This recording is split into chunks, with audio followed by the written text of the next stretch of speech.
already gotten to better than human performance on a set of tasks that you think we would need to understand the world on. So these tasks include diagnosing diseases, looking at x rays to figure out if there are tumors in them, figuring out if there's cancer in blood, and all of these complex tasks that used to take highly, highly trained individuals. These are perfect examples of how deep learning can get to better performance and human performance because they're just taking data and they're making categorization decisions.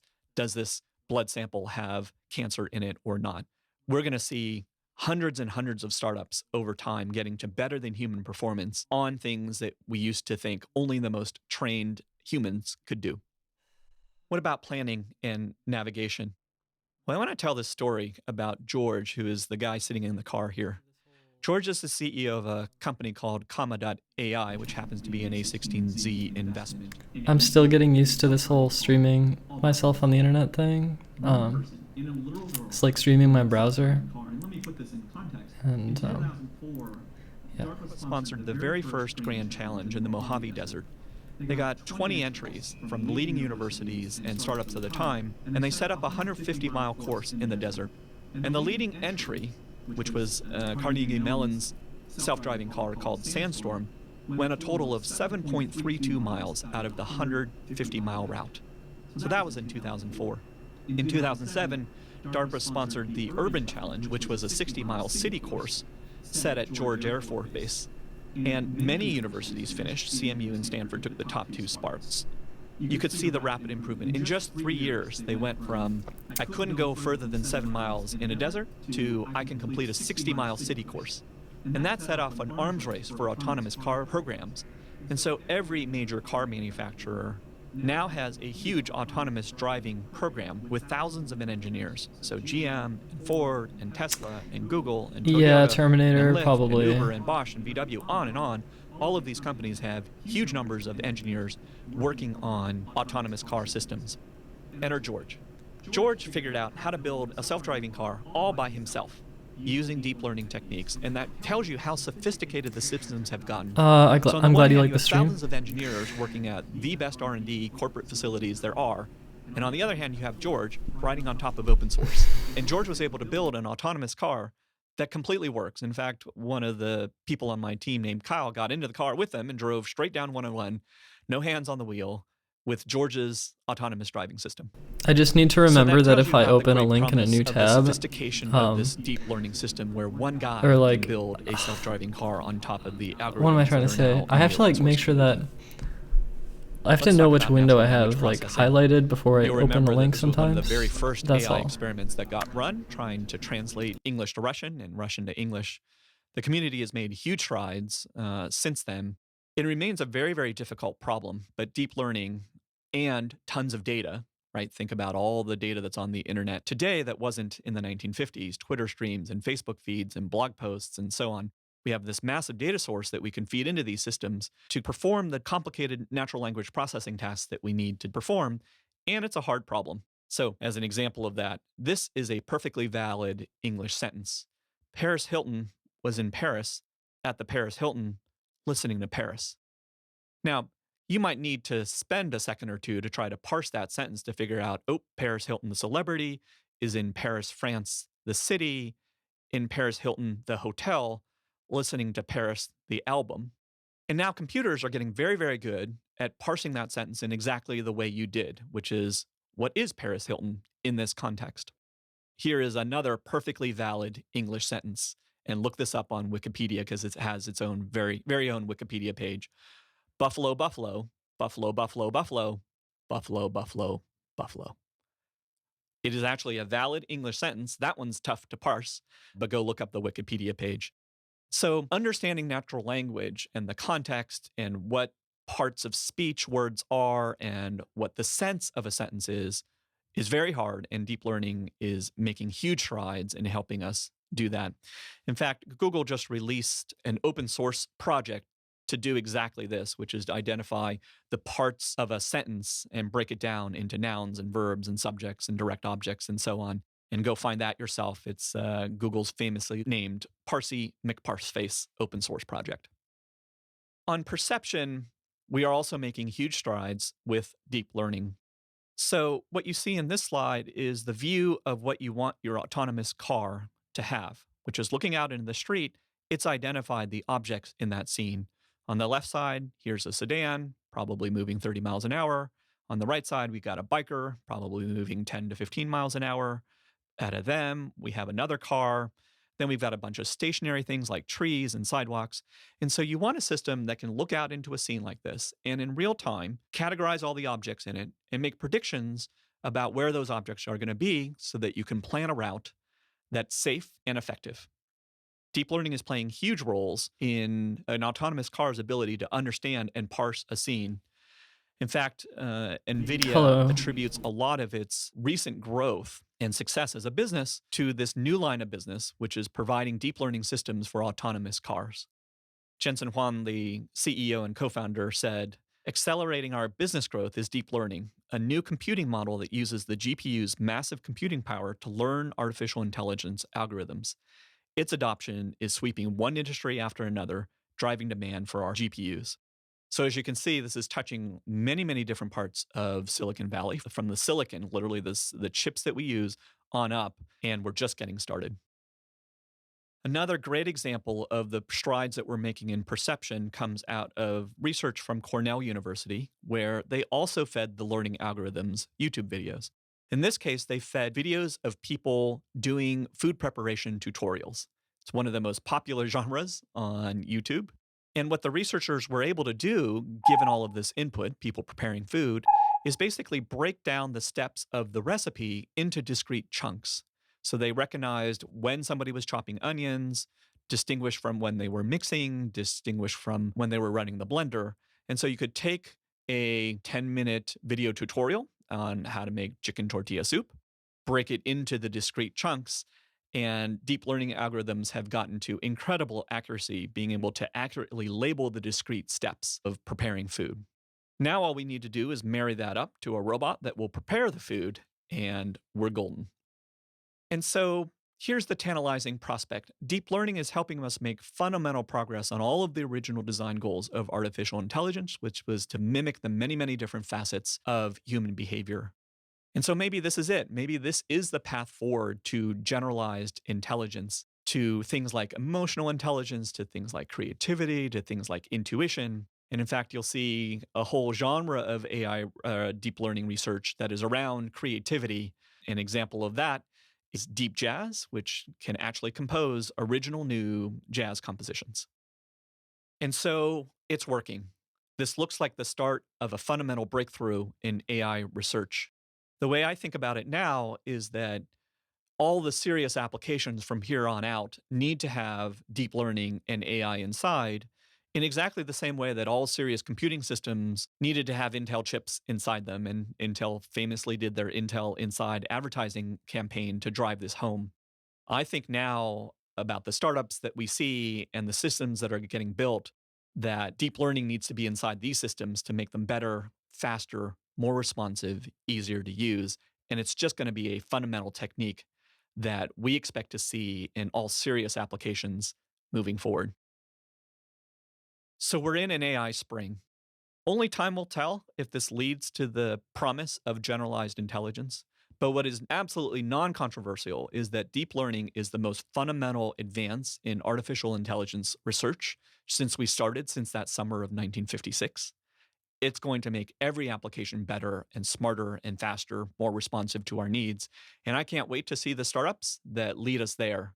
So this is a super exciting time, and why we think that AI and deep learning could be as fundamental platform shifts, technology shifts, as mobile and cloud were in the last 5 to 10 years.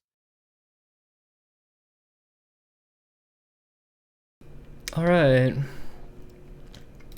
And I'm going to watch this again, which is kind of related.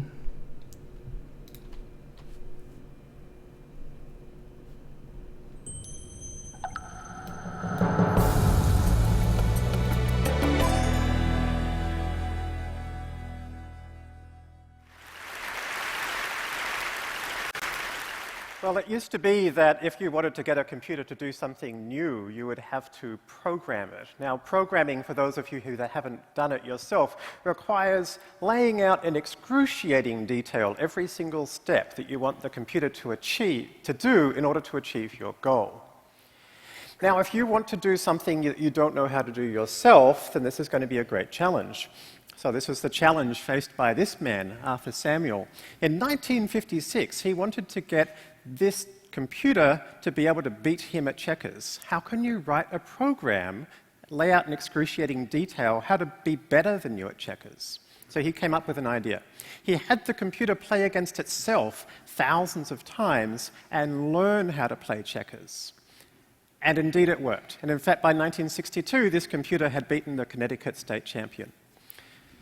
So Arthur Samuel was the father of machine learning, and I have a great debt to him because I am a machine learning practitioner. I was the president of Kaggle, a community of over 200,000 machine learning practitioners. Kaggle puts up competitions to try and get them to solve previously unsolved problems, and has been successful hundreds of times. So from this vantage point, I was able to find out a lot about what machine learning can do in the past, can do today, and what it could do in the future. Perhaps the first big success of machine learning commercially was Google. Google showed that it is possible to find information by using a computer algorithm, and this algorithm is based on machine learning. Since that time, there has been many commercial successes of machine learning. Companies like Amazon and Netflix use machine learning to suggest products that you might like to buy, movies that you might like to watch. Sometimes it's almost creepy. Companies like LinkedIn and Facebook sometimes will tell you about who your friends might be, and you have no idea how it did it. And this is because it's using the power of machine learning. These are algorithms that have learned how to do this from data rather than being programmed by hand. This is also how IBM was successful in getting Watson to beat the two world champions at Jeopardy, answering incredibly subtle and complex questions like this one. This is also why we are now able to see the first self-driving cars. If you want to be able to tell the difference between, say, a tree and a pedestrian, well, that's pretty important. We don't know how to write those programs by hand, but with machine learning, this is now possible. And in fact, this car has driven over 1 million miles without any accidents on regular roads. So we now know that computers can learn. And computers can learn to do things that we actually sometimes don't know how to do ourselves, or maybe can do them better than us. One of the most amazing examples I've seen of machine learning happened on a project that I ran at Kaggle, where a team run by a guy called Geoffrey Hinton from the University of Toronto won a competition for automatic drug discovery. Now, what was extraordinary here is not just that they beat all of the algorithms developed by Merck or the international academic community, but nobody on the team had any background in chemistry or biology or life sciences, and they did it in 2 weeks. How did they do this? They used an extraordinary algorithm called deep learning. So important was this that, in fact, this success was covered in the New York Times in a front-page article a few weeks later. This is Geoffrey Hinton here on the left-hand side. Deep learning is an algorithm inspired by how the human brain works. And as a result, it's an algorithm which has no theoretical limitations on what it can do. The more data you give it and the more computation time you give it, the better it gets. The New York Times also showed in this article another extraordinary result of deep learning, which I'm going to show you now. It shows that computers can listen and understand. Now, the last step that I want to be able to take in this process is to actually speak to you in Chinese. Now, the key thing there is we've been able to take a large amount of information from many Chinese speakers and produce a text-to-speech system that takes Chinese text and converts it into Chinese language. And then we've taken an hour or so of my own voice, and we've used that to modulate the standard text-to-speech system so that it would sound like me. Again, the results are not perfect. There are, in fact, quite a few errors. 结果并不完美。他们集体阐述改错误。There's much work to be done in this area. 在这方面有很多工作要做。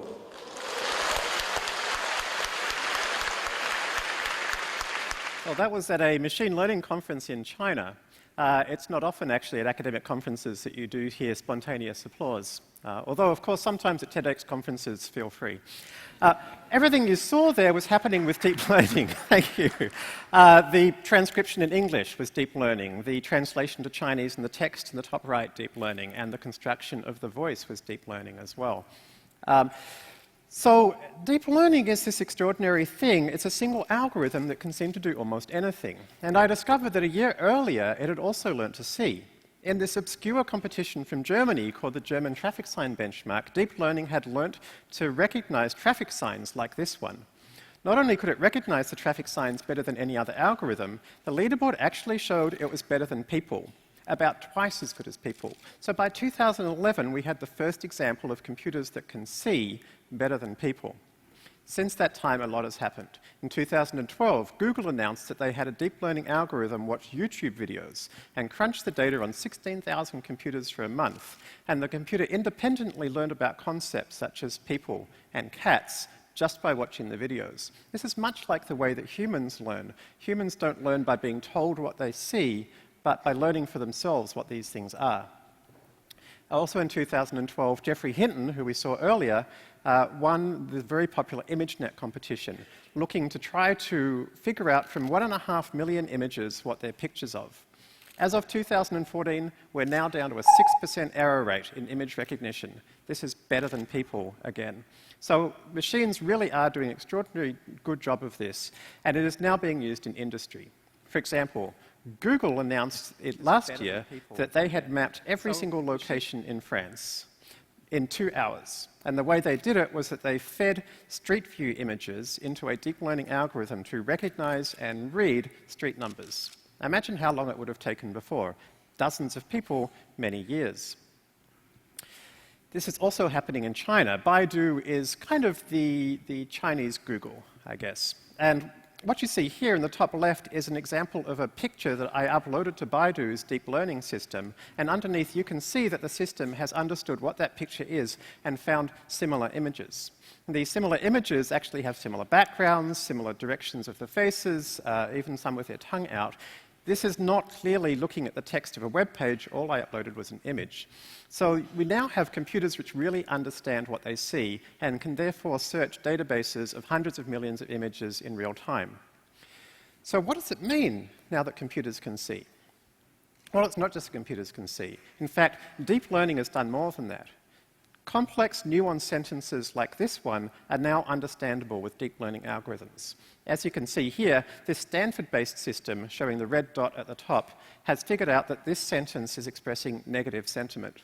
Deep learning now, in fact, is near human performance at understanding what sentences are about and what it is saying about those things. Also, deep learning has been used to read Chinese, again, at about native Chinese speaker level.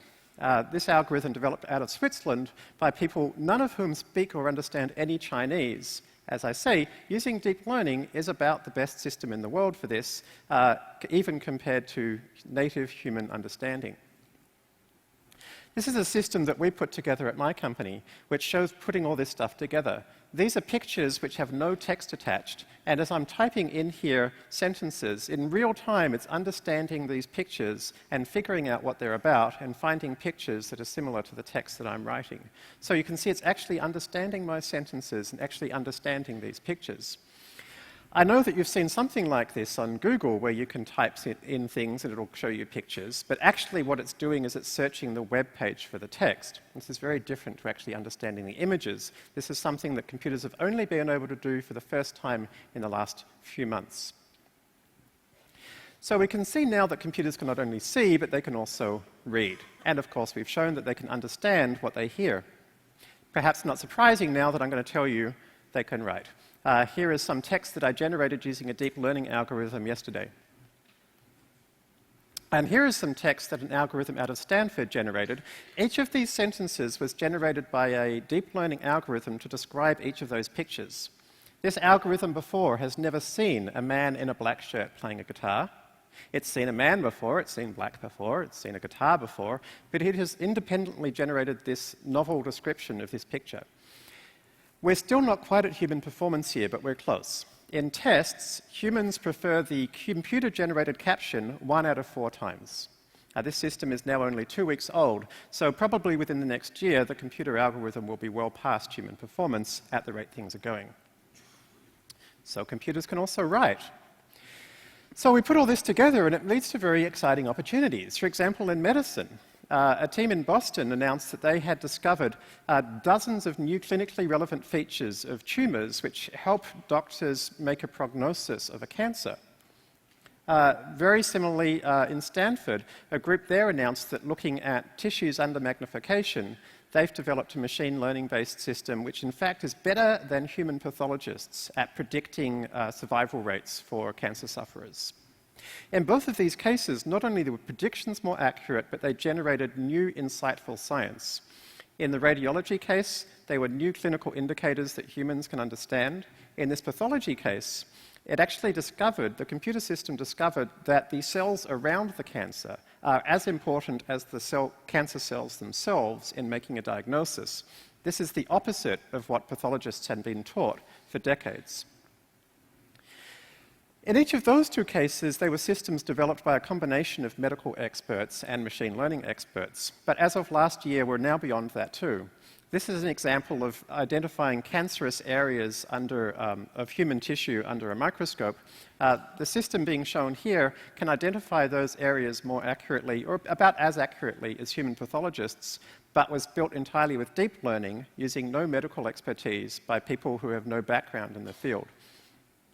Similarly here, this neuron segmentation, we can now segment neurons about as accurately as humans can, but this system was developed with deep learning using people with no previous background in medicine. So myself, as somebody with no previous background in medicine, I seem to be entirely well qualified to start a new medical company, which I did. I was kind of terrified of doing it, but the theory seemed to suggest that it ought to be possible to do very useful medicine with using just these data analytic techniques. And thankfully, the feedback has been fantastic, not just from the media, but from the medical community, who have been very supportive. The theory is that we can take the middle part of the medical process and turn that into data analysis as much as possible, leaving doctors to do what they're best at. I want to give you an example. It now takes us about 15 minutes to generate a new medical diagnostic test. And I'll show you that in real time now, but I've compressed it down to 3 minutes by cutting some pieces out. Rather than showing you creating a medical diagnostic test, I'm going to show you a diagnostic test of car images, because that's something we can all understand. So here we're starting with about 1.5 million car images, and I want to create something that can split them into the angle of the photo that's being taken. So these images are entirely unlabeled, so I have to start from scratch. With our deep learning algorithm, it can automatically identify areas of structure in these images. So the nice thing is that the human and the computer can now work together. So the human, as you can see here, is telling the computer about areas of interest, which it wants the computer then to try and use to improve its algorithm. Now, these deep learning systems actually are in 16,000 dimensional space. So you can see here the computer rotating this through that space, trying to find new areas of structure. And when it does so successfully, the human who's driving it can then point out the areas that are interesting. So here, the computer has successfully found areas of, for example, angles. So as we go through this process, we're gradually telling the computer more and more about the kinds of structures we're looking for. You can imagine in a diagnostic test, this would be a pathologist identifying areas of mitosis, for example, or a radiologist indicating potentially troublesome nodules. And sometimes it can be difficult for the algorithm. In this case, it's got kind of confused. The fronts and the backs of the cars are all mixed up. So here we have to be a bit more careful, manually selecting these fronts as opposed to the backs, and then telling the computer that this is a type of group that we're interested in. So we do that for a while, we skip over a little bit, and then we train a machine learning algorithm based on these couple of hundred things, and we hope that it's got a lot better. And you can see it's now started to fade some of these pictures out, showing us that it already is recognizing how to understand some of these itself. We can then use this concept of similar images. And using similar images, you can now see the computer at this point is able to entirely find just the fronts of cars. And so at this point, the human can tell the computer, OK, yes, you've done a good job of that. Sometimes, of course, even at this point, it's still difficult to separate out groups. In this case, even after we let the computer try and rotate this for a while, we still find that the left sides and the right sides pictures are all mixed up together. So we can again give the computer some hints, and we say, okay, try and find a projection that separates out the left sides and the right sides as much as possible using this deep learning algorithm. And giving it that hint, okay, it's been successful. It's managed to find a way of thinking about these objects that separated out these together.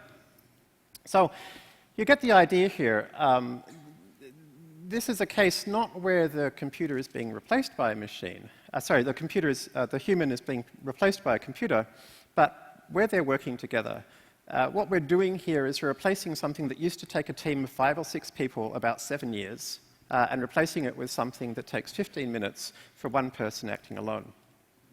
So this process takes about 4 or 5 iterations. You can see we now have 62% of our 1.5 million images classified correctly. And at this point, we can start to quite quickly grab whole big sections, check through them to make sure that there's no mistakes. Where there are mistakes, we can let the computer know about them. And using this kind of process for each of the different groups, we're now up to an 80% success rate in classifying the 1.5 million images. And at this point, it's just a case of finding the small number that aren't classified correctly and trying to understand why. And using that approach, by 15 minutes, we get to net 97% classification rates. So this kind of technique could allow us to fix a major problem, which is that there's a lack of medical expertise in the world. The World Economic Forum says that there's between a 10x and a 20x shortage of physicians in the developing world. And it would take about 300 years to train enough people to fix that problem.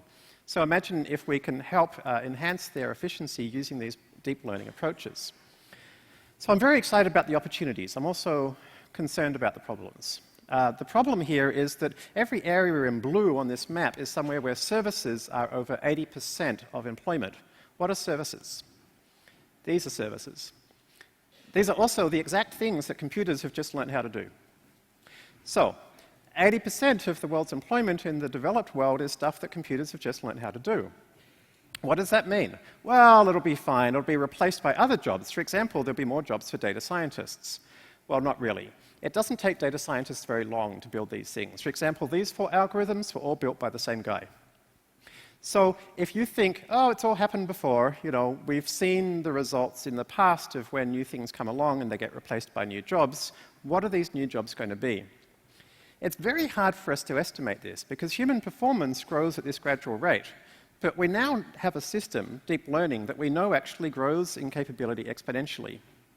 And we're here. So currently, we see the things around us and we say, oh, computers are still pretty dumb, right? But in 5 years' time, computers will be off this chart. So we need to be starting to think about this capability right now. We have seen this once before, of course. In the Industrial Revolution, we saw a step change in capability thanks to engines. The thing is, though, that after a while, things flattened out. There was social disruption, but once engines were used to generate power in all the situations, things really settled down. The machine learning revolution is going to be very different to the Industrial Revolution, because the machine learning revolution, it never settles down. The better computers get at intellectual activities, the more they can build better computers to be better at intellectual capabilities. So this is going to be a kind of change that the world has actually never experienced before. So your previous understanding of what's possible is different. This is already impacting us. In the last 25 years, as capital productivity has increased, labor productivity has been flat, in fact, even a little bit down. So I want us to start having this discussion now. I know that when I often tell people about this situation, people can be quite dismissive. Well, computers can't really think, they don't emote, they don't understand poetry, we don't really understand how they work. So what? Computers right now can do the things that humans spend most of their time being paid to do. So now's the time to start thinking about how we're going to adjust our social structures and our economic structures to be aware of this new reality. Thank you.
are we up to? We are watching videos, browsing the internet.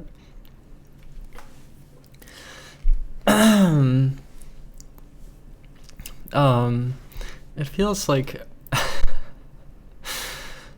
I'm very interested in this topic, obviously, but what can I do? What can I do except just stream myself? Like, I don't know.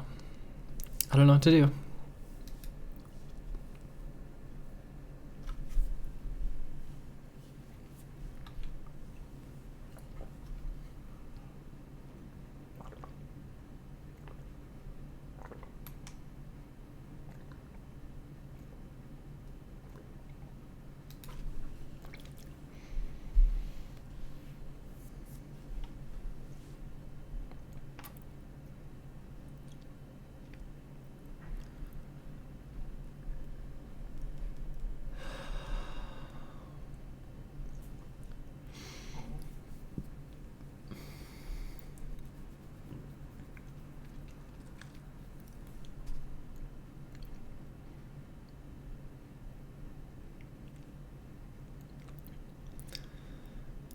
Taking the eyes of a child.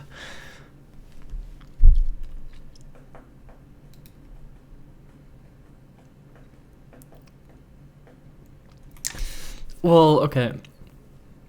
You're saying that I can give you enlightenment about this. I don't think I am a position of authority. I'm a fledgling, okay? And I cannot impart the wisdom.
When are they conducting this? When is this happening?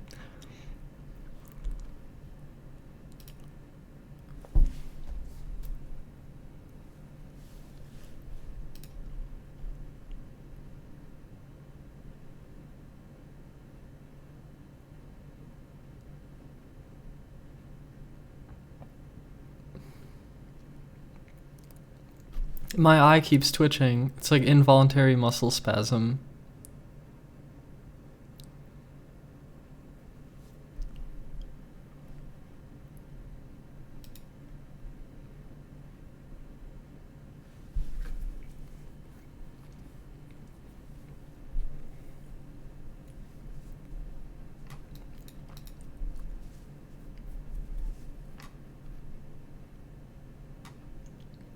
Oh yeah, this is a strange theory.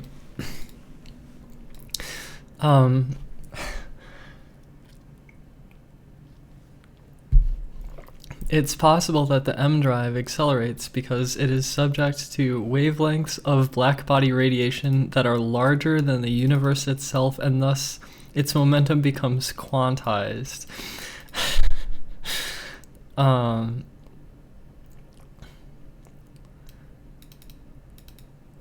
Oh, okay. 2017. All right. 2017. All right. All right.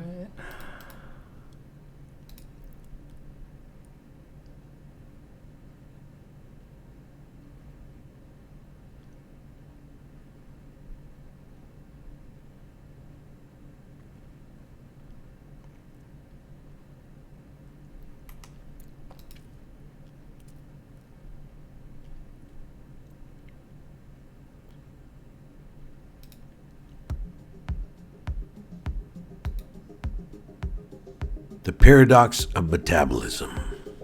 Essential for life, but as we age, it drives the cellular and molecular damage that lead to the diseases of aging. Heart disease, Alzheimer's, Parkinson's, cancer, and many others. SENS Research Foundation is working to develop new medicines to repair the damage left in our tissues by metabolism, building a world free of age-related disease.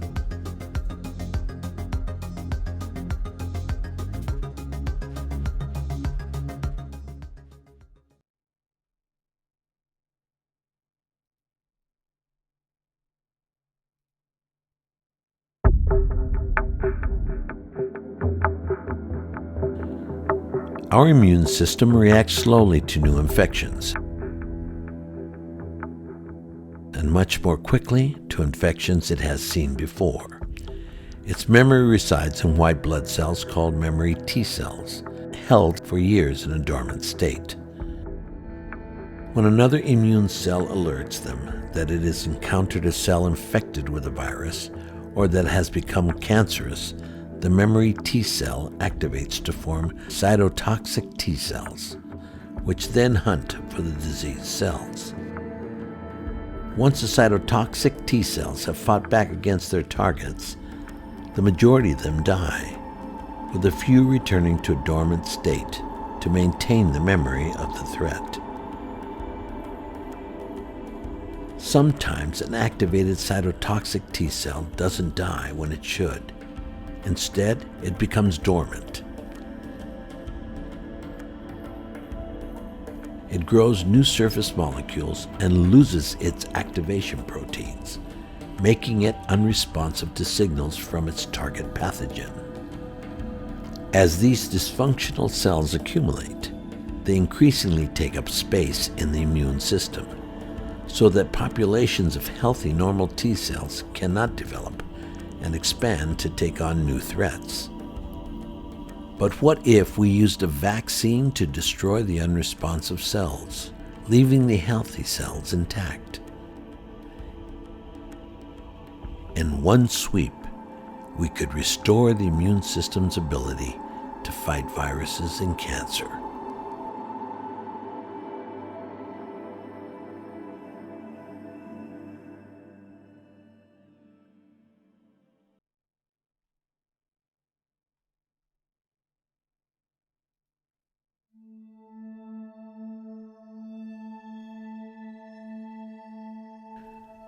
The neurons in our brain are constantly active.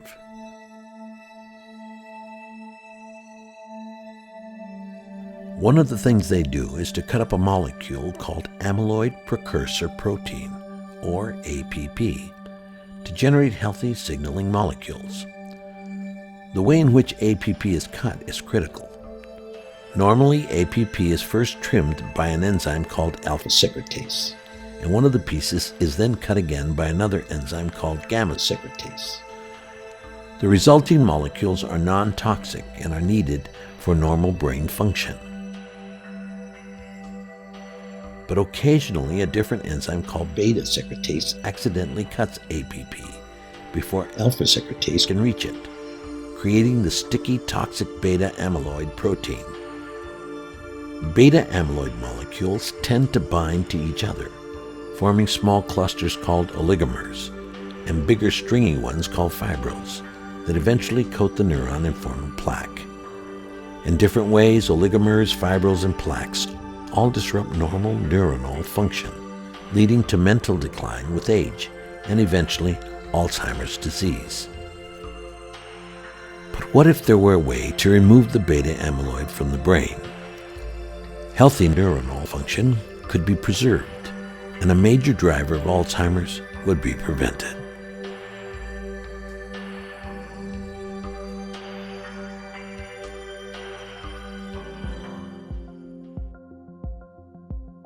I get depressed thinking about the human body. Sheathed in smooth muscle, our arteries expand and contract to accommodate the force of every beat of our hearts. Long strands of protein run parallel to one another, arranged in fibers and linked together in a regular lattice. To accommodate the pulse, this lattice can stretch elastically, allowing it to absorb force. Blood carries molecules such as blood sugar as fuel to nourish our cells. Sometimes the ring-shaped structures of blood sugar molecules break open, revealing two very sticky ends. Usually they close again with no harm done, but once in a while they stay open long enough to stick to something. Some of them bind to the artery lattice, and occasionally they do so twice, cross-linking two parallel proteins in a disorganized way. That reduces the lattice's overall elasticity, forcing the heart muscle to work harder, raising blood pressure. This contributes to heart disease and kidney damage, and increases the chances of suffering a stroke. But what if there were a molecule that could break these unwanted crosslinks? Then only the original regular lattice would remain, restoring flexibility to the blood vessels.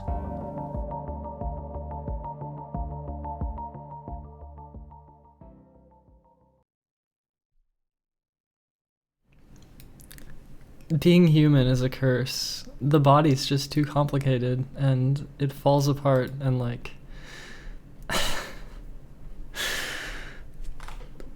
I want to transcend my body. It's like, great, maybe we can develop ways of solving some of these problems over time, but like, the body's a fucking mess. The body is a fucking mess.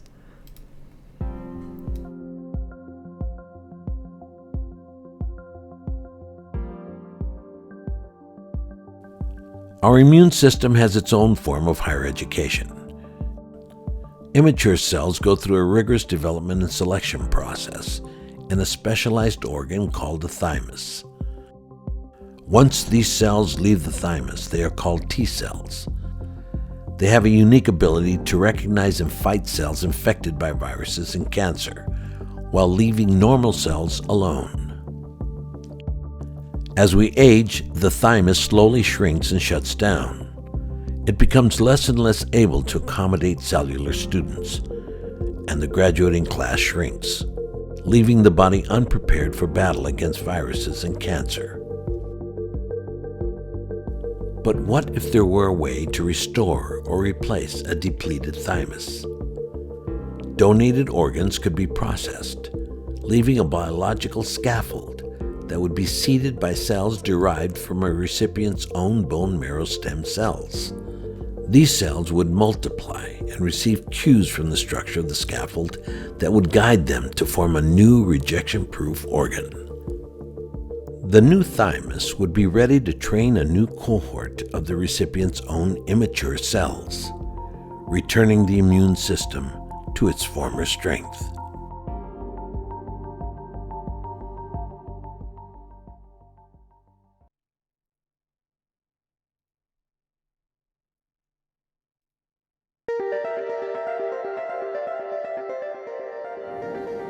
We need cholesterol.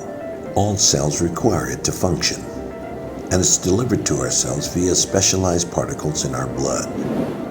But sometimes these particles become trapped in the lining of our blood vessels.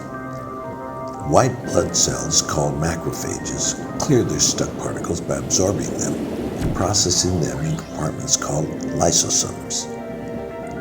Here, the particles are broken down into their constituent parts for reclamation or disposal. Once the enzymes have done their work, the reclaimed cholesterol is returned to the blood. The problem is, some cholesterol becomes oxidized during its travels. Oxidized cholesterol is poorly processed by the macrophages and eventually overwhelms them, preventing them from even processing the normal cholesterol they absorb.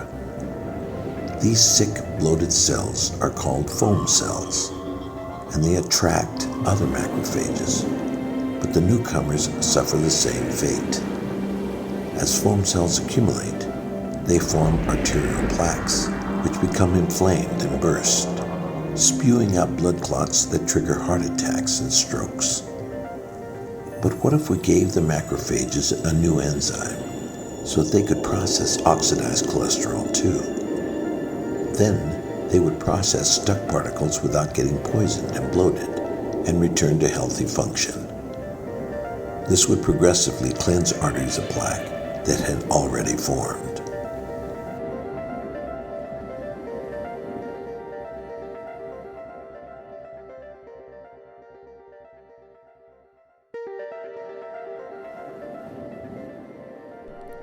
One of our strongest defenses against cancer is hardwired into the very DNA of every cell. It exists as a kind of fuse built onto the ends of our chromosomes, called a telomere. Every time a cell divides, the telomere gets shorter. Once it runs out, the chromosome malfunctions and sets off responses that kill its cell. When precancerous cells divide, the telomere fuses normally run out before full-blown cancer develops. It's a built-in safety feature. Stem cells produce a special protein called telomerase that lengthens their telomeres before they get too short, so they can continue to produce the cells we need. Telomerase is not normally produced in other cells, but occasionally precancerous cells undergo mutations that allow them to make it. This gives those cells the chance to become cancer cells, dividing and dividing until they kill us. But what if we interfere with telomerase in precancerous cells somehow, removing the gene that it's made from, or using drugs that destroy it or inactivate it? Then those cells would die normally, stopping cancer before it starts.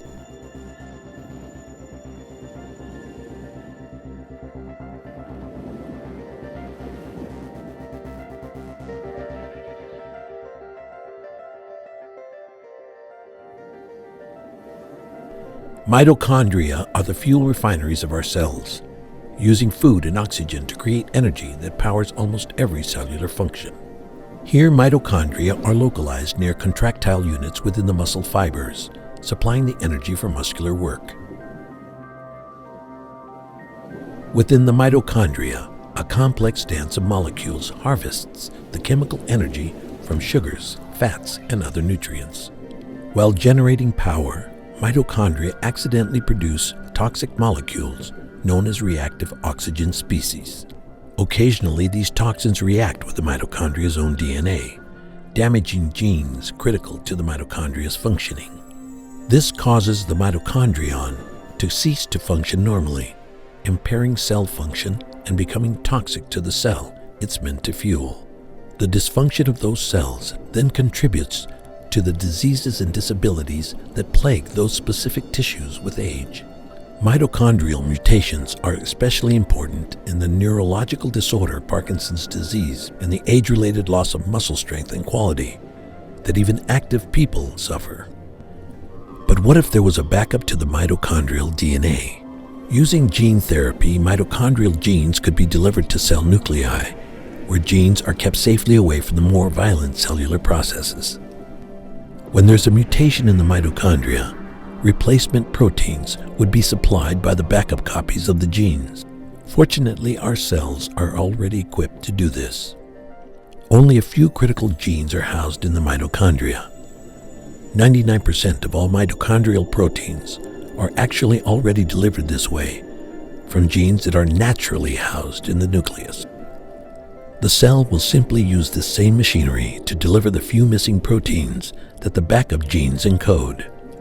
With all the missing proteins now replaced by backup versions, mutant mitochondria would still function normally and would no longer be toxic to their host cells. These cells could then return to health and normal function.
like, to me, the human body is not good enough. And even if all of these problems, like, even if all of these problems are, like, solved, okay, you could still just die. Like, you could still be killed. And I want to transcend the human body.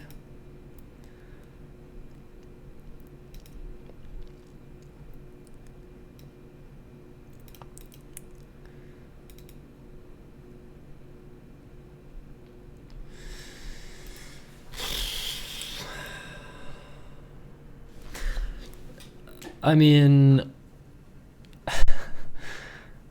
I don't know exactly what it means. Well, you say VR, but okay, look, VR is strapping a device to your head so you see images, and you're still a human who's dying, okay? Like, I want to evolve. And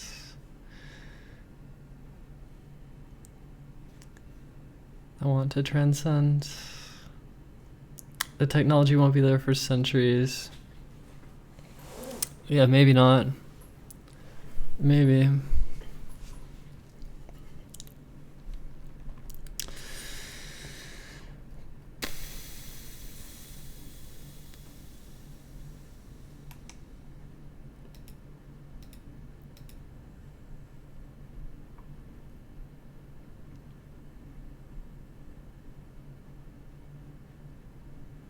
Everyone else had to die, it's our turn. I don't want to die. I want to live.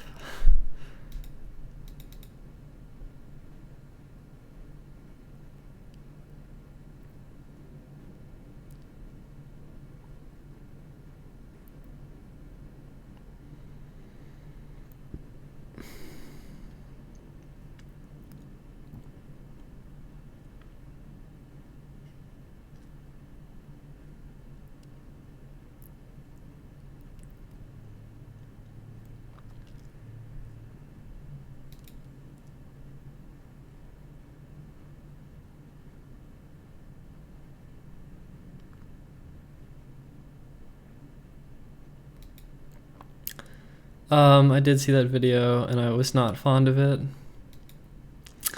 And evolution doesn't happen on an individual scale.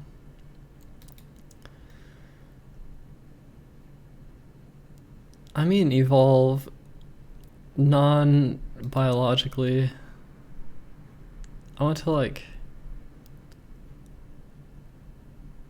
technologically evolve.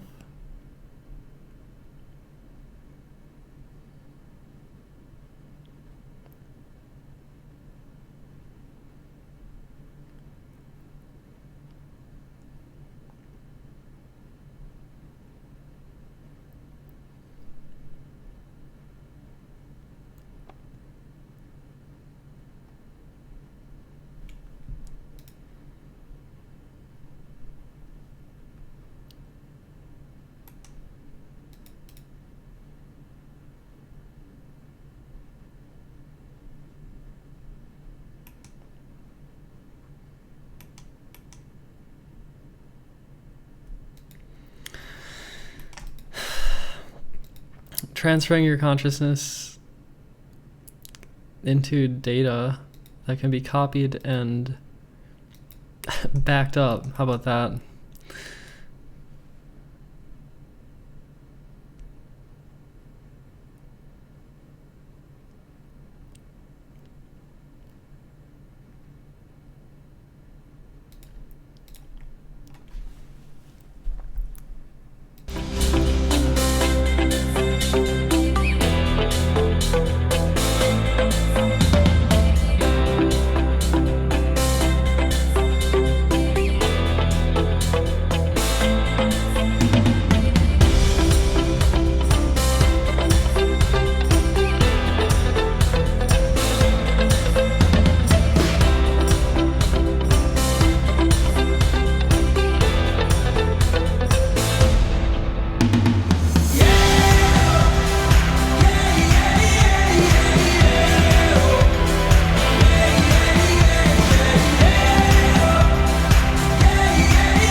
If someone was to make a perfect copy of my brain that had my memories and thought like me, is that me? I'd say it's another instance of me. It would be another instance of me.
I like this article. It's covering like kind of both outlooks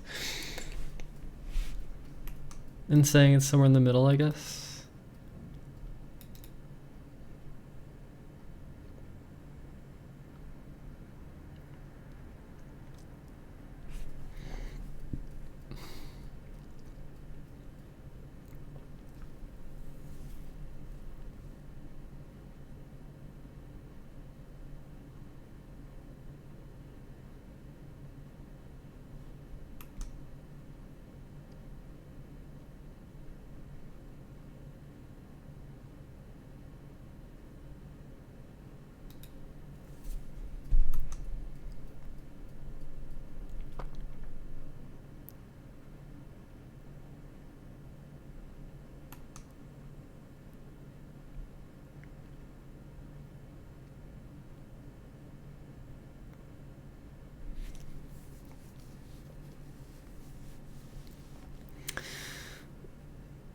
Um,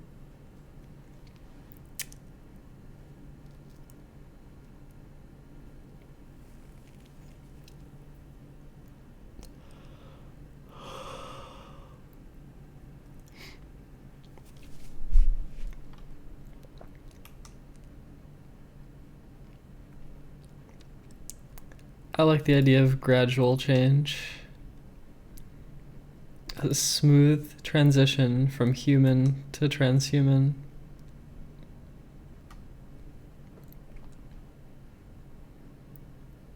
I sometimes wonder if it could potentially be more like a jump, though, where it's like you're human, and suddenly, I don't know, let's say you strap yourself into like this neural lace thing or whatever, and you just it starts recording your thoughts and everything, and like it starts to gather data about your brain and how you think, and then it starts to like create another you out of that data in yeah. And by creating another you, it could just be just data that like could think from like a really high resolution capture of your brain and like how your brain is connected and how when you think, like how everything moves through it, and then like taking that and then like simulating you, and then the human body dies, but it's like the essence of you maybe could be captured, and then it'd be like a jump from human to something else. A jump in evolution.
Would that data be a separate entity? I mean, kind of. But it could kind of contain you. Do you know what I mean?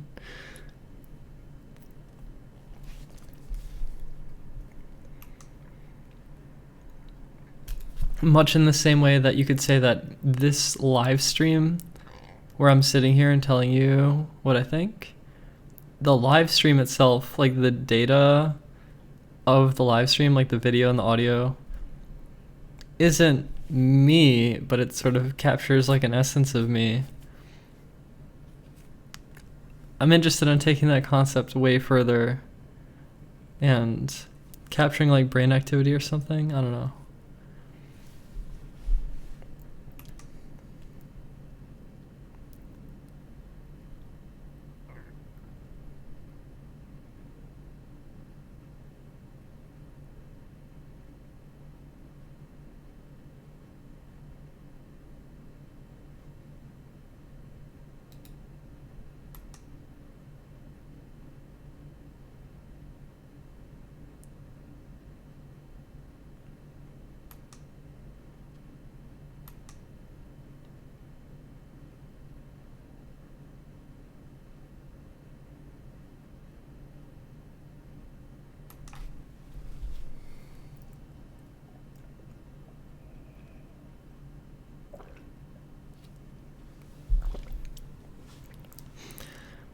I guess so. Like, what if it's like that? What if it's like that, where it's like there's the human me. Okay, I'm the human, Narcissa, right? And then it's like I record and upload like all of my brain activity for a while, and like it's like really high resolution, and or not even just activity, but like the way the brain is structured or something. And then what if that would be like the jump from human to post-human?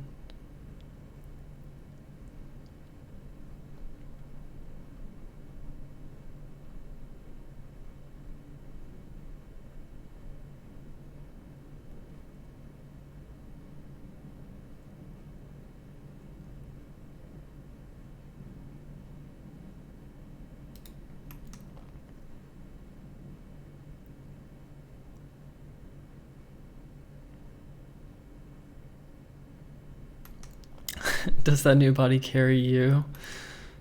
I'd say it's like another instance of you.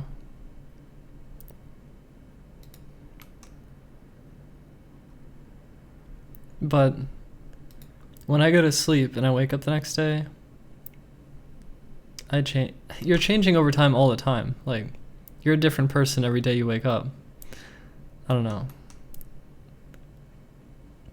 I think there's an illusion of continuity, sort of. So the teleport thing doesn't bother me.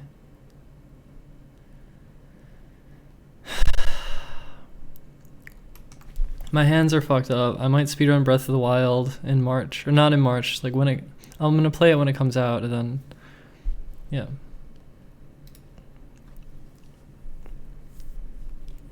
If it's a new existence, is it gradually evolving? What do you mean? Oh, or did you mean instance? Or I don't know what you mean.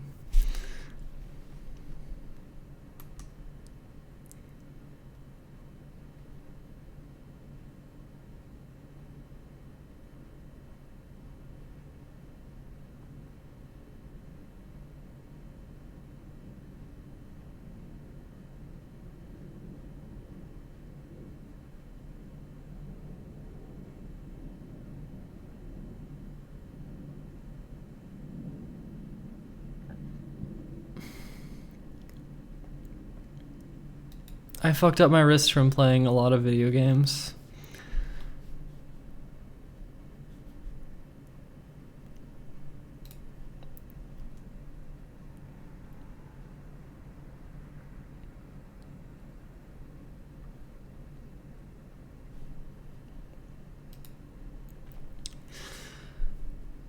When your body dies, does the new data you keep learning memories?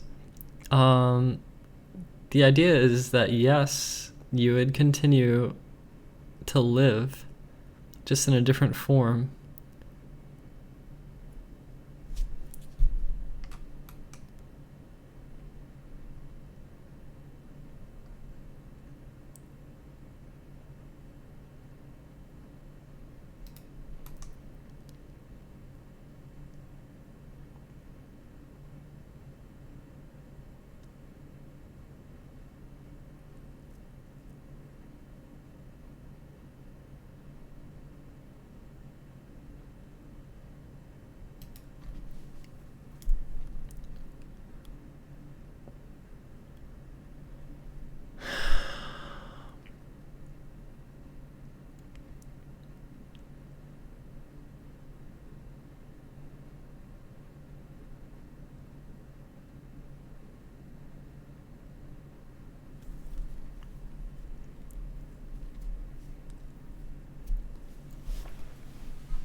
I mean, the idea is that if you could do it really well and capture the information really well, then it would sort of still be you in like a well,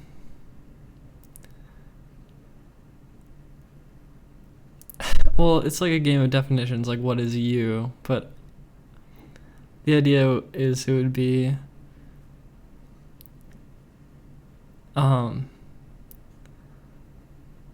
quite good.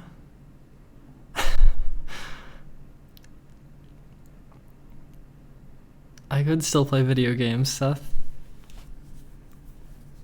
In fact, I'd probably be able to play them better because right now I'm limited by my wrists, and if I was like living in the cloud and I could send input just by choosing to send a certain input without having to physically move thumbs and shit.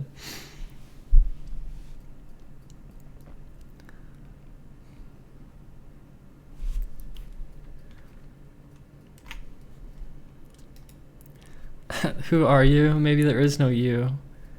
You're just a piece of the universe.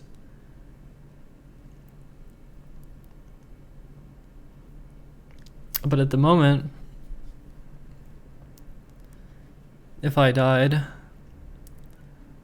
like, what is causing me to speak to you and like do things in the world, it's like my driving force, my life would be extinguished if I die, and I want my life to not be extinguished when my body dies. That's the idea. it's wishful. It's not guaranteed. And I think a lot of people would say it's unlikely. But it doesn't hurt to dream. And maybe it does hurt to dream once your dreams are crushed. But you can still live on after death already, though, because of what you leave behind and what you do in your life. But as this technology continues to evolve, I just wonder how far it can go.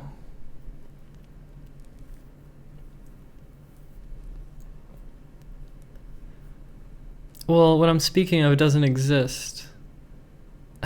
Like, what I'm speaking of does not exist at all right now. This sort of like storing a person in a computer.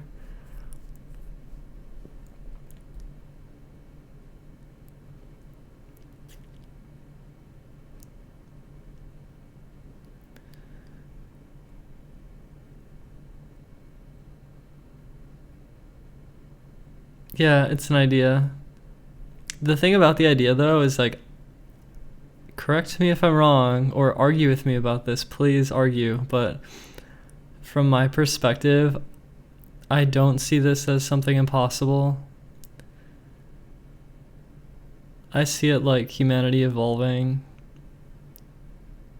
And yeah, there's like the designer babies thing, and like gene editing, and like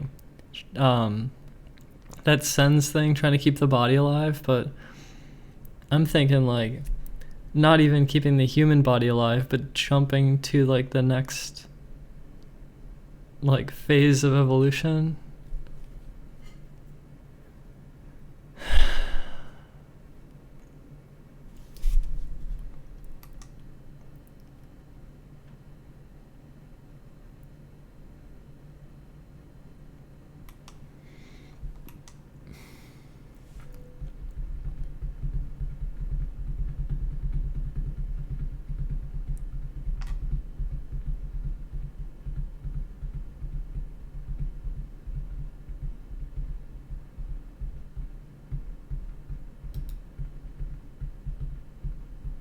I don't know, Tanker, that's weird.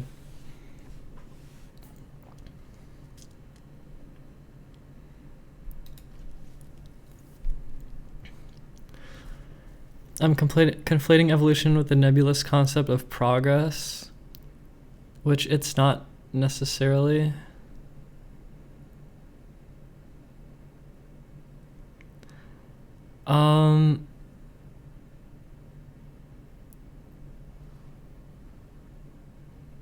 Well, yeah, there's a lot of different, I don't know. It seems like there's a lot of different potentials.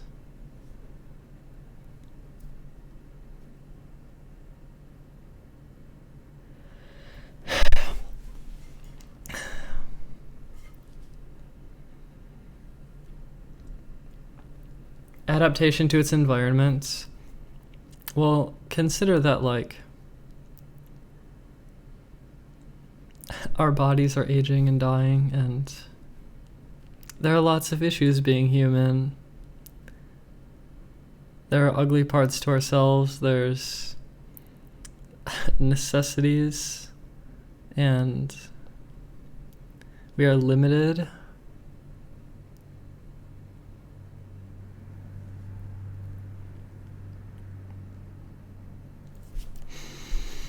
I don't even know, like, I think the idea is that I don't even know how afraid I am of death.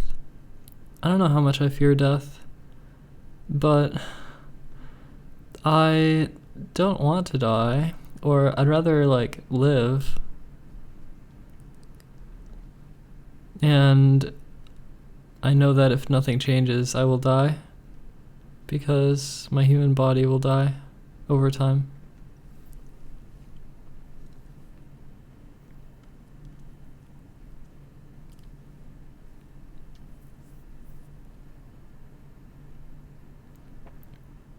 There are problems inherent in every system, and this article is not talking about what I'm talking about. This article is talking about...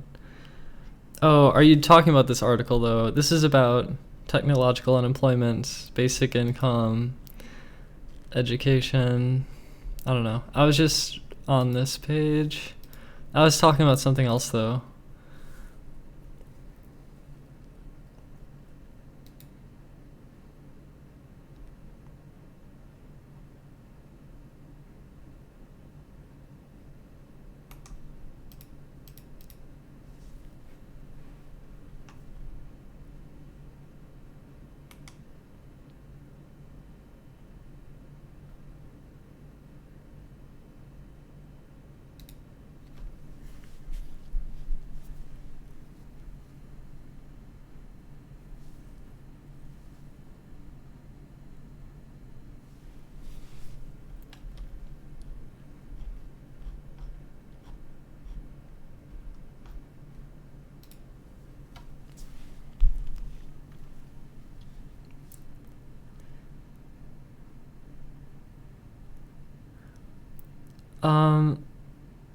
What do you mean? Iraqas?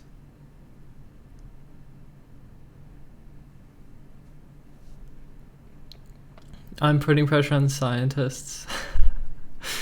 Hey, I don't expect this to happen. Or like I don't assume it will happen in my lifetime. I'm just exploring the idea of it.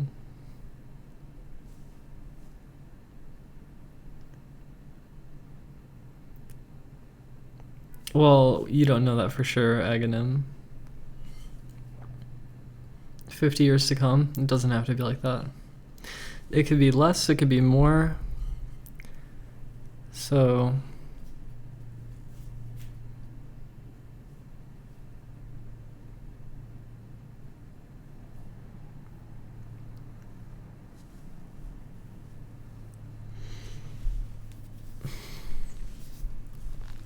Yeah, I don't know what your point is, though. Irakez.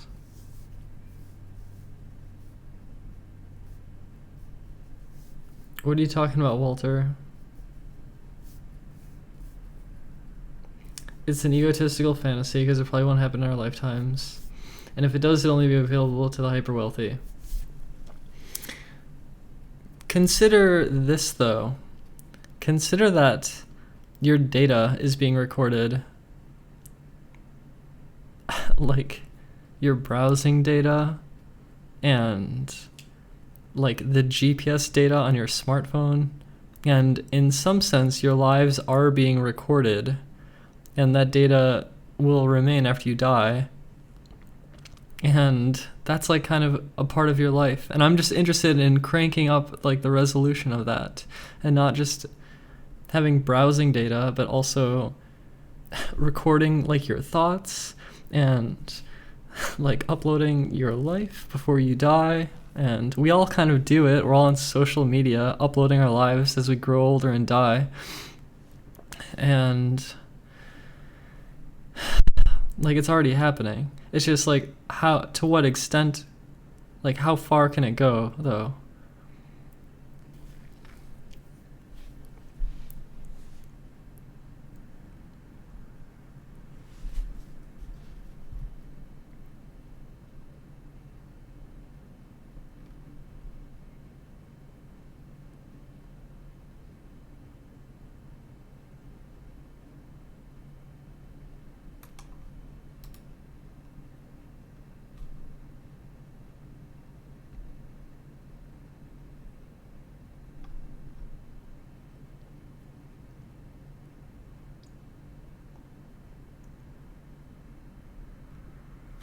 You'd rather just disappear when you die? I don't think you're alone in saying that. And like, okay, like let's say I die and then like this company has my data, right? Like let's say Google or I don't know, Twitter or Microsoft, Nintendo even. Nintendo has some of my data. And like, so I don't know what might happen with that data. Like, it depends on what they do with it. Like, what do they do with it?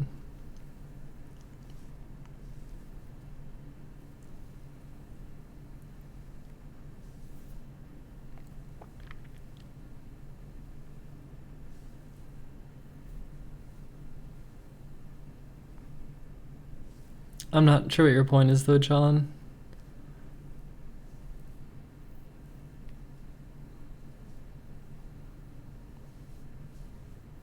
The right to be forgotten. Yeah, I think people want that.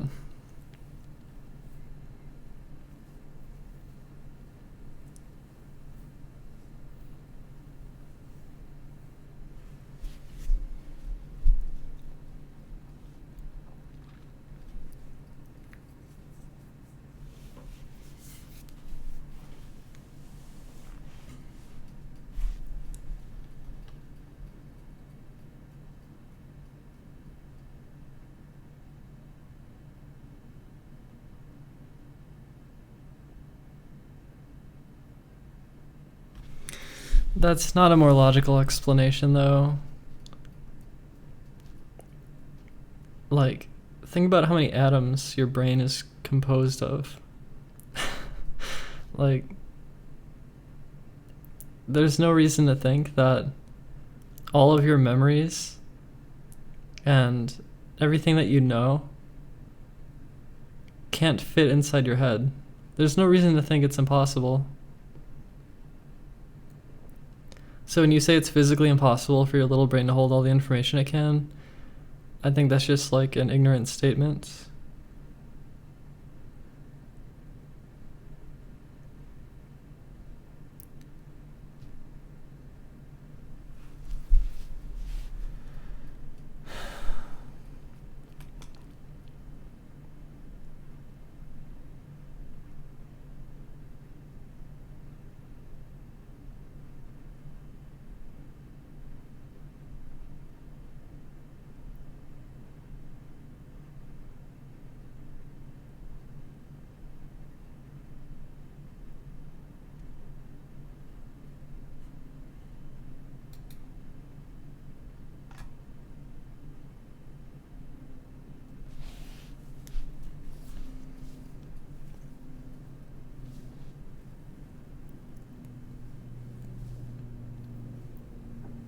Later, Seth.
Name the things that are most important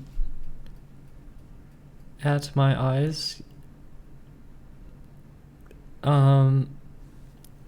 Do you mean what do I think is most important?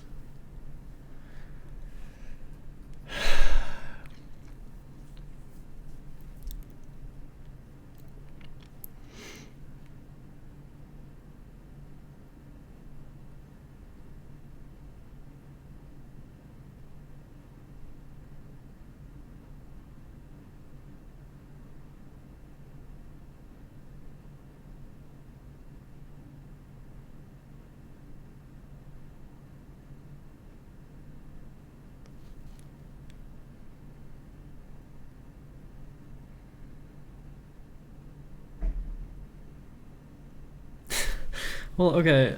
My mind was like, well, the survival of intelligent life and making sure that the planet remains like habitable, or like that we can like evolve and survive and not just like life going extinct. But at the same time I was like, maybe it doesn't matter. Maybe this entire planet can just fucking explode or whatever, and and who gives a shit?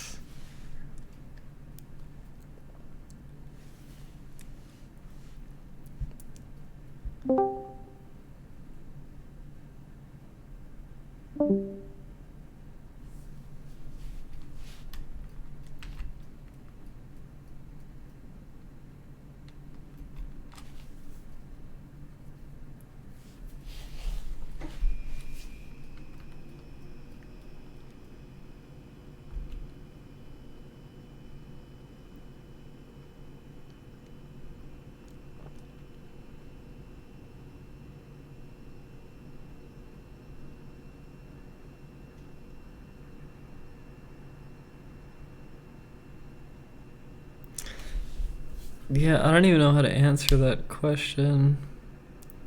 That's just what I said. It's just, what is important? I don't know. I have that instinct for survival that I'm sure everyone has, and I have my own viewpoint on it.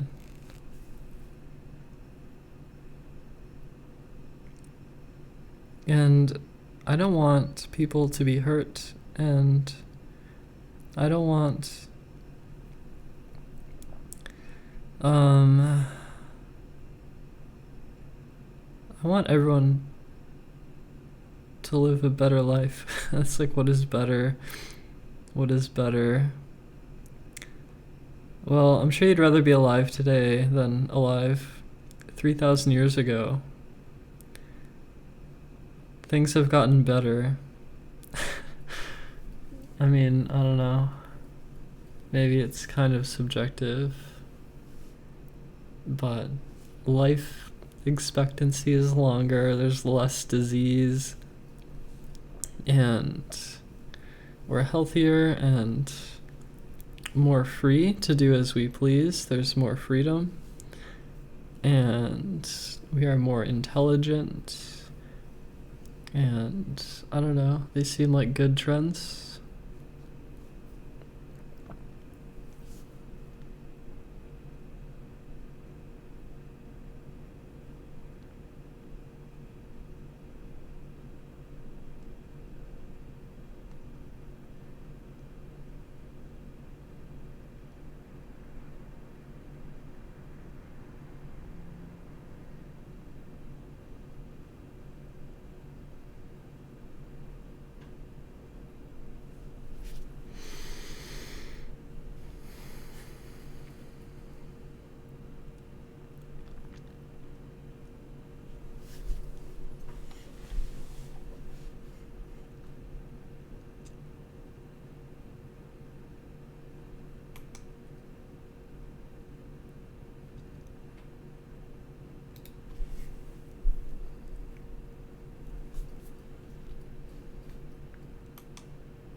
Urikaz, can you just tell me, because I don't know what kind of game you're playing?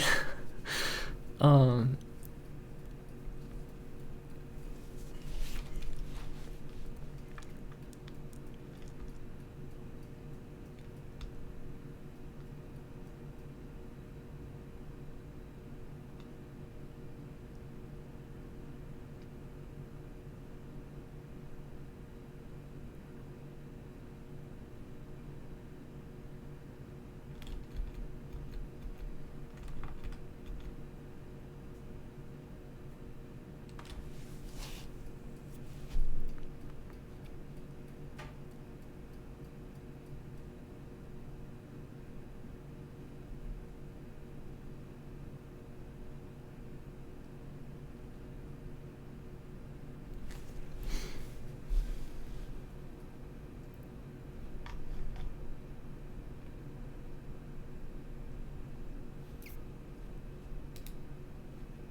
Today we have Elon Musk. Elon, thank you for joining us. Yeah, thanks for having me. So, we want to spend the time today talking about your view of the future and what people should work on.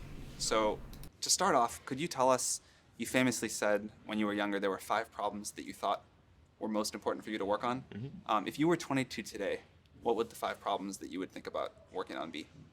Well, first of all, I think if somebody is doing something that is useful to the rest of society, I think that's a good thing. Like, it doesn't have to change the world. Like, you know, if you're doing something that has high value to people, and frankly, even if it's something, if it's like just a little game, or, you know, some improvement in photo sharing or something, if it has a small amount of good for a large number of people, I mean, I think that's fine. Like, stuff doesn't need to be changed the world just to be good.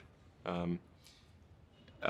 you know, in terms of things that I think are most likely to affect the future of humanity, I think AI is probably the single biggest item in the near term that's likely to affect humanity. So it's very important that we have the advent of AI in a good way. That is something that if you could look into the crystal ball and see the future, you would like that outcome, because it is something that could go wrong, as we've talked about many times, and so we really need to make sure it goes right. That's I think AI, working on AI and making sure it's a great future. That's the most important thing I think right now, the most pressing item. Then obviously anything to do with genetics. If you can actually solve genetic diseases, if you can prevent dementia or Alzheimer's or something like that, with genetic reprogramming, that would be wonderful. So I think there's genetics. It might be the sort of second most important item. I think having a high bandwidth interface to the brain, like we're currently bandwidth limited. We have a digital tertiary self in the form of our email capabilities, like computers, phones, applications. We're effectively superhuman, but we're extremely bandwidth constrained in that interface between the cortex and your sort of that tertiary digital form of yourself, and helping solve that bandwidth constraint would be, I think, very important for the future as well. So, and, obviously, anything to do with genetics, if you can actually solve genetic diseases, if you can prevent dementia or Alzheimer's or something like that, with genetic reprogramming, that would be wonderful. So I think there's genetics. It might be the sort of second most important item. I think having a high bandwidth interface to the brain, like we're currently bandwidth limited. We have a digital tertiary self in the form of our email capabilities, like computers, phones, applications. We're effectively superhuman, but we're extremely bandwidth constrained in that interface between the cortex and your sort of that tertiary digital form of yourself, and helping solve that bandwidth constraint would be, I think, very important for the future as well. So one of the, I think, most common questions I hear young people, ambitious young people ask is, I want to be the next Elon Musk. How do I do that? Obviously, the next Elon Musk will work on very different things than you did, but what have you done, or what did you do when you were younger that you think sort of set you up to have a big impact? Well, I think first of all I should say that I did not expect to be involved in all these things. So the 5 things that I thought about at the time in college, so quite a long time ago, 25 years ago, making life multiplanetary, accelerating the transition to sustainable energy, the internet, broadly speaking, and then genetics and AI. I think I didn't expect to be involved in all of those things. I actually, at the time in college, I sort of thought helping with electrification of cars was how I would start out, and that's actually what I worked on as an intern, was advanced ultracapacitors to see if they would be a breakthrough relative to batteries for energy storage in cars. And then when I came out to go to Stanford, that's what I was going to be doing my grad studies on, was working on advanced energy storage technologies for electric cars. And then I put that on hold to start an internet company in '95, because there does seem to be like a time for particular technologies when they're at a steep point in the inflection curve, and I didn't want to do a PhD at Stanford and watch it all happen, and I wasn't entirely certain that the technology I'd be working on would actually succeed. Like you can get a doctorate on many things that ultimately do not have a practical bearing on the world, and I wanted to I really was just trying to be useful. That's the optimization. It's like what can I do that would actually be useful? Do you think people that want to be useful today should get PhDs? Mostly not. So what is the best way to be useful? Some yes, but mostly not. How should someone figure out how they can be most useful? Whatever this thing is that you're trying to create, what would be the utility delta compared to the current state of the art times how many people it would affect. So that's why I think having something that makes a big difference but affects a sort of small to moderate number of people is great. As is something that makes even a small difference but affects a vast number of people. Like the area under the area curve. under the curve. Yeah, exactly. The area under the curve would actually be roughly similar for those two things. So it's actually really about just trying to be useful and matter. And then when you're trying to estimate probability of success, so you say this thing will be really useful, good area under the curve. I guess to use the example of SpaceX. When you made the go decision that you were actually going to do that, this was kind of a very crazy thing at the time. Very crazy, very for sure. Crazy. Yeah, people are not shy about saying that. But I kind of agree. I agreed with them that it was quite crazy. Crazy if the objective was to achieve the best risk-adjusted return, starting a rocket company is insane. But that was not my objective. I'd simply come to the conclusion that if something didn't happen to improve rocket technology, we would be stuck on Earth forever. And the big aerospace companies had just had no interest in radical innovation. All they wanted to do was try to make their old technology slightly better every year, and in fact, sometimes it would actually get worse. And particularly in rockets, it's pretty bad. Like in '69, we were able to go to the moon with the Saturn V, and then the space shuttle could only take people to low Earth orbit, and then the space shuttle retired. I mean, that trend is basically trends to zero. People sometimes think technology just automatically gets better every year, but it actually doesn't. It only gets better if smart people work like crazy to make it better. That's how any technology actually gets better. And by itself, technology, if people don't work on it, actually will decline. I mean, you can look at the history of civilizations, many civilizations, and look at, say, ancient Egypt, where they were able to build these incredible pyramids, and then they basically forgot how to build pyramids. And then even hieroglyphics, they forgot how to read hieroglyphics. So we look at Rome and how they were able to build these incredible roadways and aqueducts and indoor plumbing, and they forgot how to do all of those things. There are many such examples in history. So I think should always bear in mind that entropy is not on your side. Yeah.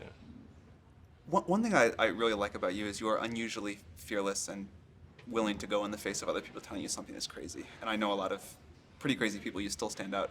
Where does that come from, or how do you think about making a decision when everyone tells you this is a crazy idea? Or where do you get the internal strength to do that? Well, first of all, I'd say I actually think I feel fear quite strongly. So it's not as though I just have the absence of fear.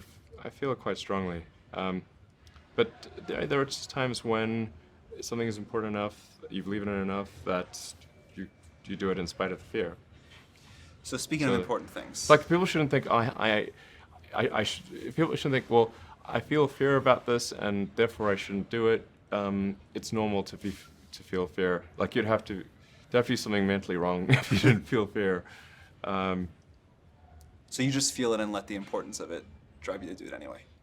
Yeah, actually, something that can be helpful is fatalism, to some degree. If you just accept the probabilities, then that diminishes fear. When starting SpaceX, I thought the odds of success were less than 10%, and I just accepted that actually probably I would just lose everything. But that maybe would make some progress if we could just move the ball forward. Even if we died, maybe some other company could pick up the baton and keep moving it forward, so that would still do some good. Same with Tesla. I thought the odds of a car company succeeding were extremely low. What do you think the odds of the Mars colony are at this point today? Well, oddly enough, I actually think they're pretty good. So when can I go? Okay. At this point, I am certain there is a way. I'm certain that success is one of the possible outcomes for establishing a self-sustaining Mars colony, in fact, a growing Mars colony. I'm certain that that is possible, whereas until maybe a few years ago, I was not sure that success was even one of the possible outcomes. some meaningful number of people going to Mars, I think this is potentially something that can be accomplished in about 10 years, maybe sooner, maybe 9 years. I need to make sure that SpaceX doesn't die between now and then, and that I don't die, or if I do die, that someone takes over who will continue that. You shouldn't go on the first launch. Yeah, exactly.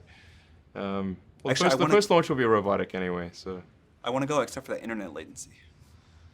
Yeah, the internet latency would be pretty significant. Mars is roughly 12 light minutes from the sun, and Earth is 8 light minutes, so at closest approach, Mars is 4 light minutes away. At furthest approach is 20. A little more because you can't sort of talk directly through the sun. Speaking of really important problems, AI. So you have been outspoken about AI. Could you talk about what you think the positive future for AI looks like and how we get there? Okay, I mean, I do want to emphasize that this is not really something that I advocate, or this is not prescriptive. This is simply hopefully predictive. Because people sometimes say, well, like this is something that I want to occur, instead of this is something I think that probably is the best of the available alternatives. The best of the available alternatives that I can come up with, and maybe somebody else can come up with a better approach or better outcome, is that we achieve democratization of AI technology, meaning that no one company or small set of individuals has control over advanced AI technology. I think that's very dangerous. It could also get stolen by somebody bad, like some evil dictator of a country could send their intelligence agency to go steal it and gain control. It just becomes a very unstable situation, I think, if you've got any incredibly powerful AI.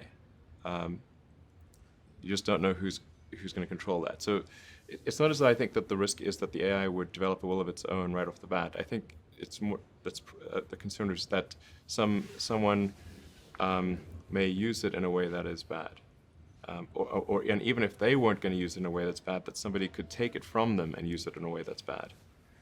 That I think is quite a big danger. So I think we must have democratization of AI technology and make it widely available.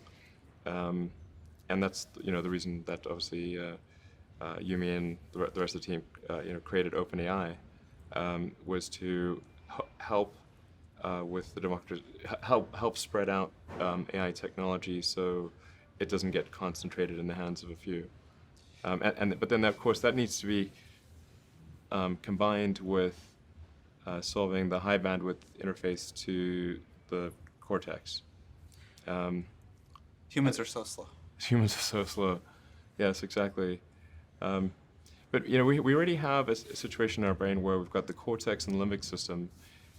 And the limbic system is kind of that's the primitive brain. It's kind of like your instincts and whatnot. And then the cortex is the thinking upper part of the brain. Those two seem to work together quite well. Occasionally your cortex and limbic system may disagree, but it generally works pretty well. Generally works pretty well, and it's like rare to find someone who, I've not found someone who wishes to either get rid of their cortex or get rid of their limbic system. Very true. Yeah, that's unusual. So I think if we can effectively merge with AI by improving that the neural link between your cortex and your digital extension of yourself, which already, like I said, already exists, just has a bandwidth issue, and then effectively you become an AI human symbiote, and if that then is widespread with anyone who wants it can have it, then we solve the control problem as well. We don't have to worry about some sort of evil dictator AI, because kind of we are the AI collectively. That seems like the best outcome I can think of. So you've seen other companies in their early days that start small and get really successful. Hope I know we're asking this on camera, but how do you think OpenAI is going as a 6-month-old company? It seems to be going pretty well. I think we've got a really talented group at OpenAI, and Seems like it. yeah, really talented team, and they're working hard. OpenAI is structured as, say, a 501c3 nonprofit, but many nonprofits do not have a sense of urgency. It's fine; they don't have to have a sense of urgency, but OpenAI does. Because I think people really believe in the mission. I think it's important, and it's about minimizing the risk of existential harm in the future. And so I think it's going well. I'm pretty impressed with what people are doing and the talent level. And obviously, we're always looking for great people to join who We're up believe to in the like mission. close to 40 people now. It's Yeah. going well. All right, just a few more questions before we wrap up. How do you spend your days now? Like, what do you allocate most of your time to? My time is mostly split. It's split between SpaceX and Tesla, and of course, I try to spend it's a part of every week at OpenAI. So I spend basically half a day at OpenAI most weeks, and then I have some OpenAI stuff that happens during the week. But other than that, it's really And what do you do SpaceX when and you're at Tesla. SpaceX or Tesla? Like, what does your time look like there? Yeah, so that's a good question. I think a lot of people think I must spend a lot of time with media or on businessy things, but actually almost all my time, like 80% of it, is spent on engineering and design. Engineering and design. So it's developing next generation product. That's 80% of it. You probably don't remember this. A very long time ago, many, many years, you took me on a tour of SpaceX. And the most impressive thing was that you knew every detail of the rocket and every piece of engineering that went into it. And I don't think many people get that about you. Yeah, I think a lot of people think I'm kind of a business person or something, which is fine. Like, business is fine, but but really, it's like at SpaceX. Gwynne Shotwell is chief operating officer. She kind of manages legal, finance, sales, and kind of general business activity. And then my time is almost entirely with the engineering team, working on improving the Falcon 9 and the Dragon spacecraft, and developing the Mars colonial architecture. And then at Tesla, it's working on the Model 3 and some in the design studio, typically half a day a week, dealing with aesthetics and look and feel things, and then most of the rest of the week is just going through engineering of the car itself, as well as engineering of the factory.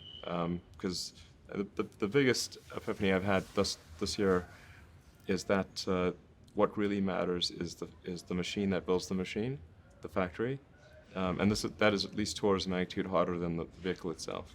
It's amazing to watch the robots go here and these cars just happen. Yeah. Now, this actually has a relatively low level of automation compared to what the Gigafactory will have and what Model 3 will have. What's the speed on the line of these cars? Actually, the average speed of the line is incredibly slow. It's probably about, including both X and S, it's maybe 5 centimeters per second. And what can you get to? This is very slow. Or what would you like to get to?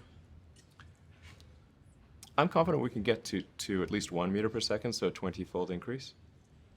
That would be very fast. Yeah.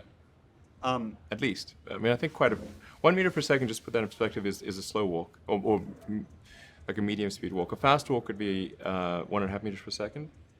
And then the fastest humans can run over 10 meters per second. So if we're only doing 0.05 meters per second, that's very slow current speed. And at 1 meter per second, you can still walk faster than the production line.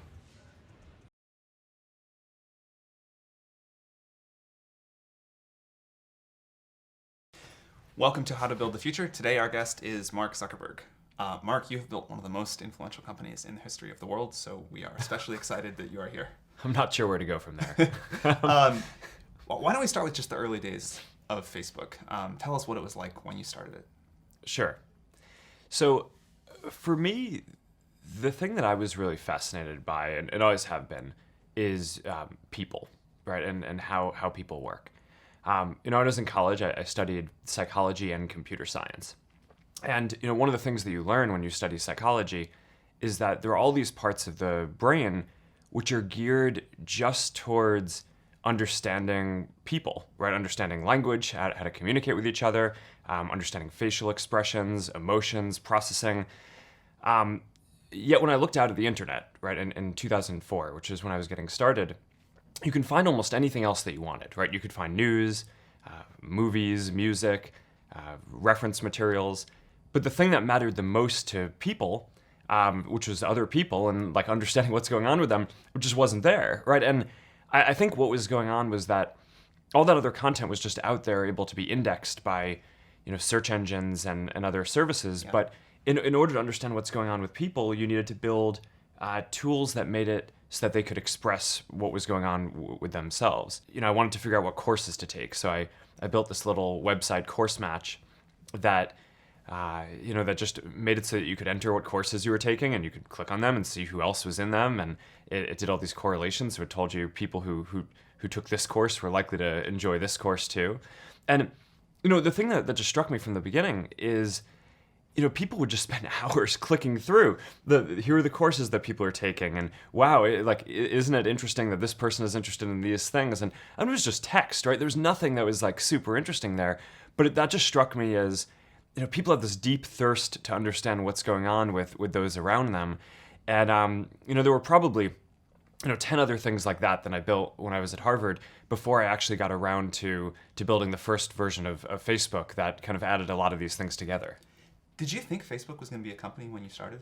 I built the first version of Facebook because it's something that my friends and I wanted to use at Harvard, a directory and a way to connect with the other people around us. And I didn't think at all that it was going to be a company. I remember very specifically the night that we launched the first version. I went out to get pizza with a couple of my friends who now work here, and and I remember really clearly we were talking about how one day we thought that someone was going to build a community like this for the world, and that would be some company. But it clearly wasn't going to be us. I mean, it wasn't even. It didn't even occur. Yeah, no, I mean, it wasn't even an option that we considered that it might be us. I mean, we just weren't focused on building a company back then. We were just building something that we thought would be useful at our school. So as you look back, is there something that made Facebook different from the other projects that you had built that allowed it to turn into the company it is today?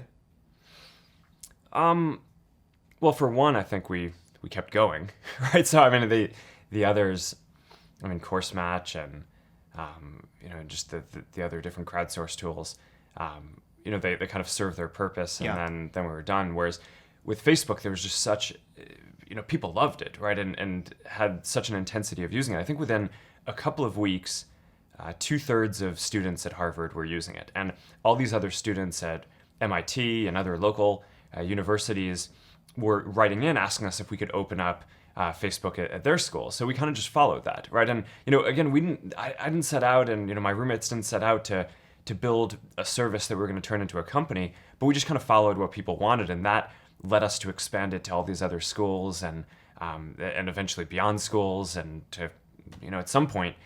Once we'd hired a bunch of people, we decided to turn it into a company and go for this mission of connecting the world. But that's not where we started. As you think about where you did start, is there other advice that comes to mind that you give to other people that want to build products that you can take away from the early days of Facebook? Yeah, I always think that you should start with the problem that you're trying to solve in the world, and not start with deciding that you want to build a company. Right? I mean, the best companies that get built are things that are trying to drive some kind of social change, even if it's just local in one place. More than starting out because you want to make a bunch of money or have a lot of people working for you or build some company in some way. So, I always think that this is kind of a perverse thing about Silicon Valley in a way, which is that, people decide often that they want to start a company before they even decide what they want to do. And that just feels really backwards to me. And for anyone who's had the experience of actually building a company, that you go through some really hard things along the way. And I think part of what gets you through that is believing in what you're doing and knowing that what you're doing is really delivering a lot of value for people And that's, I think, how the best companies end up getting made. I want to talk for a second about low points, because I think people never appreciate how bad they really are. And I think it's always Yeah. reassuring to hear that even Mark Zuckerberg went through some serious low points and came out okay. So can you tell us about some of the hardest parts in the early history of Facebook? Yeah, I think one of the hardest parts for me was actually when Yahoo offered to buy the company for a lot of money. Because up until that point, that was this turning point in the company where before that we every day we'd just come in and kind of do what we thought was the right next thing to do, right? We'd open to more schools, we opened to high school and opened beyond schools, and launched more photos, because that's what it seemed like the next thing that we needed to do to help people express themselves and understand more what was going on around them. But then, Yahoo came in with this really meaningful offer, right? I mean, $1 billion for. And this was how far into the company? It was a couple of years in, Okay. right? And we had 10 million people using the product at the time, right? So it wasn't as if it were obvious that we were going to succeed far beyond that. And that was the first point where we really had to look at the future and say, wow, is what we're going to build going to actually be so much more meaningful for this? And that caused a lot of interesting conversations in the company and with our investors. And at the end of that, Dustin and I just decided, no, we think that we can actually go connect more than just the 10 million people who are in schools. We can go beyond that and have this really be a successful thing. And we decided to go for it. But that was really stressful because a lot of people really thought that we should sell the company. And for a lot of folks who joined a startup, I feel like at that point I hadn't been very good about communicating that we were trying to go for this mission. Yeah. We just showed up every day and, Yeah. and just kind of did what we thought was the right next thing to do. So for a lot of the folks who joined early on, they weren't really aligned with me, right? For them, they joined and, being able to sell a company for $1 billion after a couple of years was like a home run, right? And it is a home run, right? Totally. And that's, I think that's, I get that, but that I think that the fact that I didn't communicate very well about what we were trying to do caused this huge tension. And the part that was painful wasn't turning down the offer. It was the fact that after that, huge amounts of the company quit because they didn't believe in what we were doing. Right? I mean, if you look at the management team that we had, Did that whole management team leave? the whole management team was gone within about a year after that. Did you ever regret that decision in that period? Like, were there times where you were like, well, we should have sold?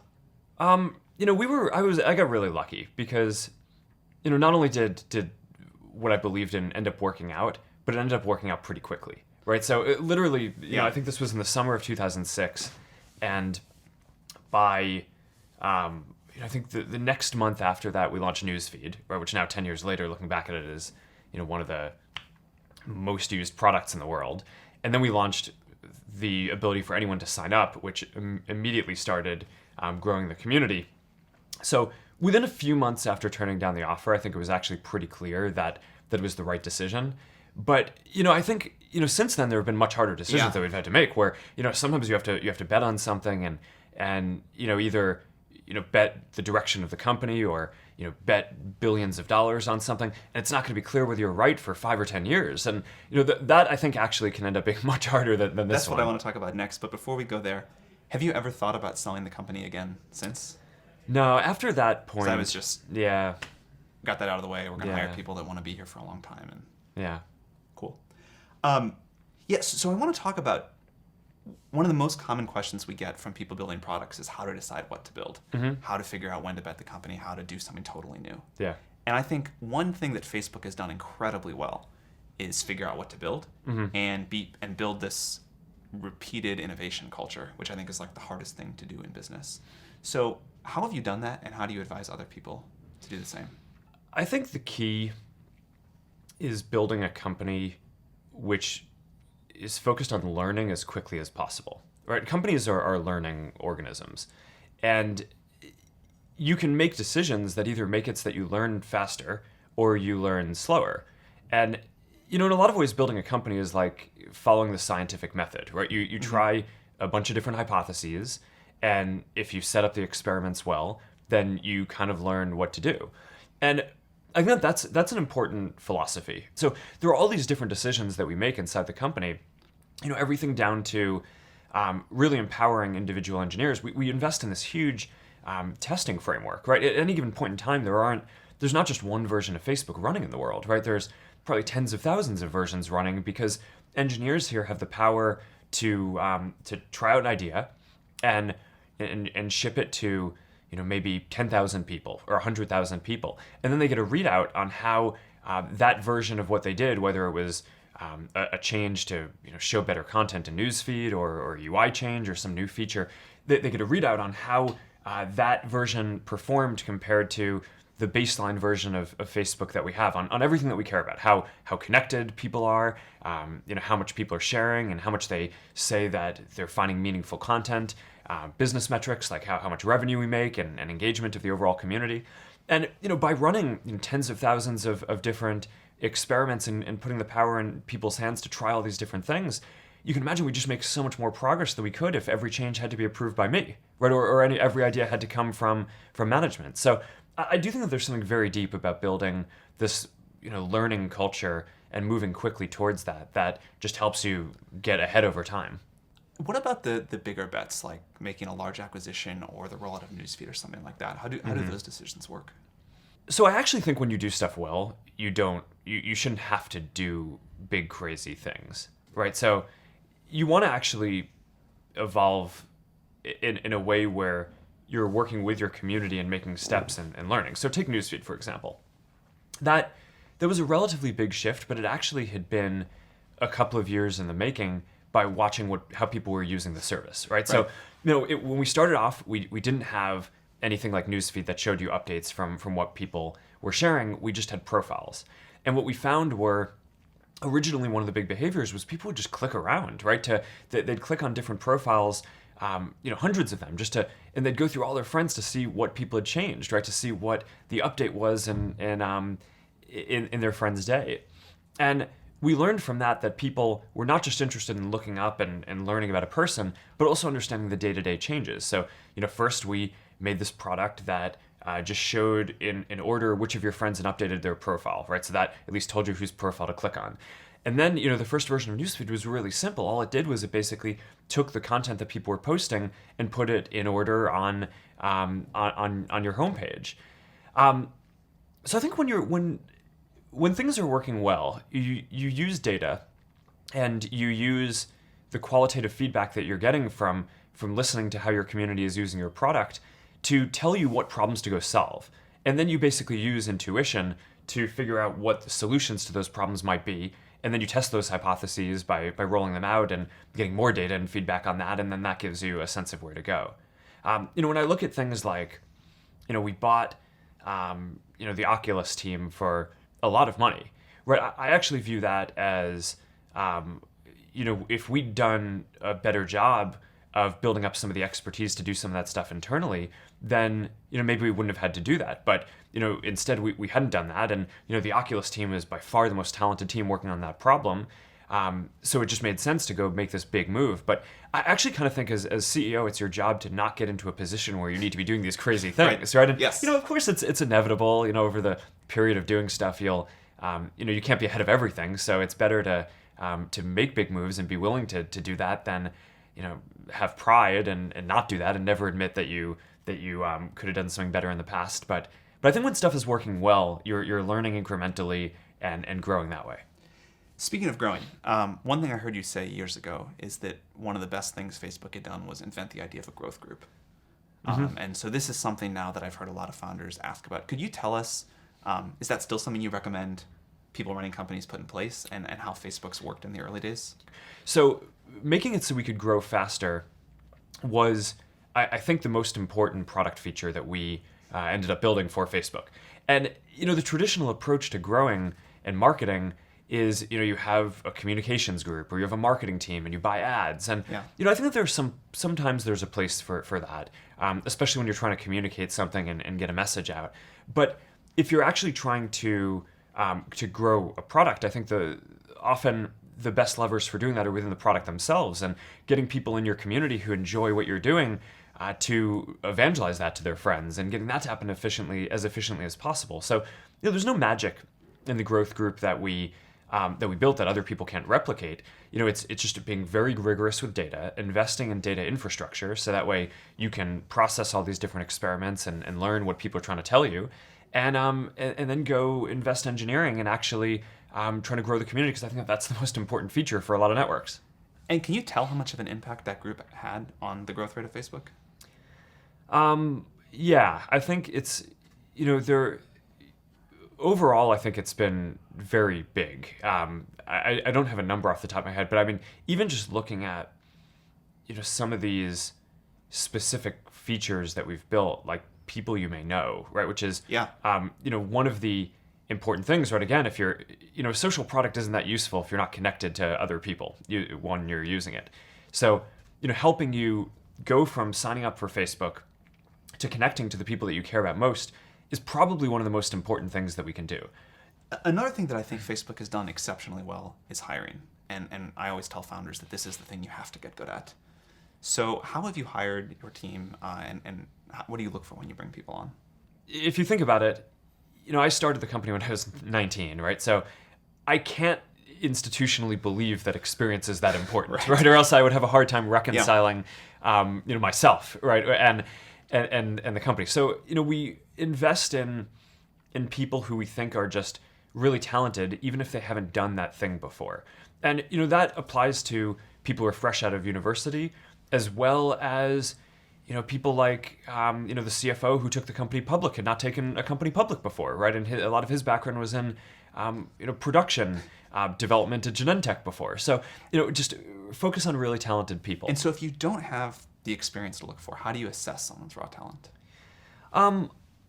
Well, often you can tell from different things that they've done, right? So it's not that, obviously everyone's done something, right? I mean, even if you're 19, right, you've done side projects and interesting stuff, and I think what's important is not to believe that someone has to have specifically done the job that they're going to do in order to be able to do it well.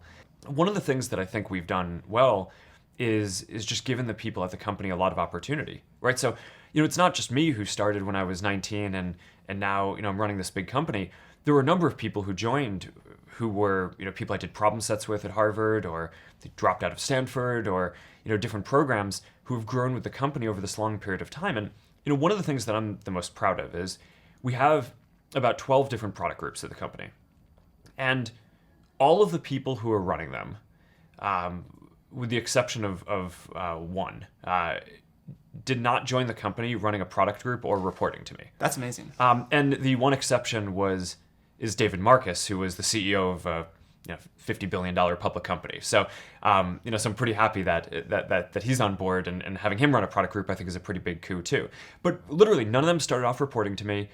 They all started off in different roles. Some were engineers, some were data analysts, some were product managers, and they've all grown. But I think what happens is, people see that you create opportunities for people, and that also, I think, keeps the best people engaged and makes the best people want to come work at your company, because they feel like, oh, I'm going to get those kind of opportunities too.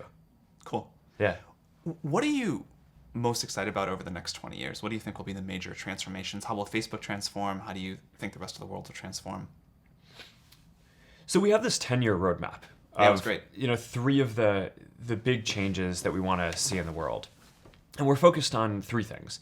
Connectivity, right? So getting everyone in the world on the internet. Right now, more than half the world is not on the internet, which is, I think a lot of people in Silicon Valley probably take this for granted, right? The internet, because it just is not uniformly available. And if we want to solve a lot of the big challenges of the world today, they're not problems that any one group of people or even one country can solve, right? They really involve coming together and giving everyone an opportunity to participate in solving them. So I think connecting everyone is really a key thing, which is going to be great for people around the world. The next one is AI. I think that's just going to unlock so much potential in so many different domains. And we use it at Facebook for a lot of different things, for showing people content that they're going to find more meaningful, for making sure that you connect with the people you actually care about on the service. But in a lot of ways, the work that we're doing on AI to push the fundamental state of the art forward is exactly the same stuff that's going into systems that diagnose diseases better, right? Or find better drugs to treat people, or that other companies are using when they build self-driving cars. And these are things that are going to save lives, right? I mean, if you can, I heard this story recently that at this conference where someone has built a machine learning application where you can take a picture of a lesion on someone's skin, and it can detect instantly whether it's skin cancer with the accuracy of the best dermatologists and doctors in the world. So, who doesn't want that, right? I mean, now, you're going to be able to put the power in your doctor's hand to become the best doctor in the world at that thing. Everyone will be the best doctor in the world. And that's a really fundamental thing, right? That, I get a little bit frustrated, I think, when people, fearmonger about AI and how it could end up hurting people, because I think in many real ways around diseases, around driving more safely, I mean, this is going to save people's lives and push people forward. So that's a really big deal, I think, for the next 10 years.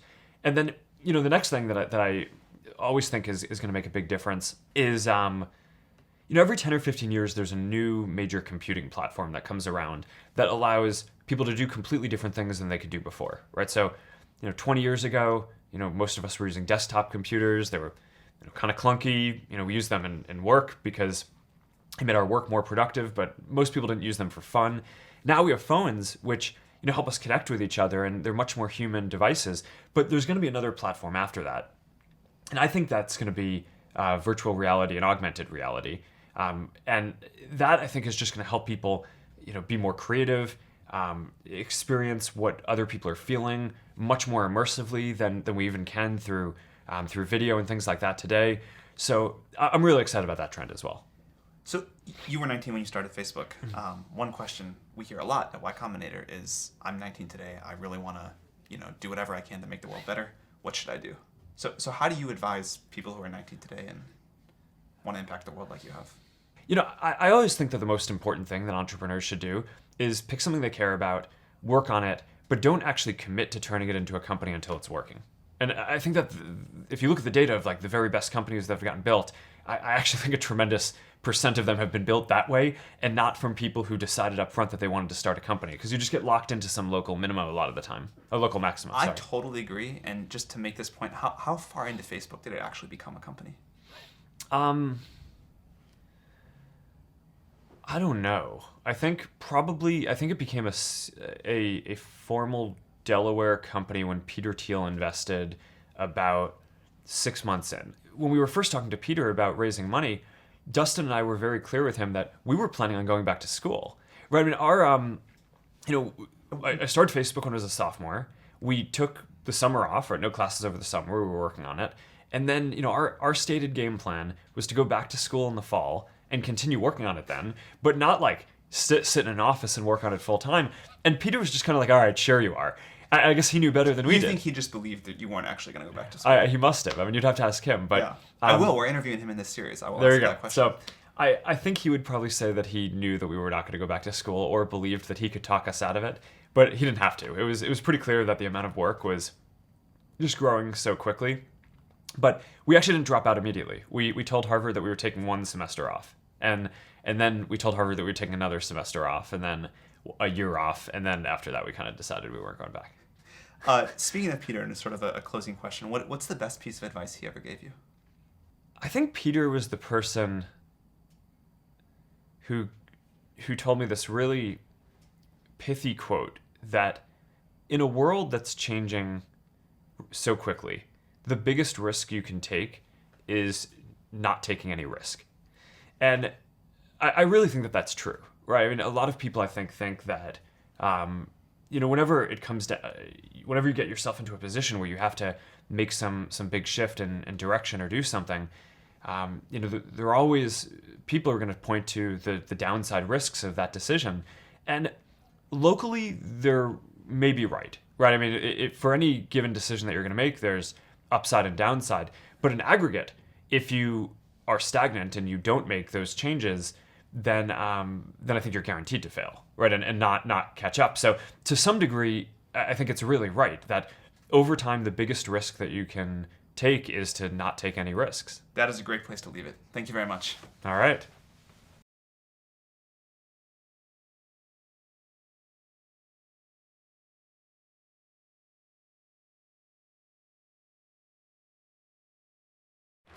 Thank you all for sticking around this afternoon. We had some great conversations, and we're hoping to have another great one. It is my pleasure, an honor, a privilege, really, to have this conversation about the future with two gentlemen who know probably more about it than most. The fellow all the way to my right, to your left, does not need any introduction, Elon Musk. You all know from Tesla and SpaceX, of course, from Solar City. Sam Altman, I would say you don't need too much introduction either, but I'm going to give it to you just in case you don't. He runs Y Combinator. Y Combinator has investments in over 1,000 companies at this point. They're investing in about 250 companies every single year. Those companies collectively are worth about $65 billion in total. That's with a B. And to give you just a sort of a sense of the kind of names we're talking about Airbnb, Dropbox, Stripe, Zenefits, Instacart, et cetera. So both folks with an amazing pedigree and an amazing sense of what's going on. Here's where I want to start the conversation with both of you, and I think we're going to probably go to outer space very quickly. But we're going to try to keep it on Earth, at least for the moment. When you think about innovation, and you think about where we are going to be 10, 15, 20 years, and what to invest in and what to make, I'm going to make it hard for you, Elon. If you took Tesla out of it, took Solar City out of it, took SpaceX out of it, and you said, I could go start a new company tomorrow, it would be what? It would be in what area? Where would you start thinking about? Well, I think there's some there's a fairly obvious opportunity in electric aircraft, because all transport will electrify over time, with the exception of rockets, ironically. Yeah.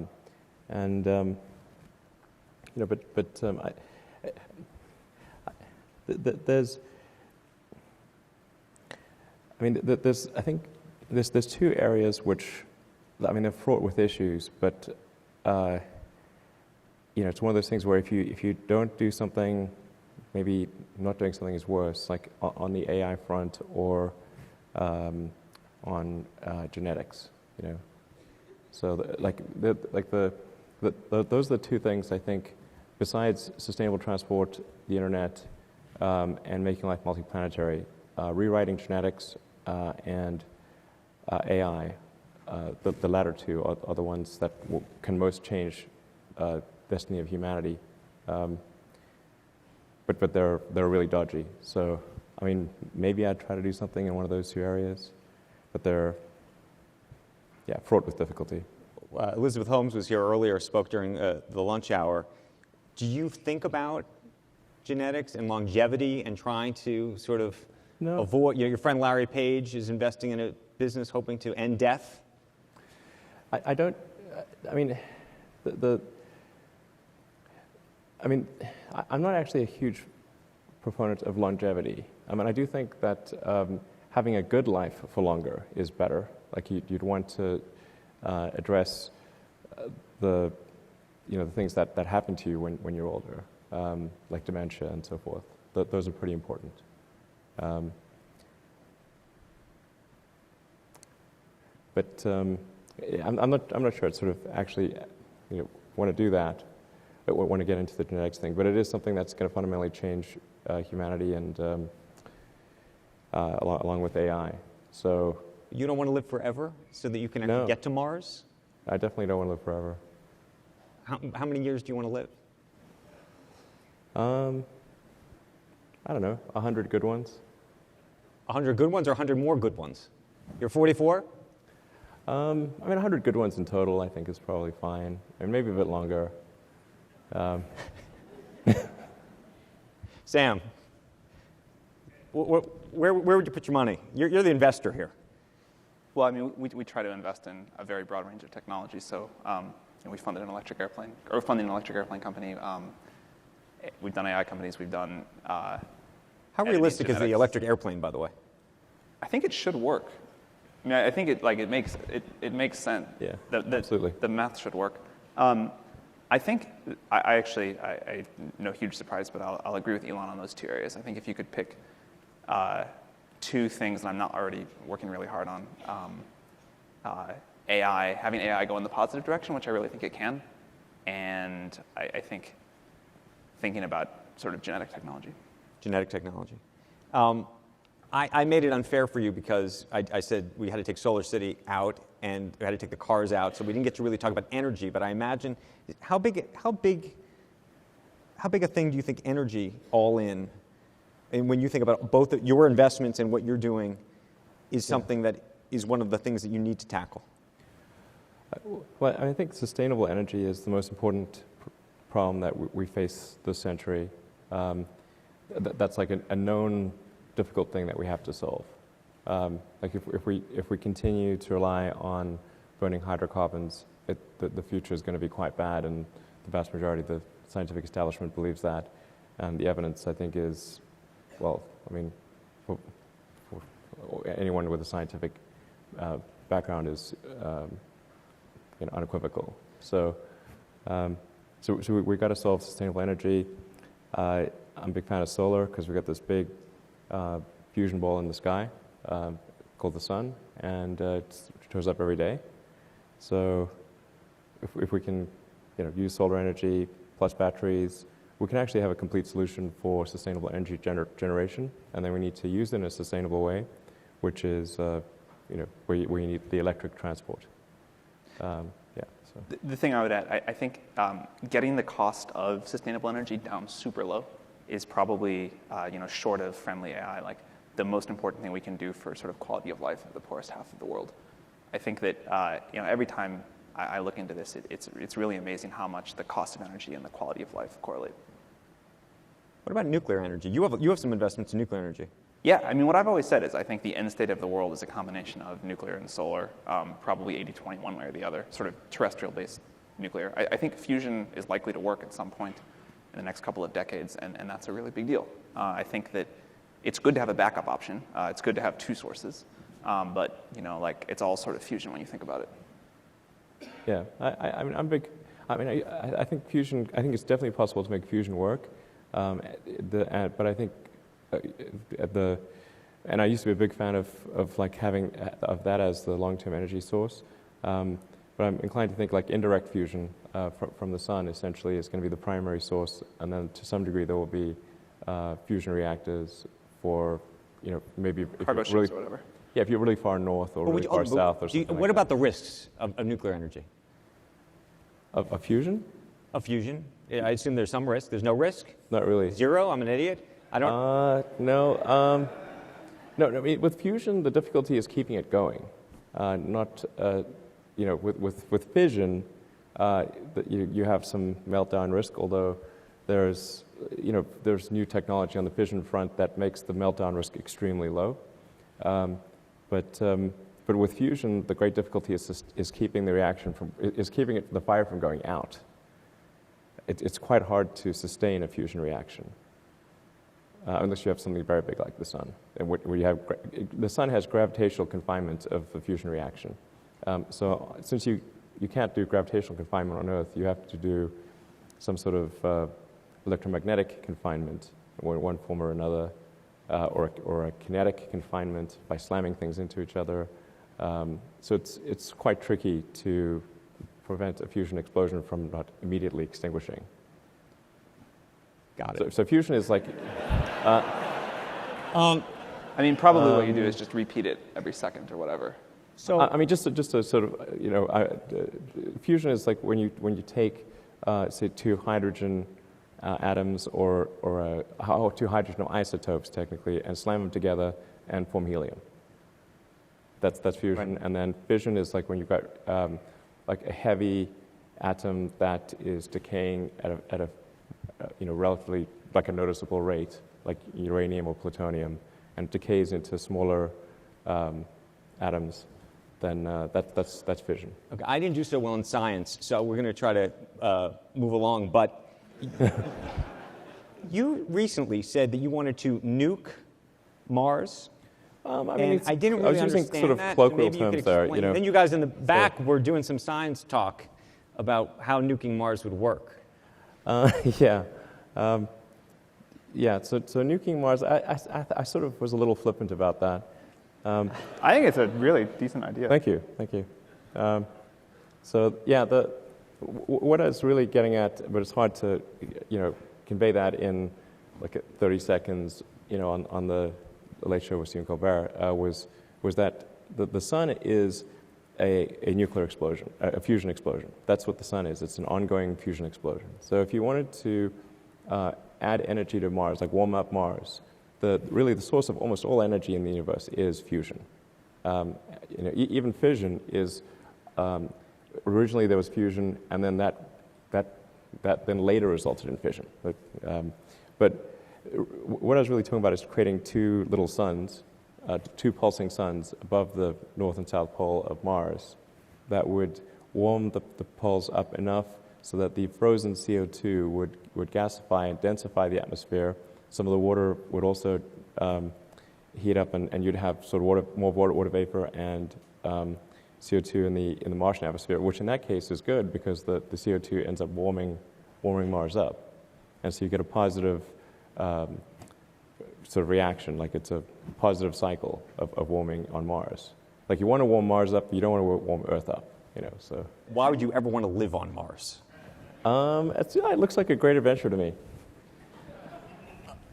Beyond the adventure, do you actually, both of you're investing in stuff that hopefully one day will go to Mars. Nothing for Mars, but excuse me. Nothing for Mars, but I hope Elon goes. I think that would be cool. But is that just for one person? What's going to happen? No, really, I want to. Yeah. Well, I mean, the Mars thing is really like if you say what is going to be really important to the preservation of civilization or life as we know it, more than just humanity, because of course we would bring life as we know it to Mars. And there's no life that we can detect on the surface of Mars. There may be some subterranean bacterial life, but it's on the surface there isn't anything.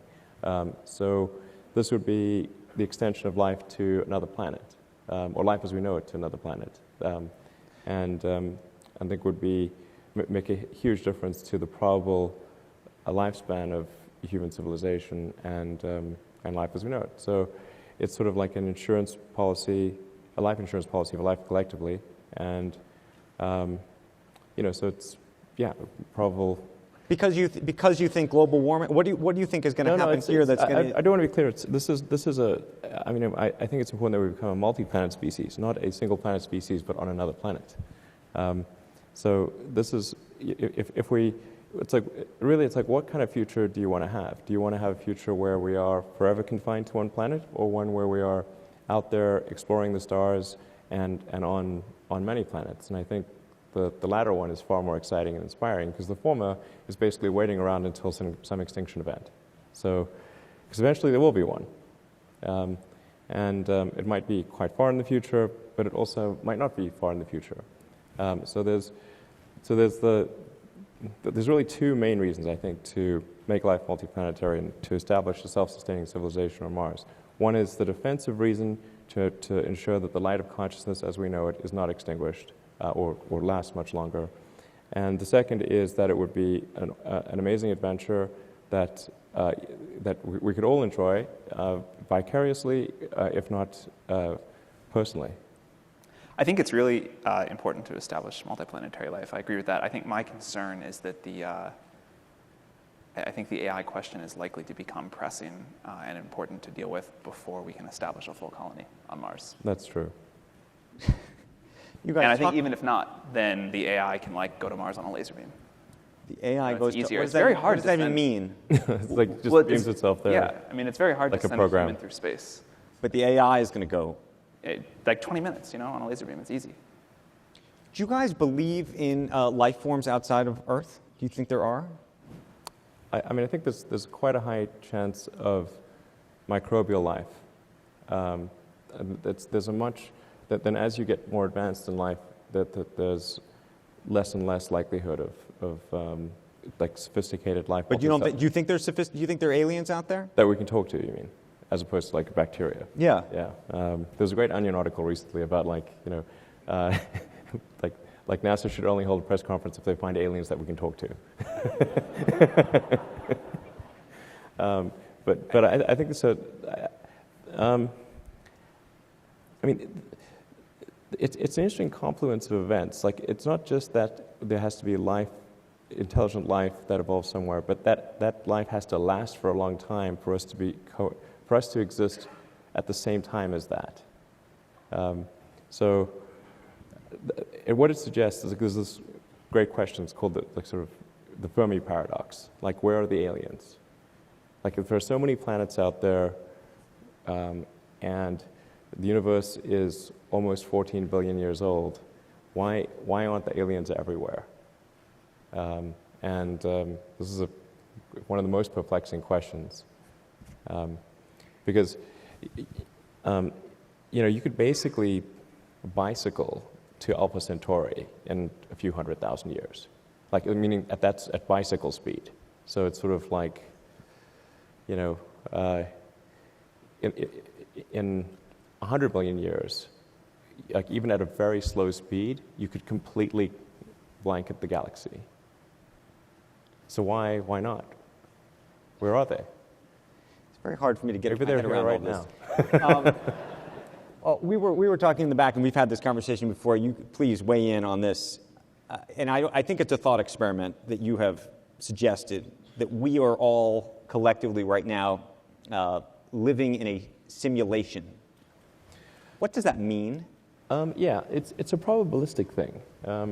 So really, if you look at say the advancement of video games from say 40 years ago, when we started out with Pong, and you just had rectangles batting a rectangle to each other, and now we've got photorealistic 3D simulations with millions of people playing simultaneously, or 3D games with millions of people playing simultaneously, that are just getting better. Now we've got virtual reality headsets, so you can just put it on and it feels like you're right there. You'll have haptic feedback, meaning force feedback sticks, so you can actually pick up something and feel like you're picking up something, like have haptic gloves. And if you extrapolate that advancement at any rate at all, like if you say, okay, let's say it slows down by a factor of 100 starting right now. Okay, so then I mean, the video games will be indistinguishable from reality in, let's say, 200 years instead of 20 years or something like that. But you don't think that we're in a game right now? Okay, well, but we are all, somebody has a joystick somewhere else in some other, you know where I'm going with it certainly this. doesn't feel like that. I mean, I don't think I'm being played by somebody in a video game. But then people in video games don't generally think that. I certainly think if you talk to people who use the latest virtual reality equipment in sort of a big space where they sort of map like benches in the space to benches in the game and the environment, they have this experience when they do that for the first time, and then they take it off, and then they just freeze for 10 seconds. And then you talk to them, and it's clear that like their belief that this is actual reality has been shaken, because they were so convinced in virtual reality that was real. And so if I can take this off, like, why aren't there other layers? I also think it ties interestingly back to the Fermi paradox. Yeah, exactly. If it is a simulation, sort of that would be a pretty good answer for why there are no aliens. How far are we away from sort of virtual reality being a thing that all of us sort of live in to some degree? We would go to this conference. Real close. We would go to this conference from our VR sets. I mean, I do think there's still something to actually really being there in person that we probably won't lose for a long time, hopefully never. But I mean, with what Oculus and Valve are coming out with, and I believe some of that, like the first VR headsets are due out early next year. Yeah, like in the next several months. And the demos that I've seen, and I think Sam's probably seen too, are incredibly compelling. And there is that strange feeling, because you put the headset on in like a very nondescript, bland room, and you put the headset on and suddenly you're in anywhere. Like you could be... Yeah, I got this demo where they would like blow air on you when you like got near a cliff edge, and when you walk near a fire, they would turn on the heater. And you don't see any of this because you're just wearing it, and then it's really quite compelling. I want to talk about something else that's compelling, which is Tesla. It's really nice. nice. Talk about the thank X. you. It's an SUV. It's an SUV, but here's what I was going to say: $132,000. How many people are really going to buy this thing? Yeah. So the first cars that are produced are the sort of fully optioned version. So it's not like a base price of $132,000. It's And we'll have a version that's still expensive, on the expensive side, but before any incentives would be about $75K next year. Yeah, with incentives and whatnot, it's maybe 65. So it's still expensive, but it's not as crazy as 132. Right. And then in a couple of years, we should have the Model 3, and that'll be starting price of $35,000. So it's a smaller car, but it's a lot more affordable. Okay, so for the Tesla sort of real aficionados who follow you on Twitter, you need to answer one thing, which is last week somebody tweeted at you, I think about the X, and then you put out a tweet that mentioned the Y and the 3, and then you deleted the tweet. Yes, this has and no everybody significance. wants to know why you deleted the tweet and what the tweet actually said. I think it just said something like there'll be the Model 3 and the Model Y, and that one of them will have like a Falcon Wing door, which is like pretty obviously the Model Y. But I deleted that and like, I don't know, a dozen other tweets because I just sort of had like kind of a rambling Twitter history. But it had no significance. The delete has no significance. Like I don't think deleting a tweet like makes it go away from the internet or something. So why delete the tweet? I just didn't like the way my Twitter history looked. It was like too rambling. You've invested in Twitter. In Tesla. Yeah. You own a Tesla. Yeah. Make the case for those who are out there. Make it harder because he has to do it now. Why? What is this going to become in your mind? You sure you don't want him to answer? Yeah, we know what he's going to say.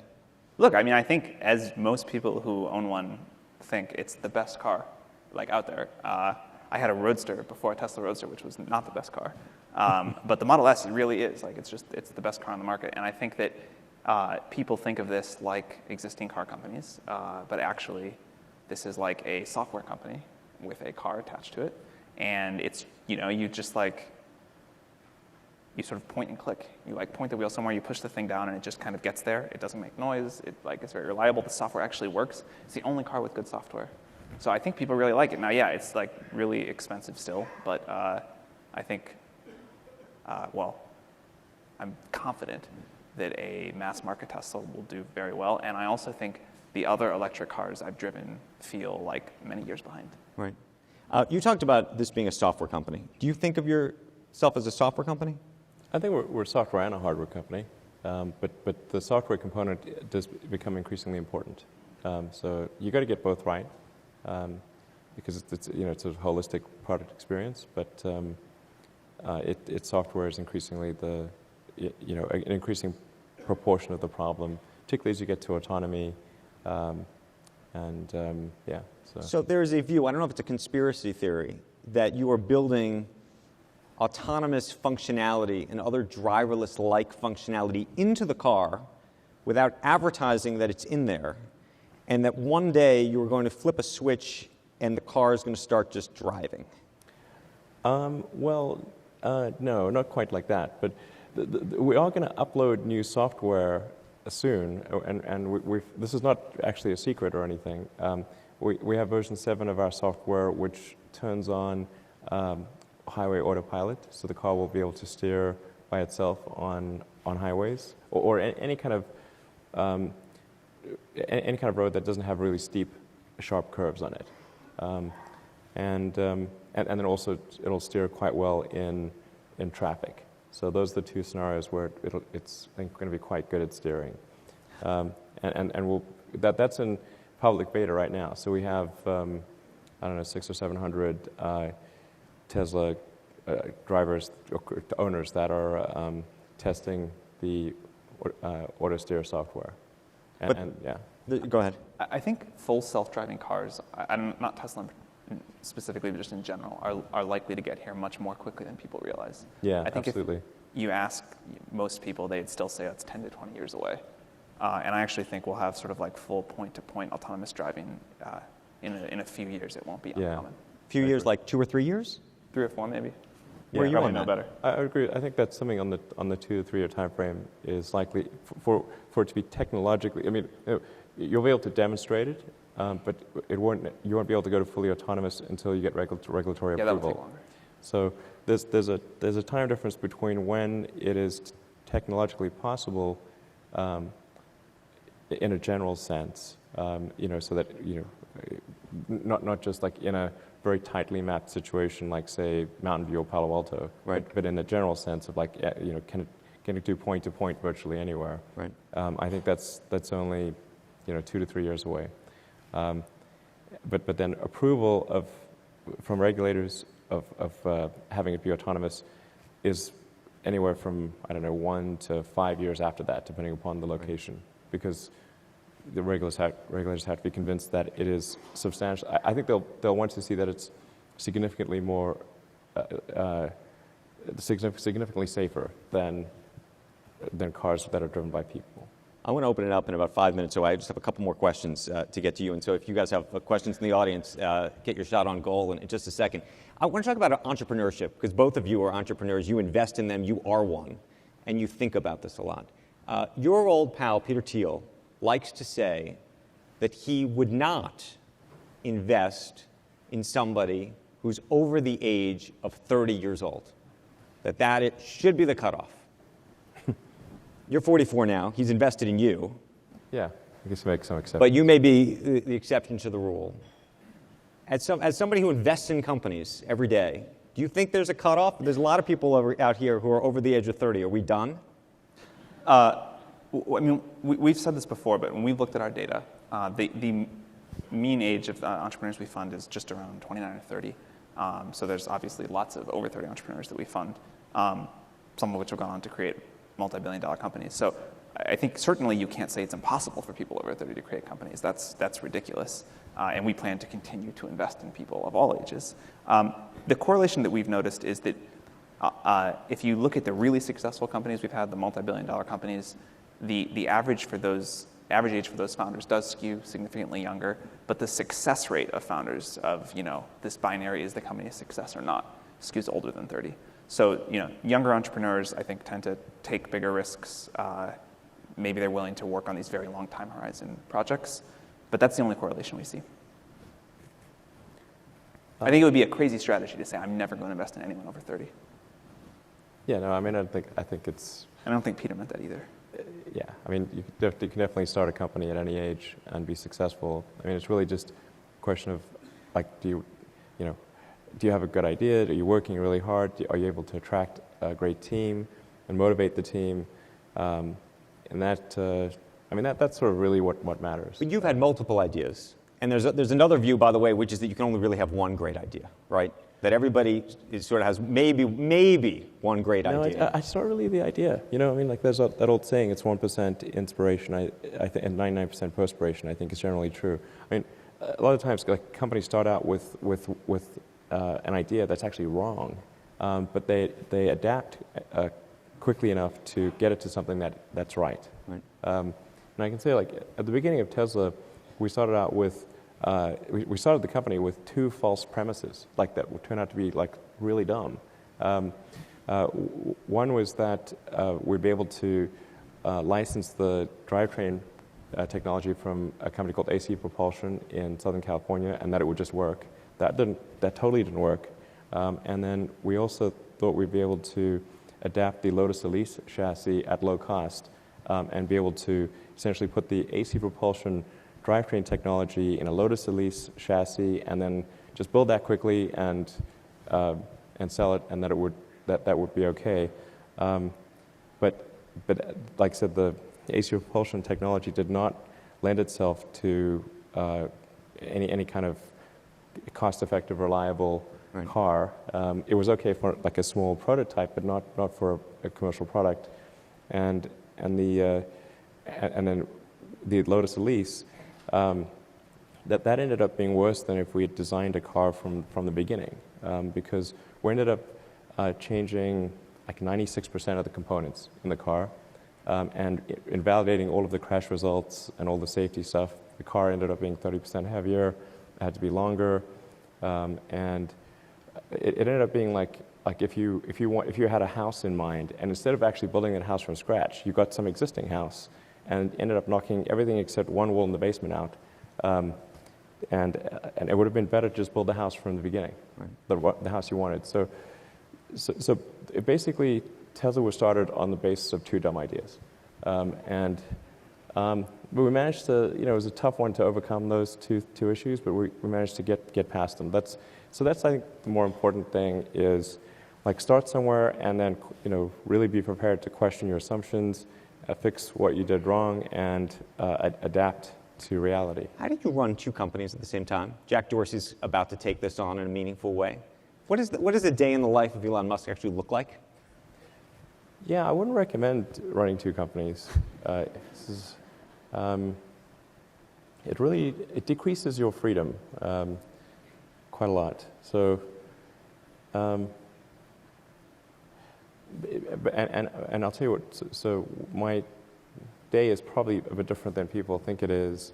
I mean, most of my time is actually spent on engineering and design. So that's probably, I don't know, like 70% of my time. Like press stuff like this is maybe 2 or 3% of my time. It's really, really tiny. And I'm going to reduce it even further to probably like 1% of my time. So. Real quick, and then we'll go to the audience, politics. I want to ask you two political questions. One is innovation in politics. When do you think there'll ever be a day where we actually vote on our phone? We stupidly seem to still go and vote, in our local district, oftentimes at a local school. And I also wanted to get your sense of who out there you may or may not like right now, in terms of what you guys do and who you think might do the best. All right, I'll take the first question. Elon can answer the second. Trump's amazing. I think that, yes, we will someday vote on our phones. I think it will have a significant impact because it'll really change the people who vote. So I think that may take a while because there are a lot of people who don't want to see the electorate change, but over a 20-year time frame. I always try to think about things over these sort of 10 or 20-year time frames. I think you can get so caught up in what's happening this month or next year. Are we in a bubble? Are we buying at a low tick or a high tick? But eventually it's going to happen, and I take solace in that. Anyway, Elon on Donald Trump. Yeah. He asked you. I mean, I don't really have strong feelings, except that hopefully Trump doesn't get the nomination of, the Republican Party. That's because I think that's, that wouldn't be good. But I mean, Barry Diller said he would move out of the country. What about really? you? No, I'm going to move. I mean, I think like at most he would get the Republican nomination, but I think that would still be a bit embarrassing. So, I think that could happen. Yeah. You think it will happen? It could. It won't surprise me if it does. Yeah. I honestly don't have strong feelings about the. Do you get involved in politics? I get involved in politics as little as possible. Yeah. There's some amount that I have to get involved in, mostly because SpaceX has to battle Boeing and Lockheed, for national security and civil space launch contracts. So if we don't battle them, then we'll lose. So, how corrupt is that whole thing? Yeah. Well, I mean, I actually would say that on balance, I guess it's not that corrupt, because if it was corrupt, then SpaceX would have no chance. Because SpaceX, it's gotten a bit bigger these days, but it was very tiny when we won our first government contract. And if it had been like deeply corrupt, then we would not have won anything. So, I think actually at the greater the level of visibility politically, the less corruption occurs. So I think there's actually probably like the least corruption at the presidential level, then at the Senate level and the House, and then there can be a bit more corruption at the state level. It's like basically how much attention are people paying? That defines how much corruption occurs. Right. Yeah. Perhaps, and we'll open up to it, but it got me thinking. The only real big critique of some of your businesses is that they are subsidized to some degree by the government. Could these businesses succeed without government help? Yeah, absolutely. And at some point I should probably write a rebuttal, because there was like a nonsensical LA Times article from which a lot of this stems. Because what the LA Times article did was add up all incentives that Tesla has received and all incentives that Tesla will receive. So like over a 30-year period, and made it sound like a big number. But it's, like if somebody's earning $50,000 a year, you don't call them a millionaire, because over the next 20 years they will cumulatively earn $1 million. But that's effectively what that article did. The incentives, I think, for Tesla and SolarCity, what they really do is balance out the actual and de facto incentives that carbon-producing activities have. So, and I don't think they actually balance it out. So the carbon-producing activities still sort of overwhelm the incentives that electric cars and solar receives. I mean, for example, there's a 20% tax incentive for a stripper oil well. And the incentive for solar is currently 30%, but dropping to 10% in 2 years. Right. So in 2 years, the incentive for solar power will be half that of a stripper oil well. Right. So and SpaceX made it in spite of Boeing and Lockheed receiving a $1 billion plus subsidy for their launch activities. So I think in the case of SpaceX, it was sort of success in spite of incentives, and in the case of SolarCity and Tesla, the incentives were, moderately helpful, but not the deciding factor. They're a catalyst. They made things happen a little faster than they would otherwise happen. But you look at something like there's a $7,500 tax credit for EVs. Okay, so that ends up being a 10% discount that the consumer receives for buying the car. It's not like night and day difference. Right. Okay, we got a lot of people who are standing, and we want to get to all the questions. We're going to sort of try to do this rapid fire, so I'd ask you to keep your questions short, and these guys are going to keep their answers short as well, or at least we're going to hope. Go ahead. My name is Bruce Gittleman. I'm a private investor in Toronto, Canada. And Elon, if you're not happy with the next election, you're more than welcome to come back to Canada. Question is about artificial intelligence. Like any good new technology, people always fear the change and things that can go wrong. I was wondering if Sam and Elon could share with us their positive vision of AI's impact on our coming life. Right. We didn't even get to AI in this whole conversation. Yeah, I think, look, there is a really positive vision here, right? I think the science fiction version is either that we enslave it or it enslaves us, but there's this happy symbiotic vision, which I don't think is the default case, but what we should work towards. I think already humans and AI are co-evolving, and no one's paid attention to this yet.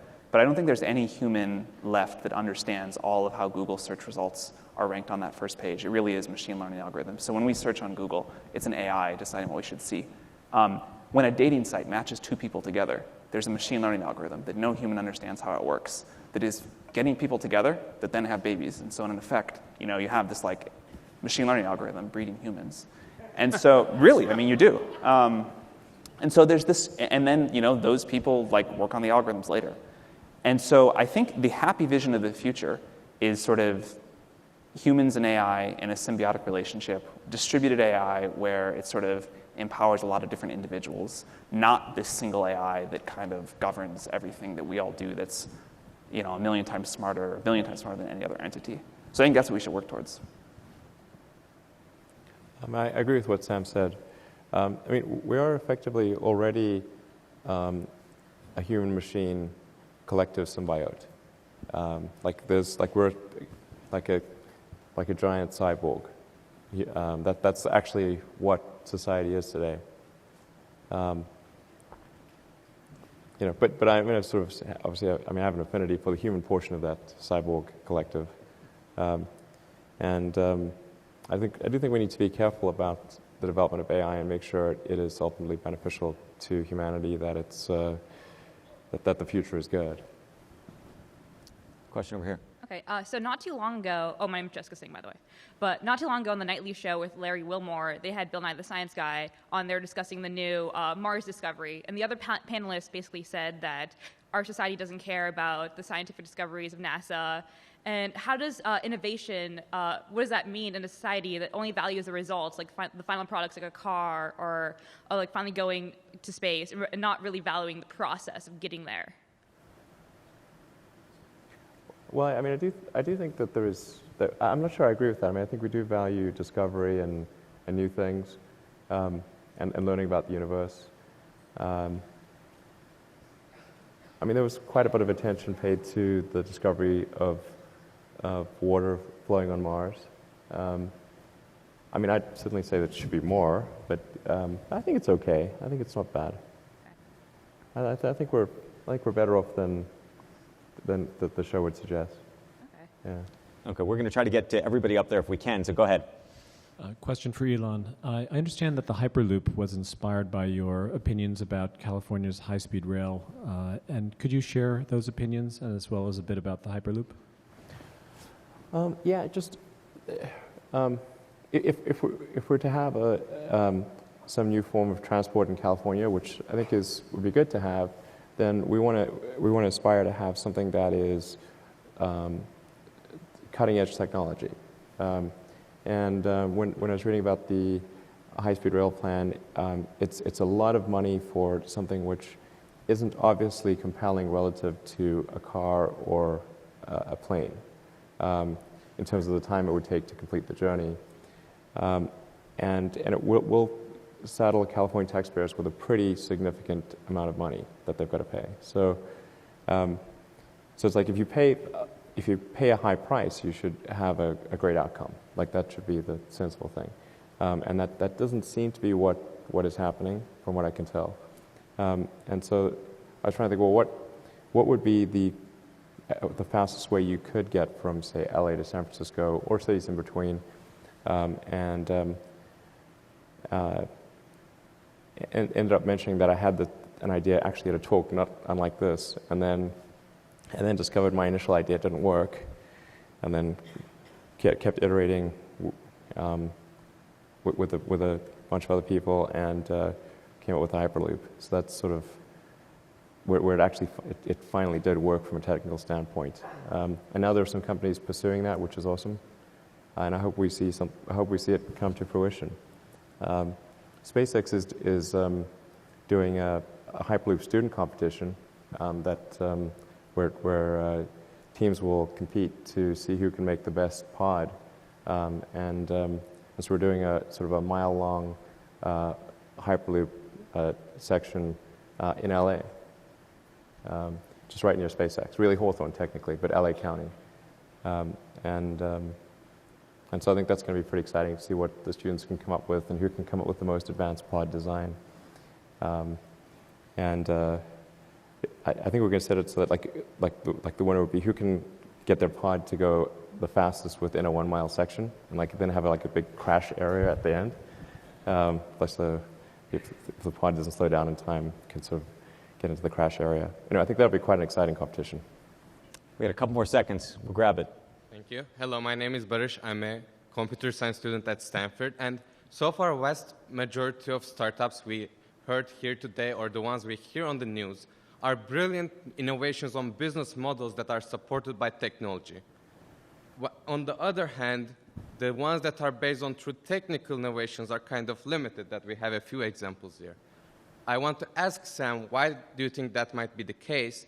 And as a follow-up to that, to Elon, do you think you'll be able to successfully build Tesla or SpaceX if they were your first ventures, and if you were looking funding for them out there? So I think that a lot of people talk about how, no one's working on anything interesting and we're all just doing software. The world is really shitty. It's getting worse. It's the end of progress.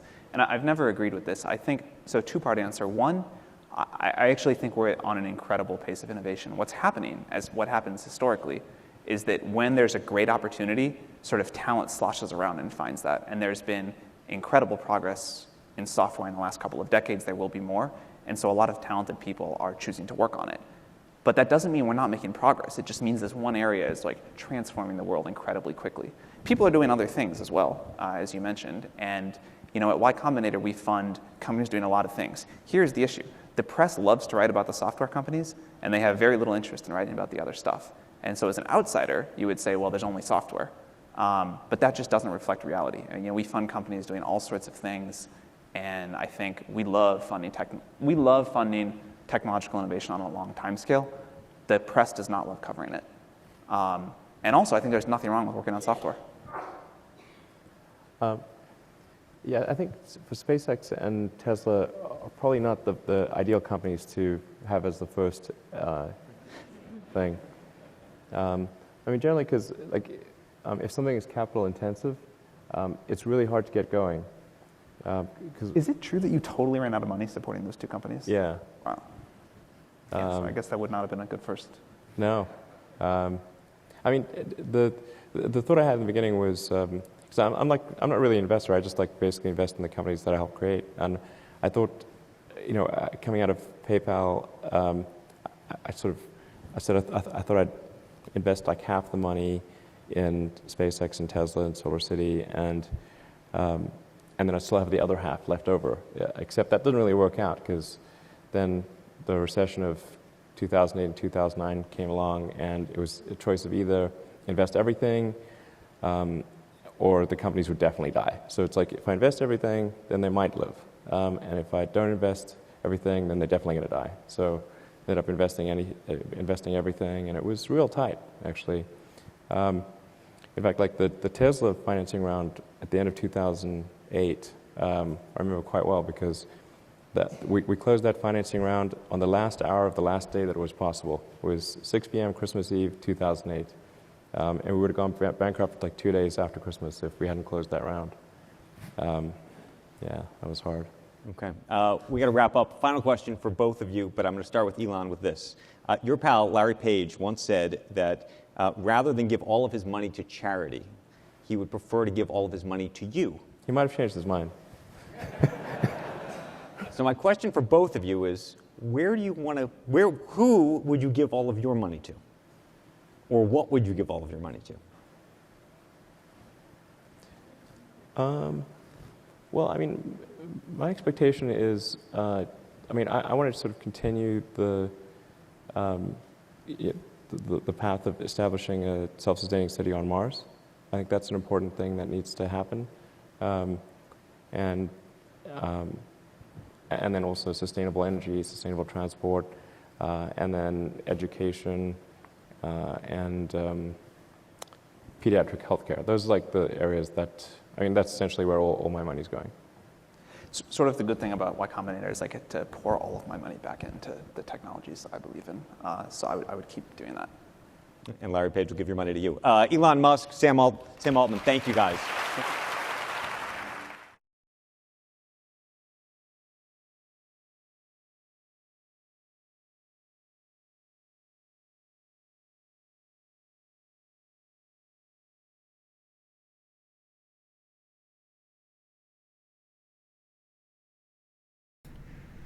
Down. Down, down.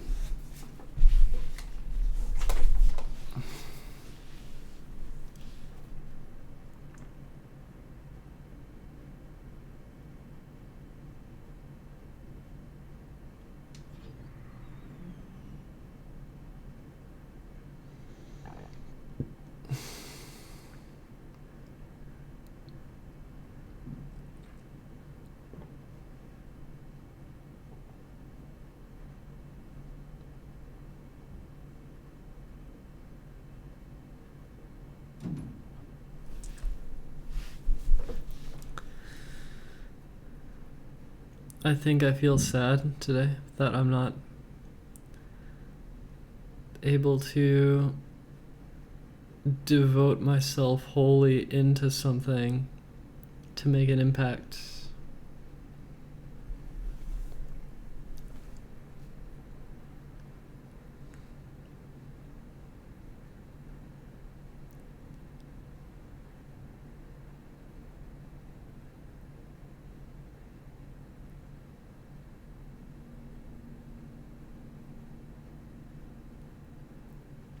I don't think it makes a difference, Mars. How did the leg shaving go?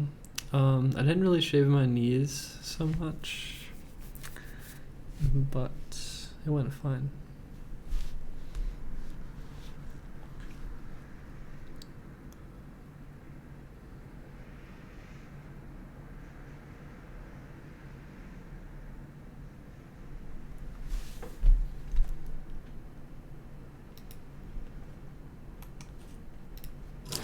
The realm of possibility and impossibility overlaps in the field of human augmentation. So it's a good time to be asking, what is fantasy and what is reality?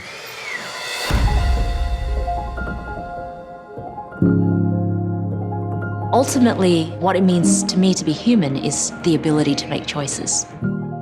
To be human is to be highly adaptive and to seek, as we march into the future, a better and better life. I don't feel comfortable with the word human. I consider myself a cyborg.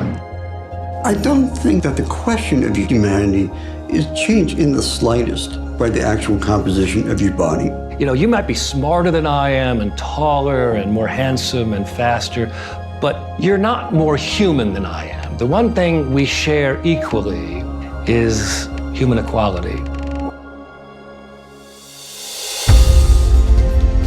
We've been augmenting our capabilities for a very long time. It's just about extending capability where it doesn't occur naturally. Active implantable devices will change what it means to be human more than we've ever seen before. The future of humanity, the future of our bodies, will be determined by technology.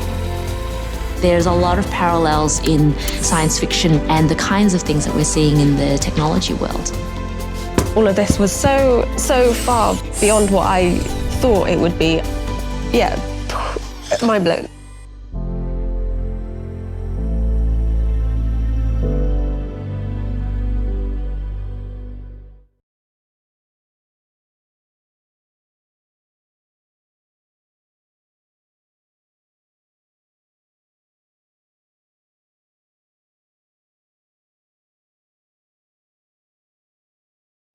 My name is Rob Spence, and I'm a cyborg.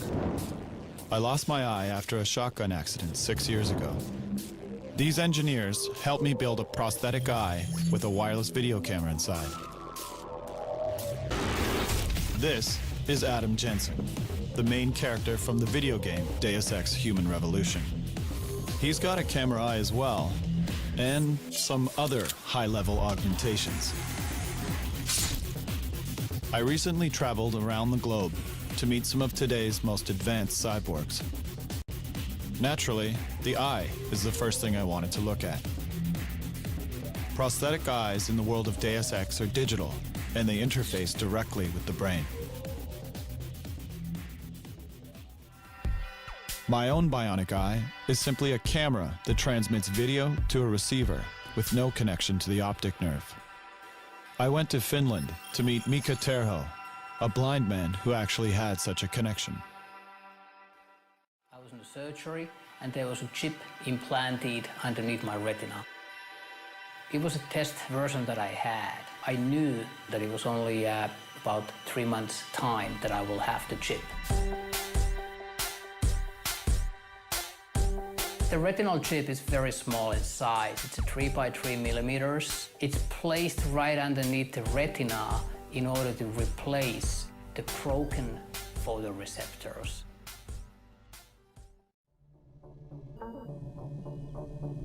Adam's eyes don't just restore vision. They also add situational data, known as augmented reality, also called Terminator vision. Augmented reality is the superimposition of data onto the world that you see. For instance, we have a firefighter mask. It's in prototype right now that allows the firefighter to get some essential data today.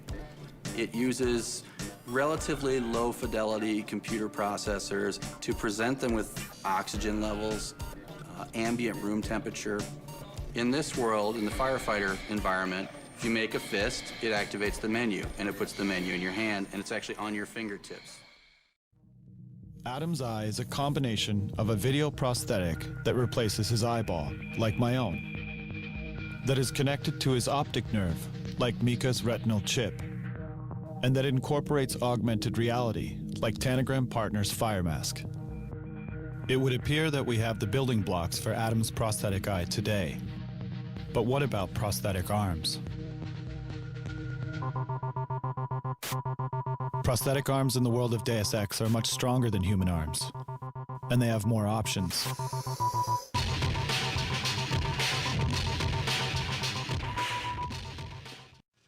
Meet Jason Henderson from West Virginia, and Kieran McCammon from California.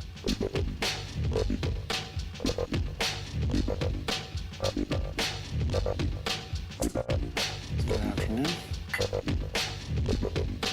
So these arms are what? I mean, how do these arms work? The remaining muscles that are in your arm have electrical signals that come from your nervous system, and like these ones? Yeah, yeah. So I have a myoelectric sensor, one here, and then another one on the other side. So when I contract one muscle, then the hand opens. When I contract the other muscle, then the hand closes.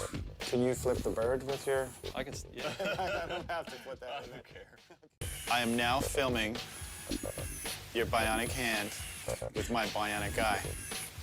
That's pretty cool.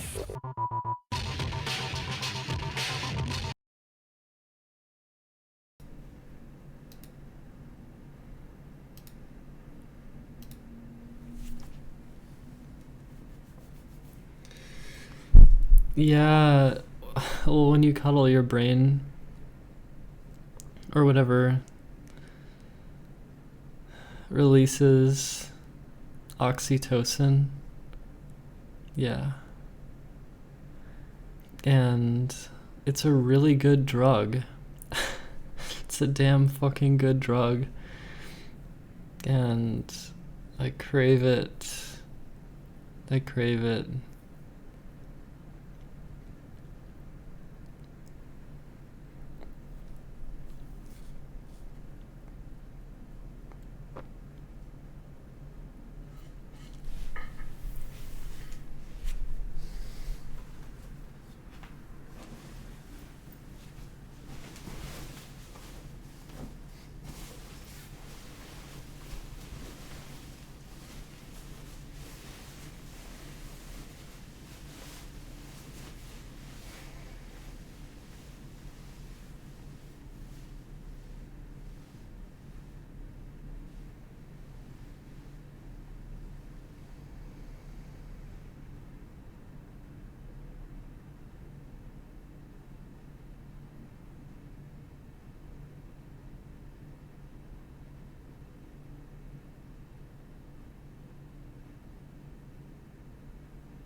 It's not the same cuddling a pillow. It's not the same.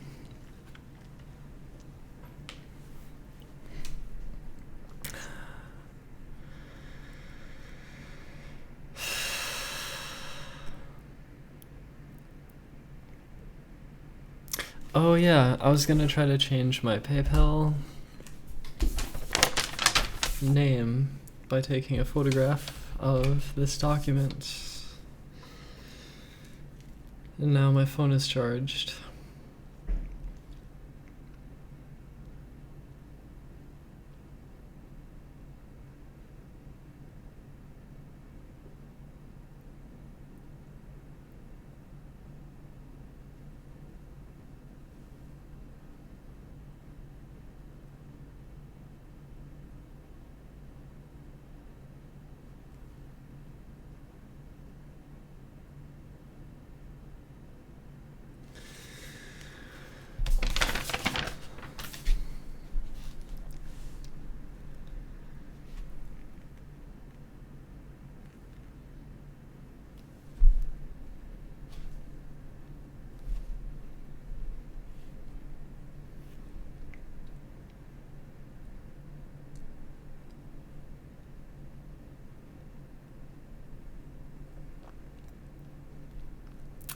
I look really cute today.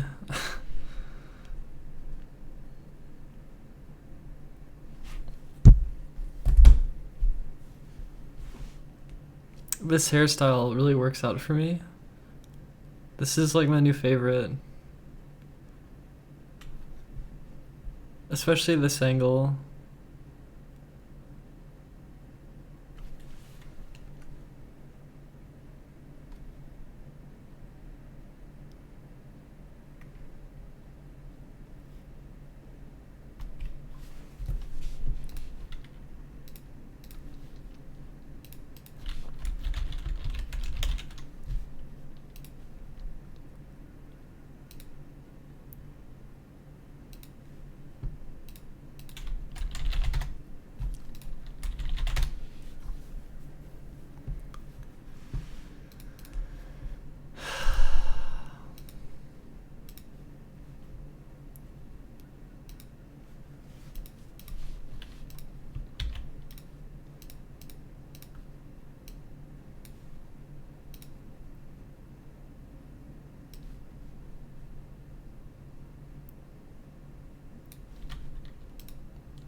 I'm uploading that selfie.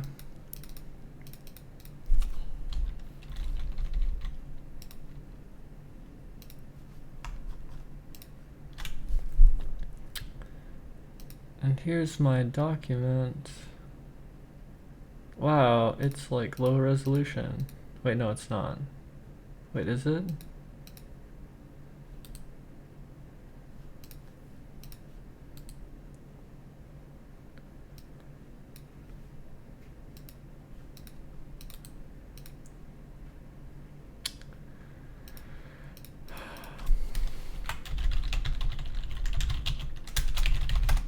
Whatever, I think it's fine. Okay, Twitter.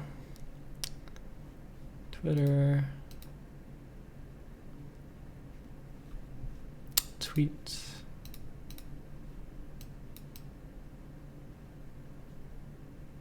Selfies. Selfie.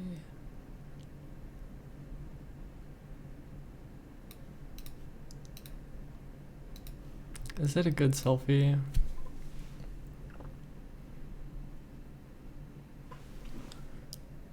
It kind of is. Is there too much light on it?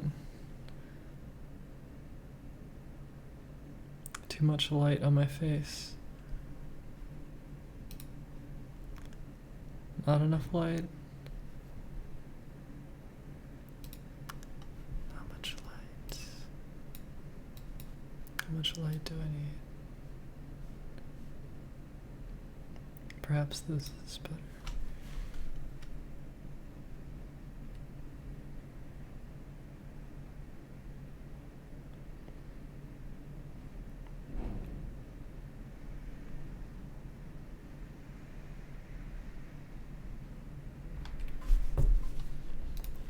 Is that a better picture?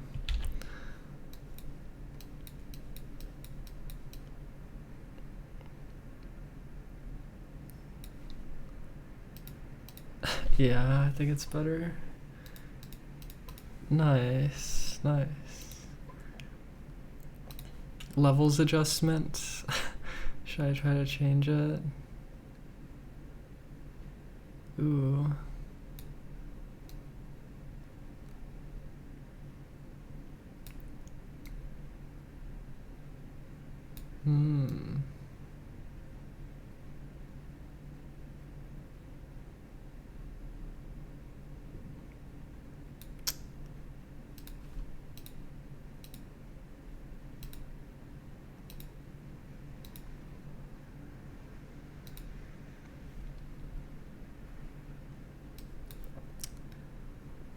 Excellent. Excellent.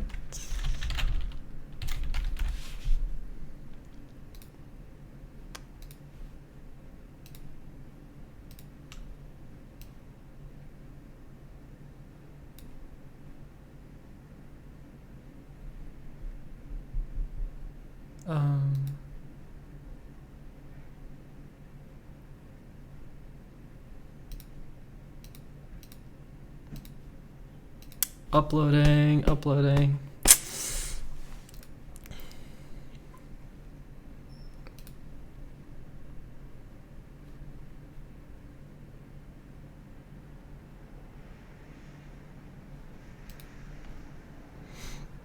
Okay, so now we're going to PayPal.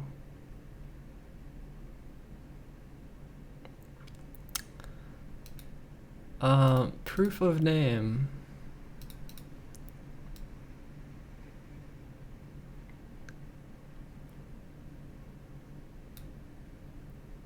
Where did I save it to?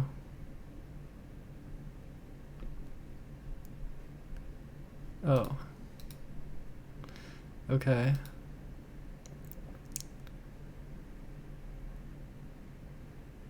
Attach file. Okay, and then they want my ID, and I have the ID. Photo ID, attach. Send files. Wait. Why is that one underlined? Why does... what? Whatever, just send to them. Here's what we received from you. Proof of name, photo ID. We'll review your information if you have any questions. Customer service will contact you. Uh-oh, can I change my email too? What if my email's locked? That'd be so dumb. Oh, I can change it.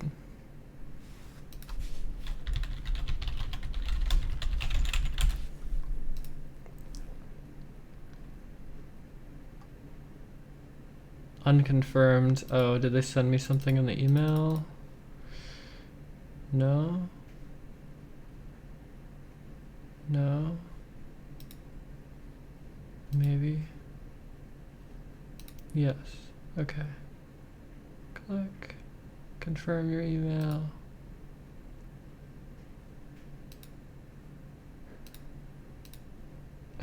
Alright.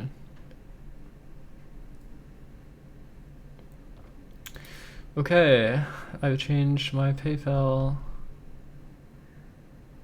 Well, I have to wait for them to look at my documents, but... Alright. So that's done. So now on Patreon... I should probably wait till PayPal changes it, right?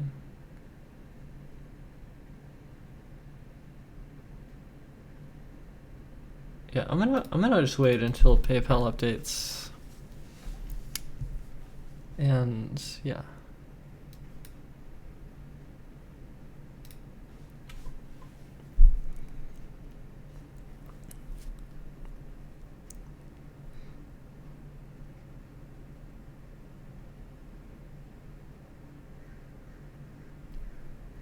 Omegle, what's that again? Is that like random webcam chat with strangers? Am I allowed to stream that on YouTube? That's an interesting idea. Wait, Omegle, wait. What if it's like penises that appear on my screen?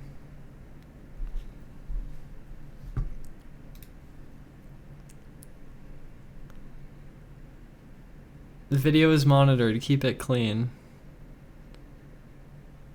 Oh, there's different sections.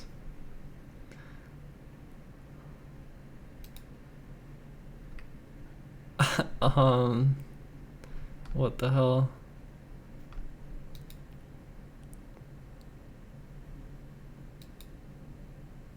Well, the thing about penises is that I don't think I can broadcast penises on YouTube so much.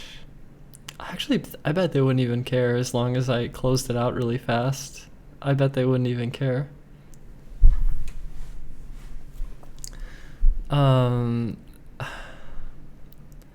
Start chatting.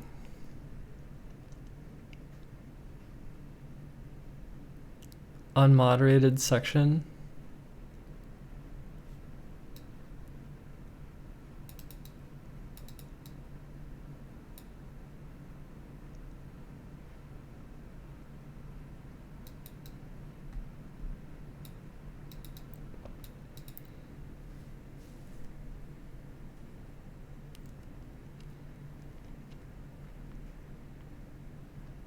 Well, it's like a live stream.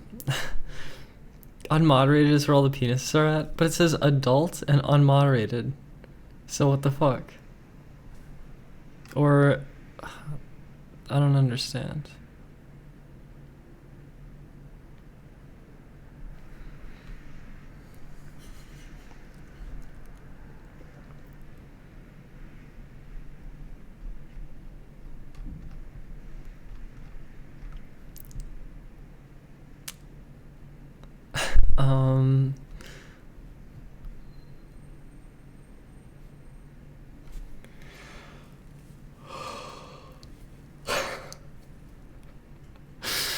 Okay, this sounds really entertaining. But yeah, I don't want to run into penises, and I would have to set it up correctly, right? How do I set this up? Do I just like... Okay. How do I do this? Like, do I just do this video? What is this? How do I change this? Cancel. It says you must be 18 plus or 13 plus. Or wait.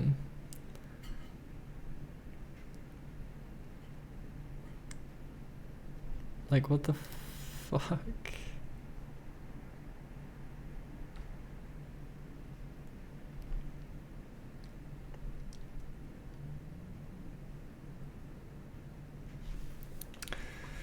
Wait, so you're saying if I put Narcissa as my interest, then other people, like you people, put Narcissa as your interest, then we'll connect on here?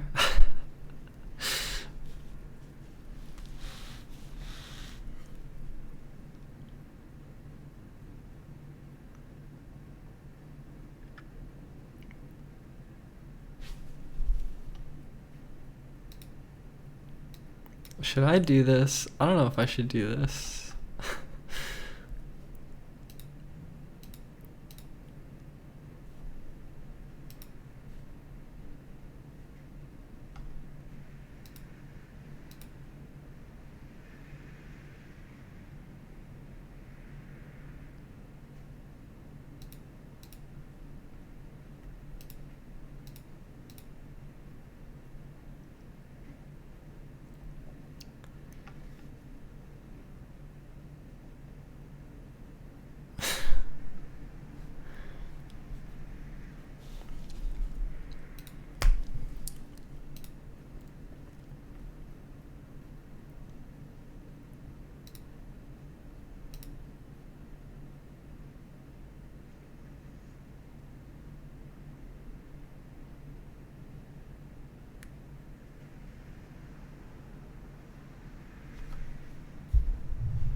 What the fuck?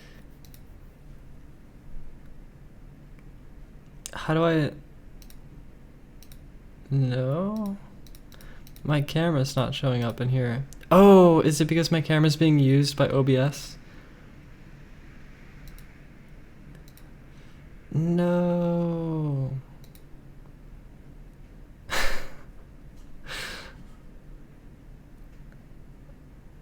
Do I need two cameras? Maybe. I see nothing.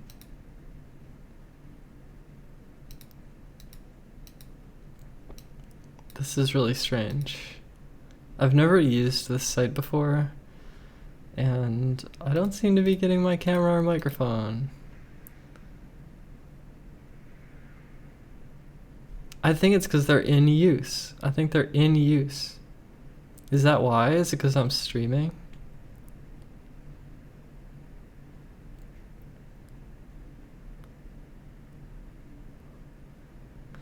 Oh, do you think that would work though?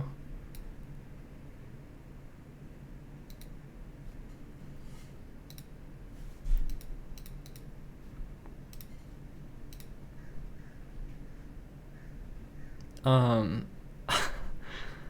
right.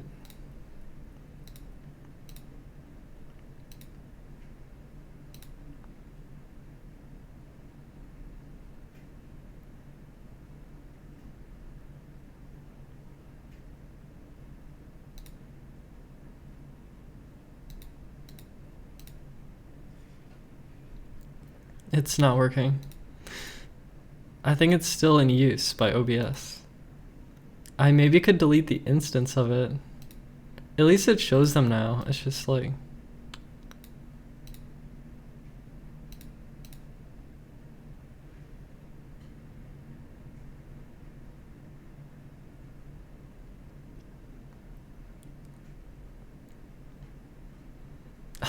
I think I have to like delete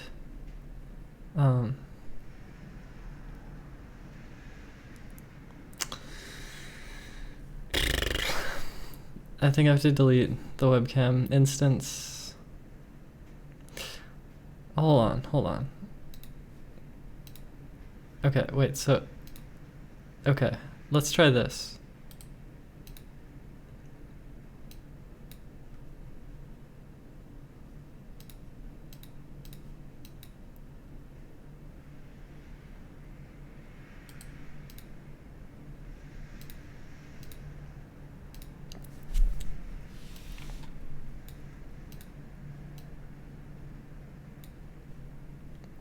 Okay, so this might actually work now.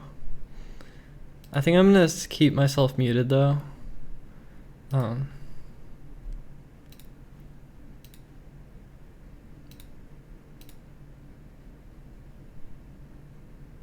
Why is it not working? No.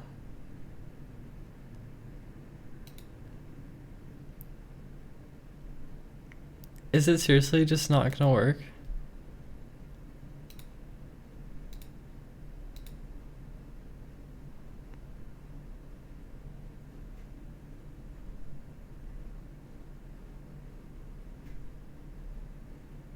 I'm really sad this doesn't work. Like, is it because the webcam is in a different scene in OBS? So it's just like totally...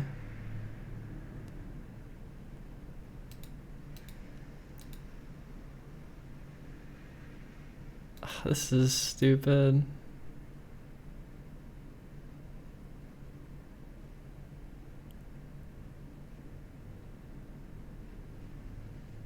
She has a belly piercing or something.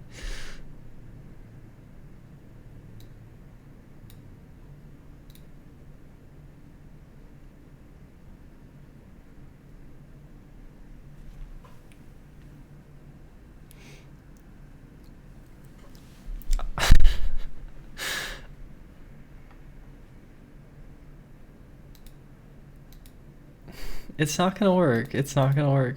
It's because I'm streaming. It's why.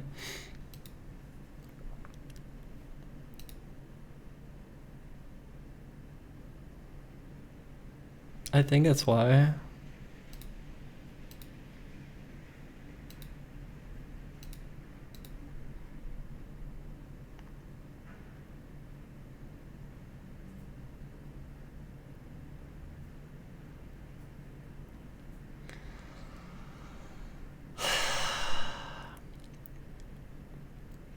Okay, you know what?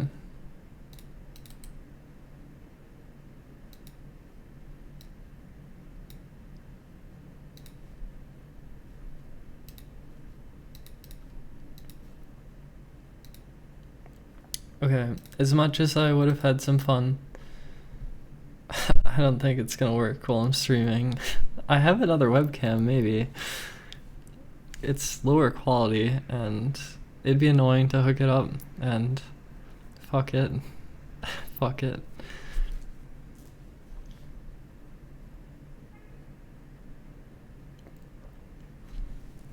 Well, they said like tasteful nudity is okay on YouTube. They say it's okay. Get a second cam. Like, I don't even know for sure if I have it. And I might not. I might. I don't know. And it'd be annoying to set it up anyway. Just for this. Like, I don't know. Just do text chat.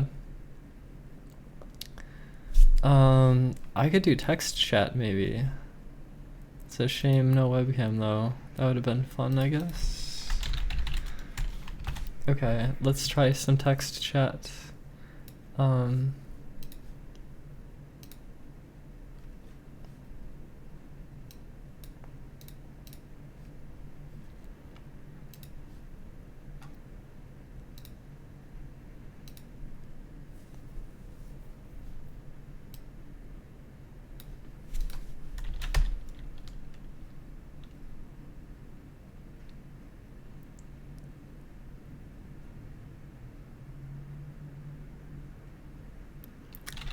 I'm not sure what to say though. I'm shy.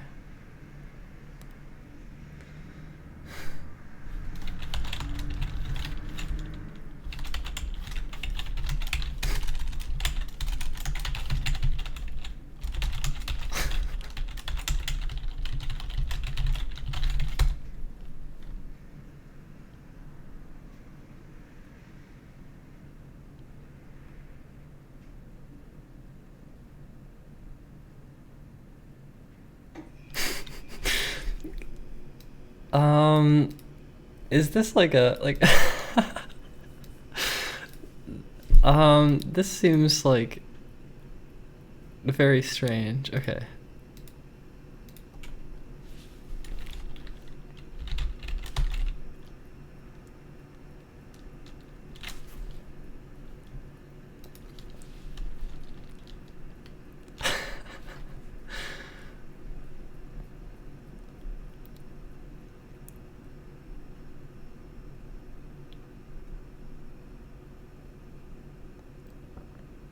Is that supposed to be kick?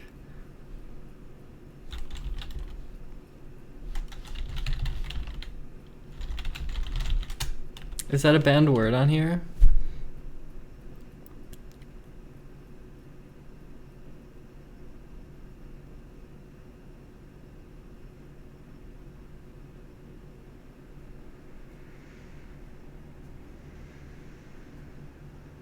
Is it just like tons of bots and no humans talking on here?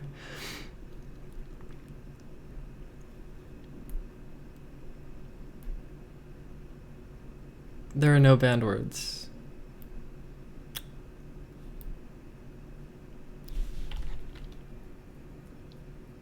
Alright. Fucking next person.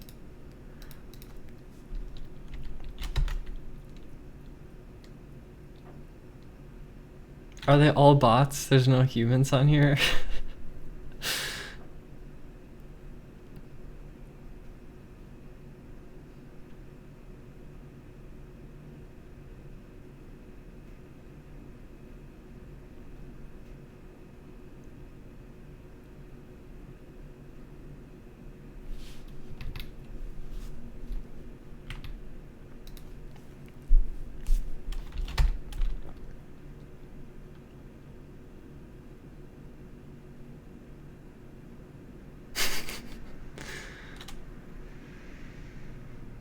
What the fuck is this?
I have nothing to say. What do I say?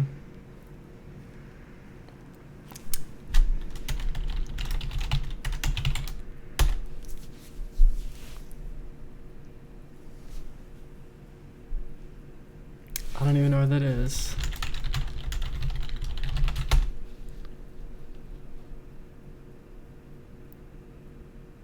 It could be an advanced bot. It could.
Um.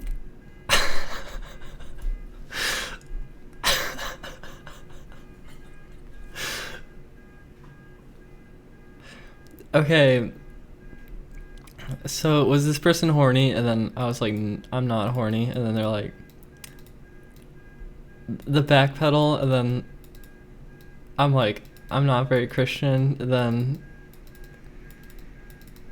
what the fuck just happened here? All right, next.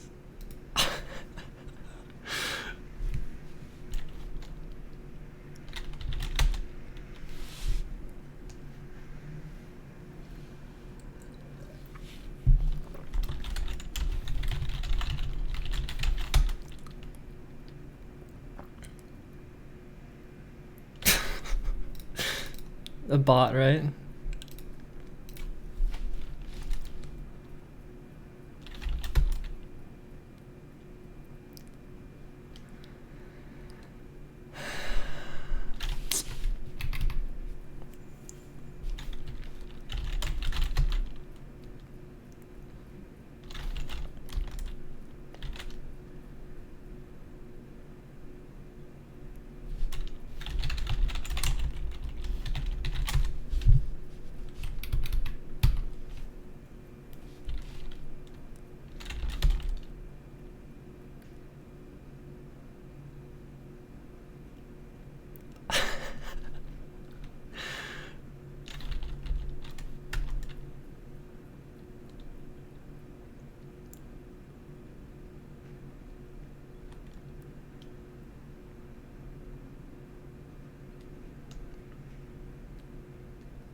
What's wrong with this website?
Yeah, this website fucking sucks. What a joke.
I don't even know what to say.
My high. It should say me high. Damn.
How do you spell this fucking word?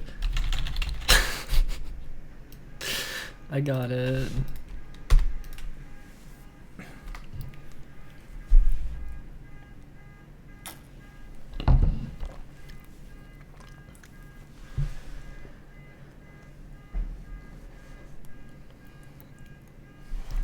Did I spell it wrong?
If I was in a one-on-one conversation, this would be fine, but I'm broadcasting this, so it's like... Um.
Throat. I can't spell.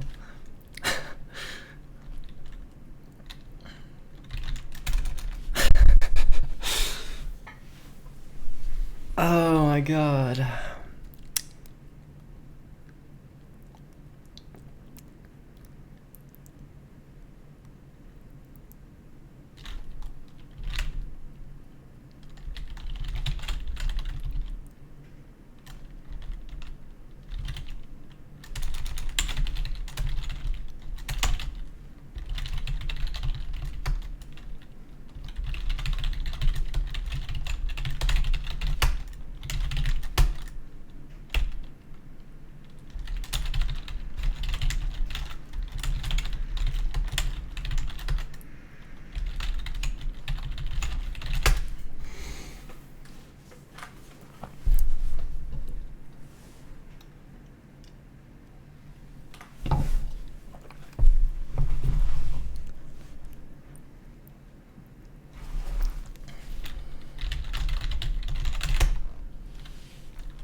I'm taller than this person.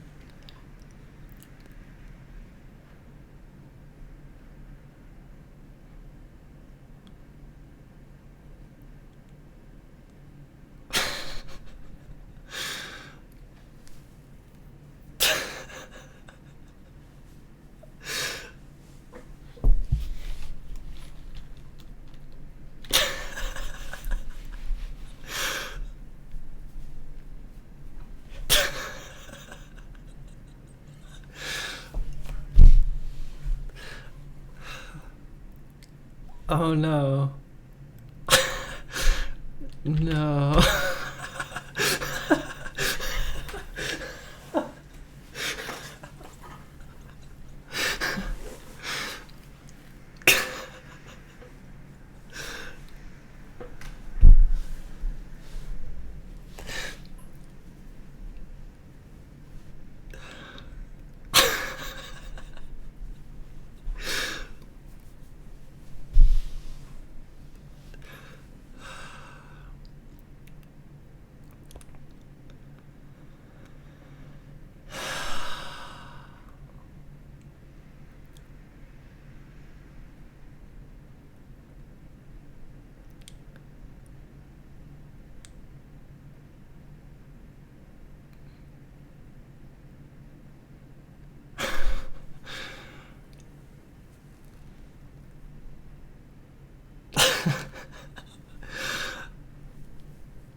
I keep typoing, I'm sorry, damn.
I don't know if I can do any more of this. I don't know.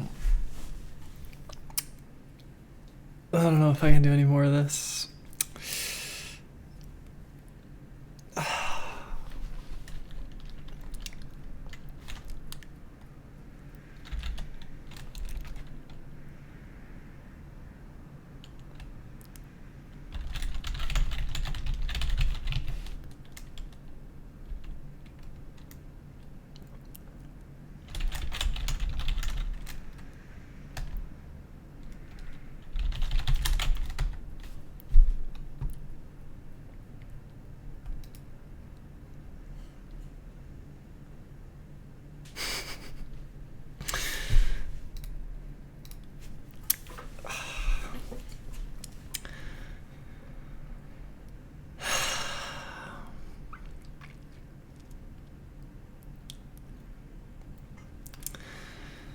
Alright, so I guess that's the Omegle experience.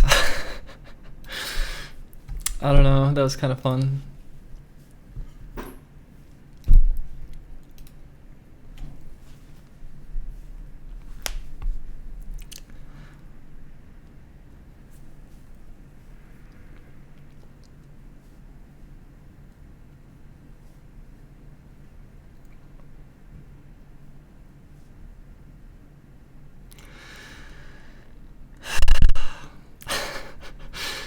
It's kind of strange. I felt something.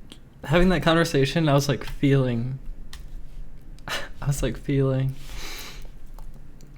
I wasn't turned on at any point though. Like, I was not turned on at all, but I was feeling though. So, that's cool.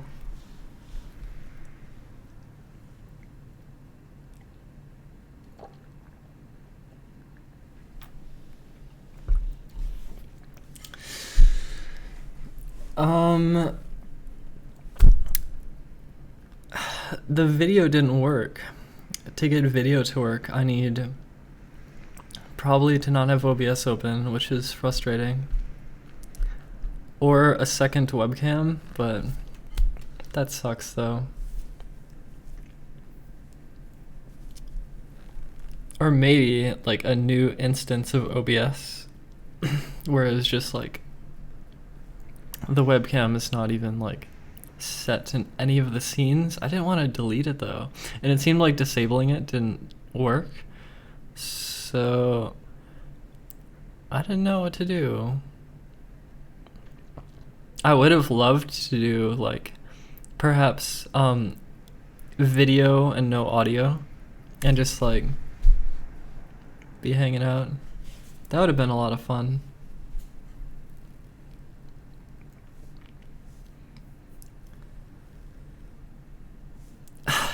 Yeah, it was your idea to do Omegle, right? Yeah, that was pretty fun. There's a ton of bots though, and like everyone who's not a bot is horny. So, I don't know. How tall am I? Okay, I didn't say it to him, but I was taller than that guy. I'm 6'0" and he's 5'11".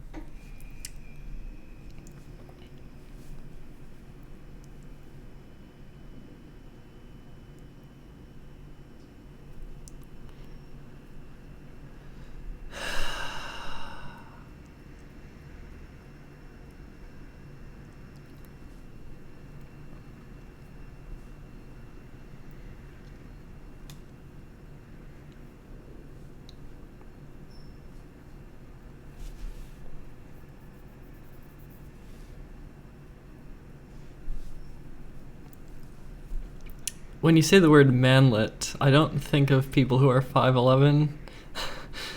I don't know.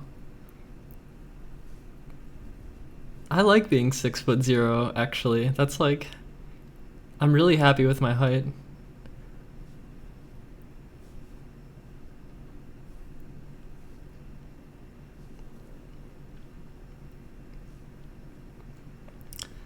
That was like refreshing and nice, actually, even though it was all sexual. Like,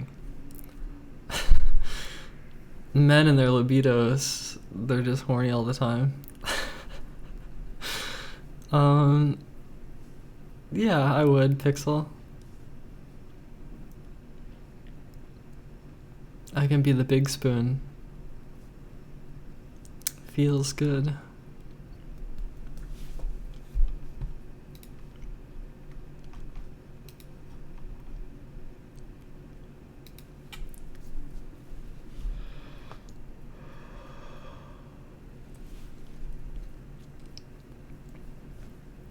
Go back on Omegle. Is it just gonna be a bunch of horny men and bots? Is that what it is, though?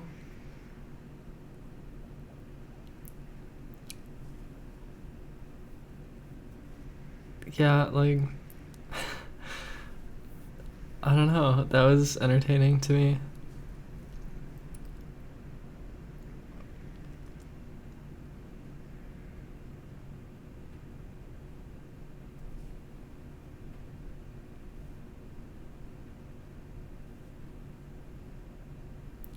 How old are you, Lou?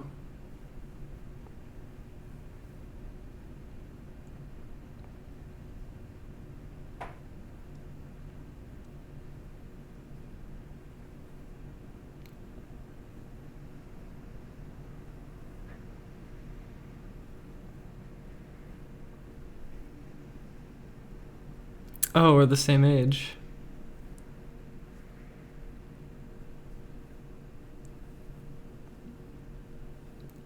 Do you actually masturbate 6 times a day?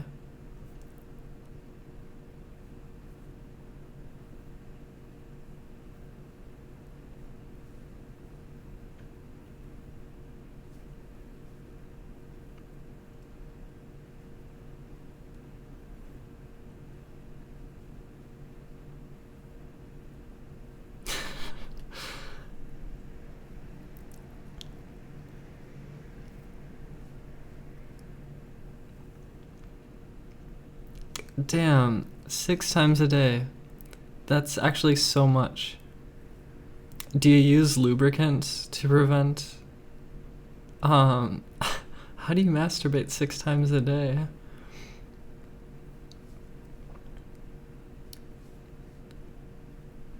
By the 6th time you come, doesn't it not, like...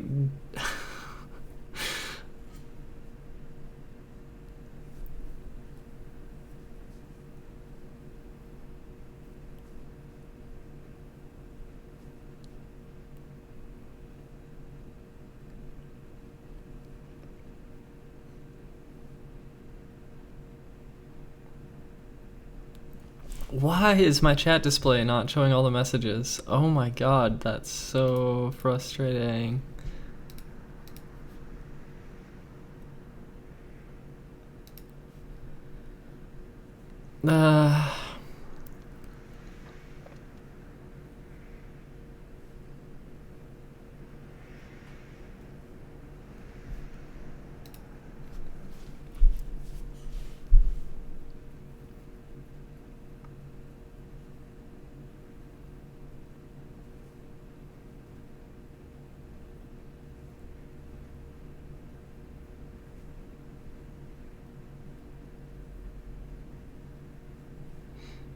Do I watch anime? Do I use drugs? I have not watched anime recently, and I use marijuana pretty frequently.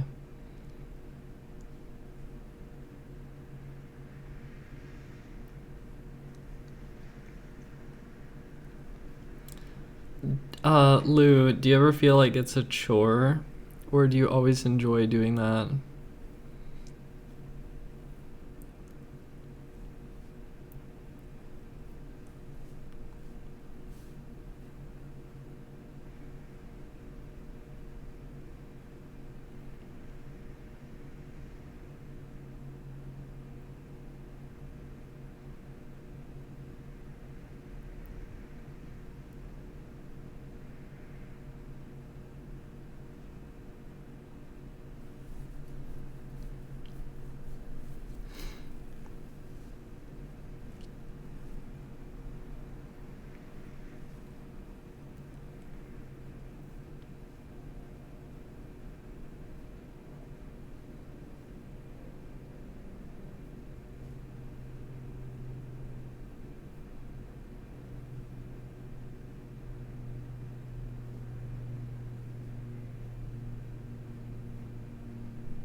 Okay.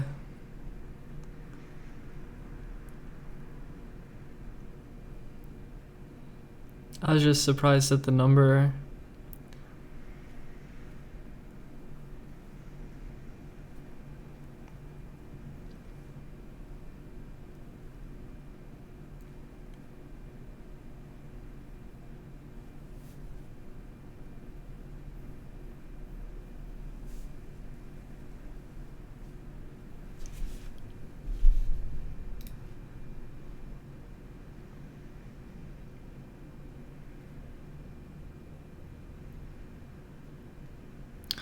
Why do I have muscle spasms on my eyelid, like, all the time?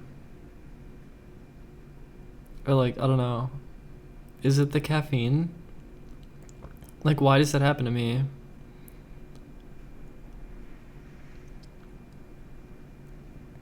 Oh, really, Trevor? That was the Australian person, right? Wait, did he say his age? Oh yeah, 27.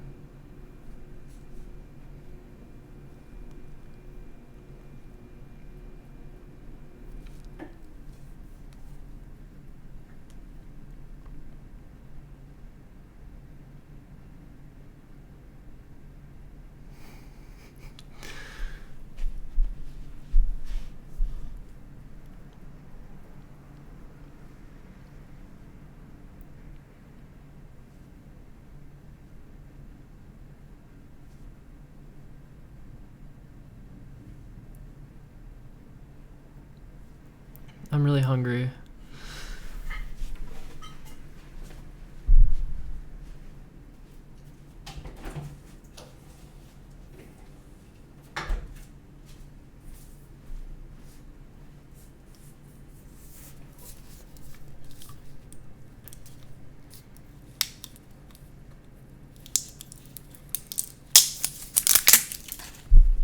Yeah, the eyelid twitch is irritating because it actually, like, makes me...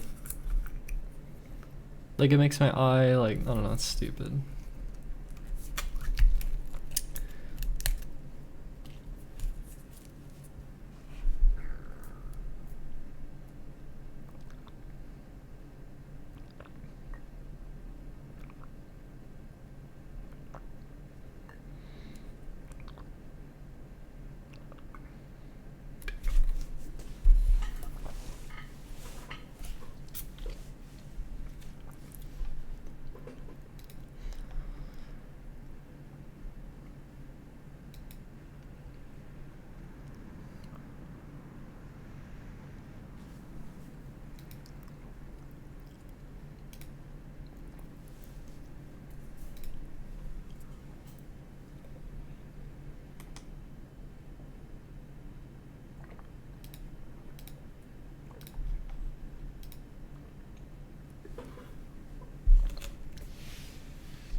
There's nothing to do.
Dig, send the link.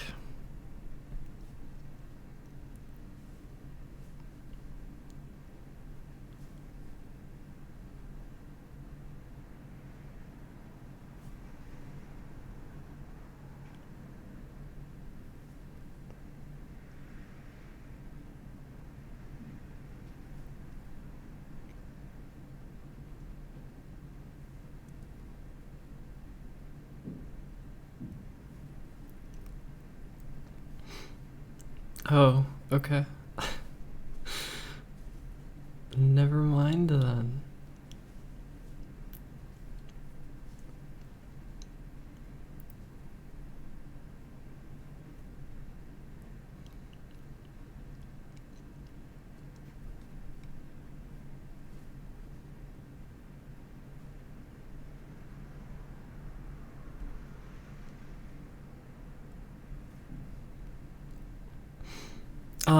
Varcry, what would you do if you could spend all day at home?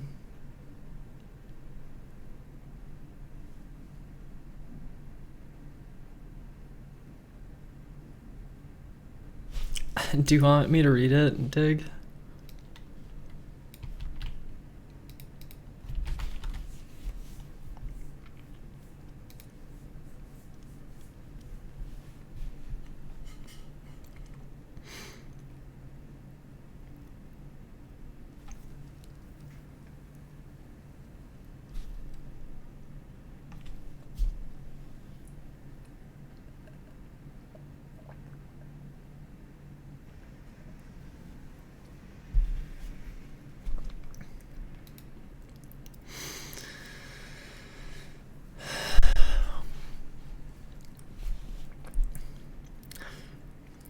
Section 2.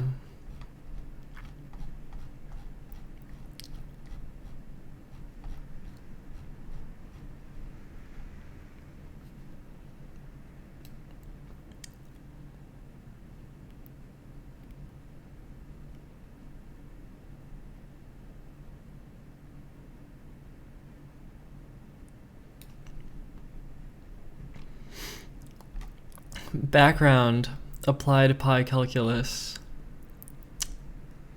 This chapter is a compressed variant of RS11.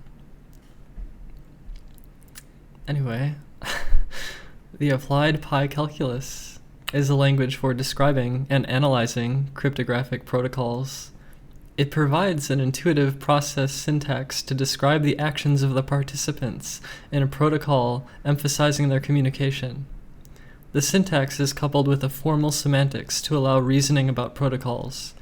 The language is based upon the pi calculus with the addition of a rich term algebra to enable modeling of the cryptographic operations used by protocols.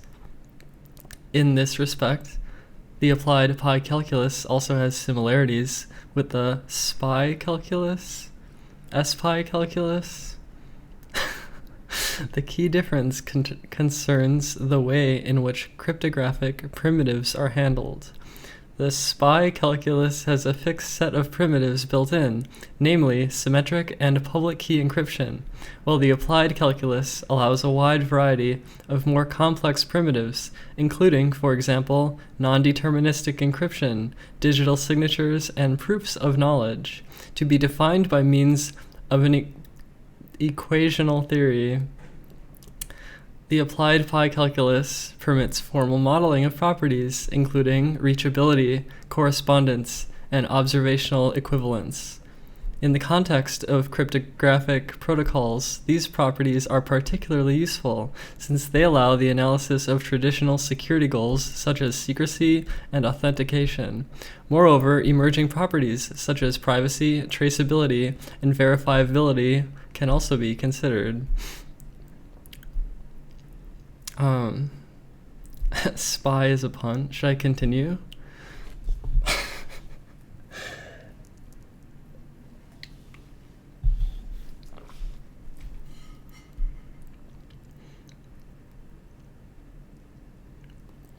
Oh no. Okay, I actually don't know what all these symbols are. I don't know what these symbols are. Like, I don't even know what the symbols are called. Like, I don't know what the hell I'm reading. You will pay me if I read this? I don't mind reading it. It's just, I don't know how to pronounce these symbols, okay? And I'm gonna make a fool of myself.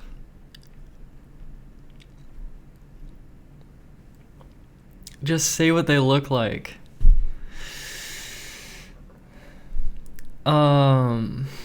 Alright, I feel like it's not gonna be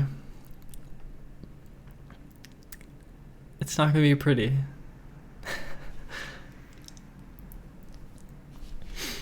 Alright. 2.1 Syntax and informal semantics. The calculus assumes an infinite set of names, an infinite set of variables, and a signature sum. The big E, sum, okay, I got that one. Consisting of a finite set of function symbols, each with an associated arity. Arity.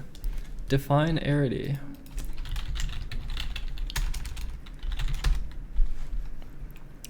In logic, mathematics, and computer science, the arity is a function or operation. No, the arity, is that pronounced right? The arity of a function or operation is the number of arguments or operands that the function takes. The arity of a relation or predicate is the dimension of the domain in the corresponding Cartesian product. I don't know how to pronounce much of anything, just letting you know. And I don't have a mathematical background at all. I do not, so apologies. A function symbol with arity 0 is a constant. Terms are built by applying function symbols to names, variables, and other terms, as shown in figure 2.1, where f ranges over the functions of e and L is the arity of F. We use metavariables U, W to range over both names and variables. Tuples U1 ... U1 UL UL I'm sorry, this is gonna be brutal. I don't know how to pronounce this stuff. And M1 ... ML, I think that's an L, are occasionally abbreviated to squiggly U and squiggly M. We write m/x for the substitution that replaces the variable x with the term m. Similarly, we write m/n for the substitution that replaces the name n with the name m. Arbitrarily large substitutions can be written as m1/x1 ... ml/xl, or squiggly m over squiggly x. The letters strange circle R thing and other R thing. I don't know. How do you pronounce it? Sigma. It's sad that I don't know what sigma looks like. It's sad. I'm very sad that I don't know what sigma looks like. Okay. So what is this then? Tau. Okay, so it's sigma and tau. The letters sigma and tau range over substitutions. We write n sigma for the result of applying sigma to the variables or names of the term n. A term is ground when it does not contain variables. We assume a type system for terms generated by a set of base types S, which includes the universal type data. In addition, if W is a type, then channel W is a type too. Formally, the set of types generated by the base types S is the smallest set. Is this the omega symbol? Omega. I should know that. Formally, the set of types generated by the base types S is the smallest set omega satisfying. Oh my god, there's so many symbols. You want me to read this? Oh, I inspired you. Okay. Well, good enough. I can't read all these symbols. It just doesn't come through like in English. I think I read the first page decently, so good enough. That was fun though.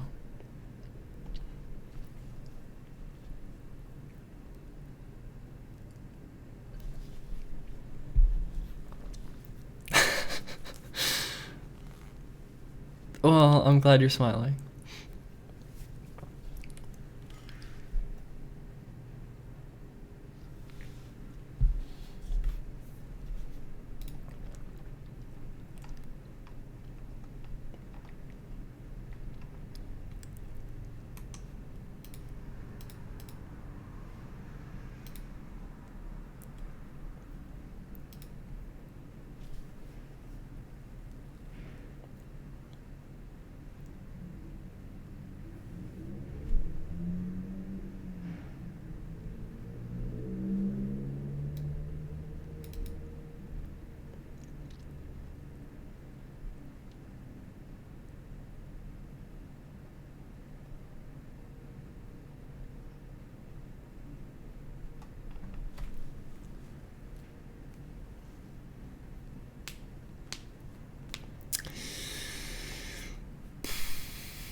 I have nothing to do. I mean, okay, I have like 7 months to figure out a revenue stream that can pay for my existence. But I don't even see any way forward. So I'm just kind of here.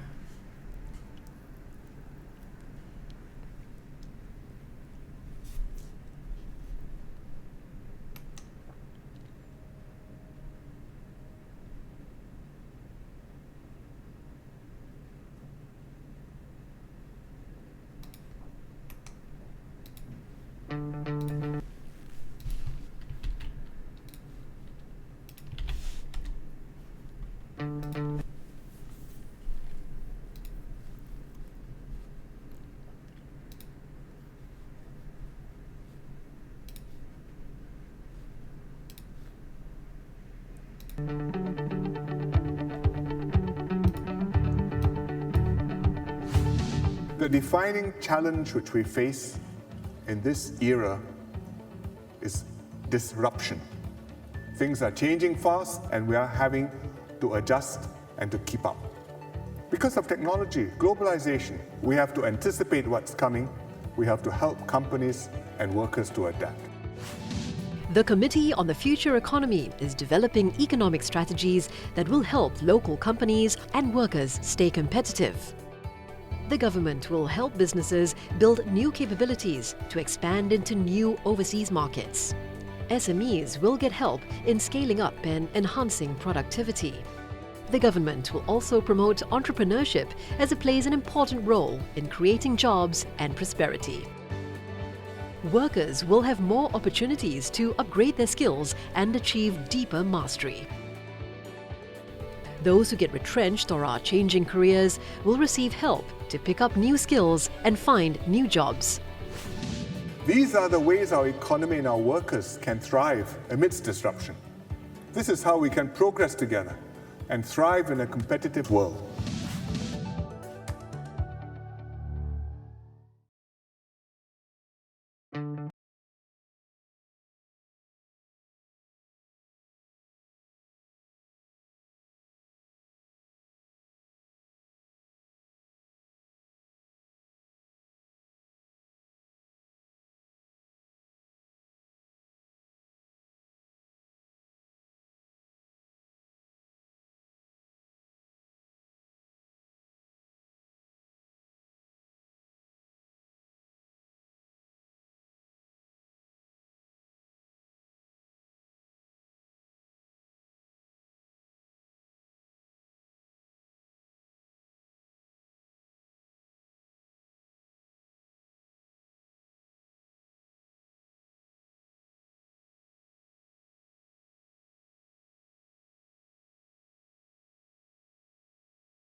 Hello. Sorry about that.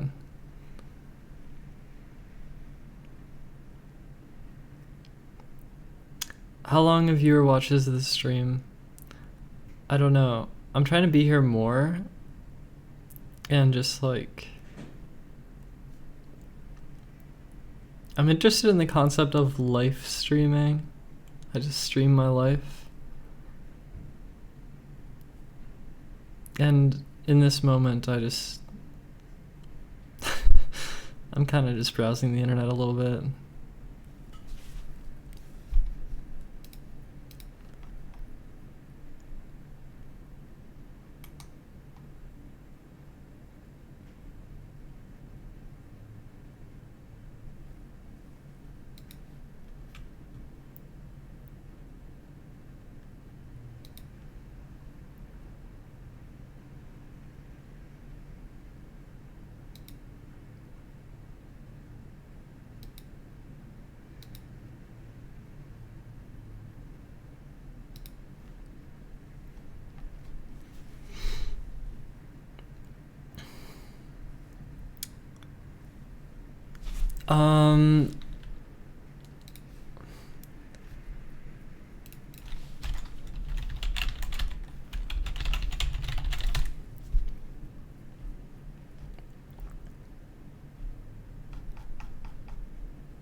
Didn't someone say there's a way to turn off images on 4chan?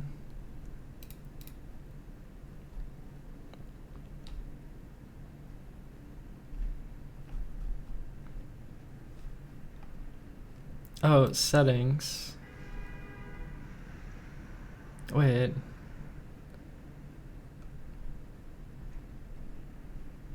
I don't see it. It doesn't? Then how do you expect me to browse 4chan on stream when there are images?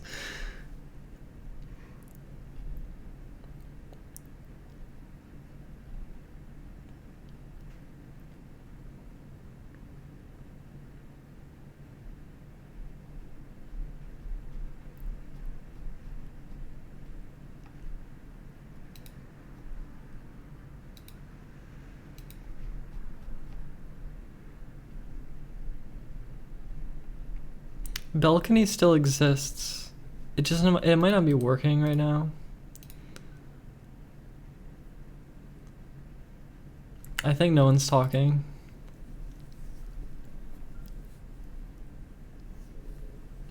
I don't know how to turn off images.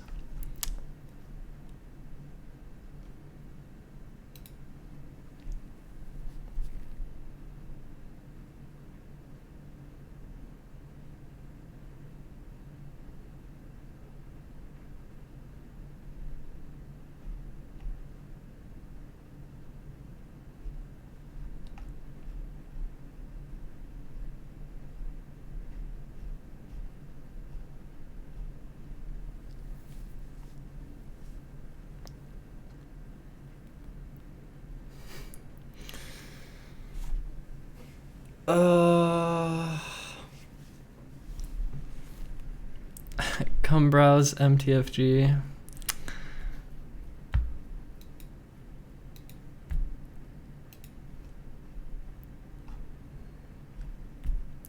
Is this board safe for work? Can I like show it on stream?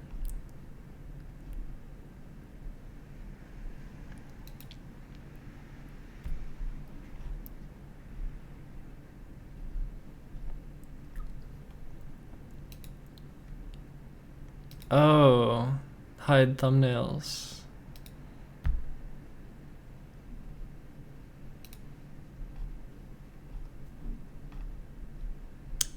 Oh.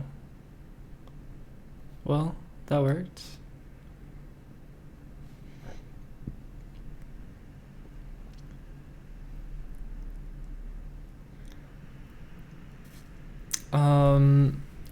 So yeah, I think 4chan's pretty bad. Shall we browse it though? Someone said come to MTFG, so I went there.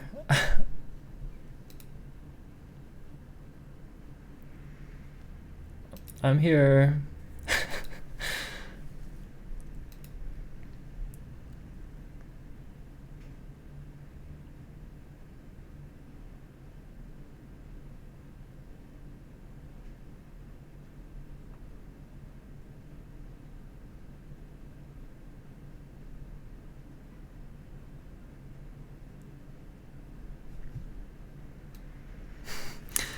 I like this post, actually. I like this post.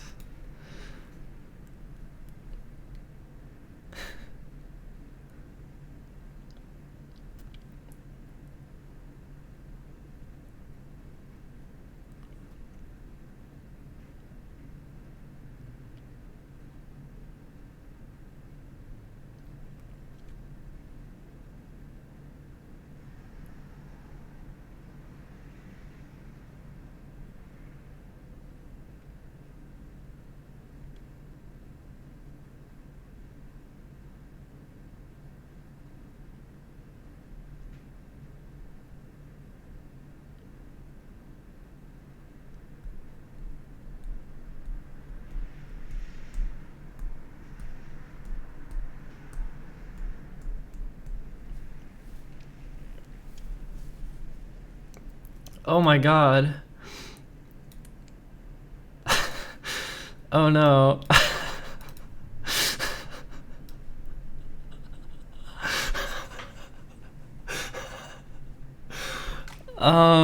Hello, hello.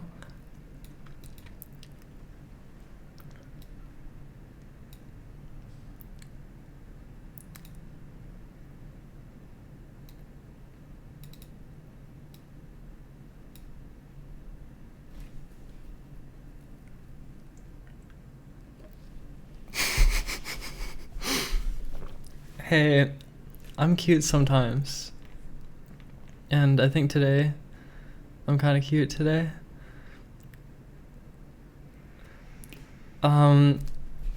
It's kind of, it's both flattering and,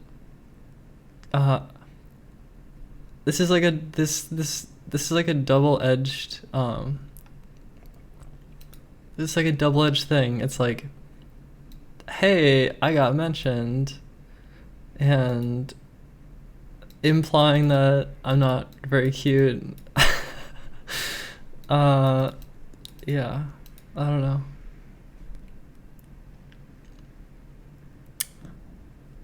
I didn't expect to see my name just dropped like that. Someone that said I should go here, and now I'm here, and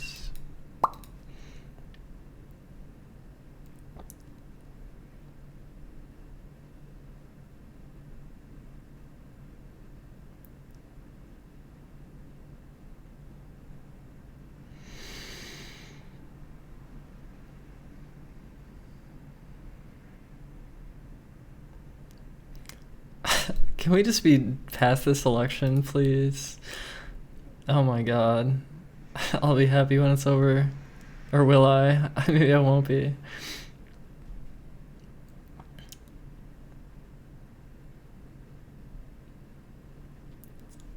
This is a safe for work board, right? Can I click this?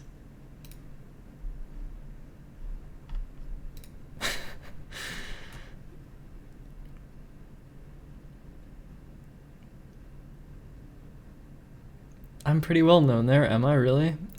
I don't go to LGBT very much on 4chan. Occasionally, I guess occasionally I'd go, but not, it feels like I haven't gone here much recently, and I like never see my name dropped. So that my name being dropped, that was like kind of strange to me.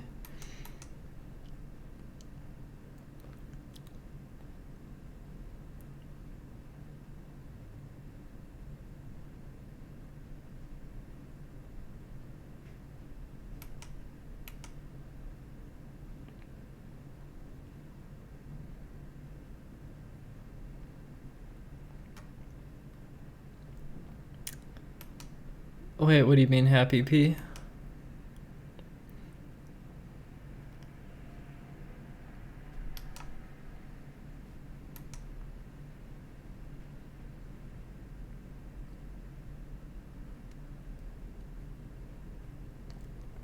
Oh, do they Varcry?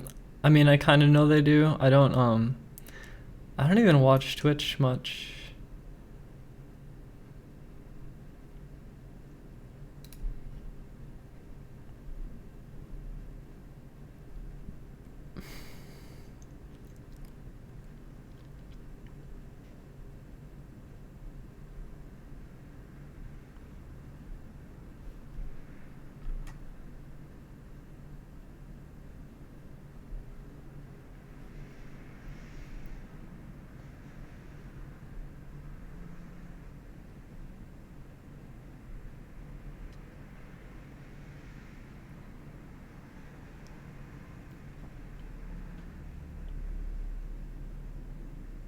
They don't say anything bad.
Yesterday there was a person saying they were in love with me.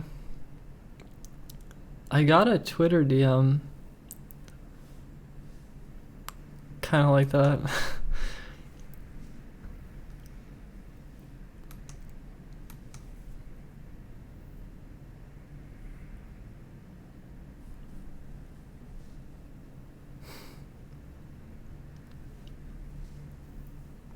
I forgive you, Varcry.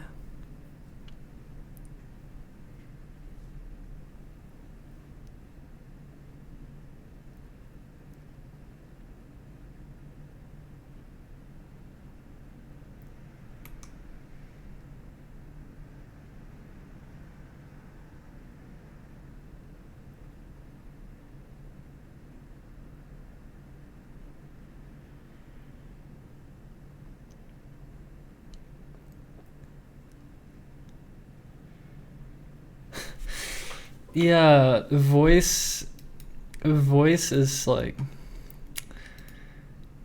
I often hate how I sound, and sometimes I can't even like, sometimes I'm just bad at even like getting my thoughts out because I'm so focused on like, do I sound okay? Do I sound okay? And like I can't even just like let go and just let out what I'm thinking. I can't even just like say it. I'm so wrapped up in like I don't know. I don't know. It's something.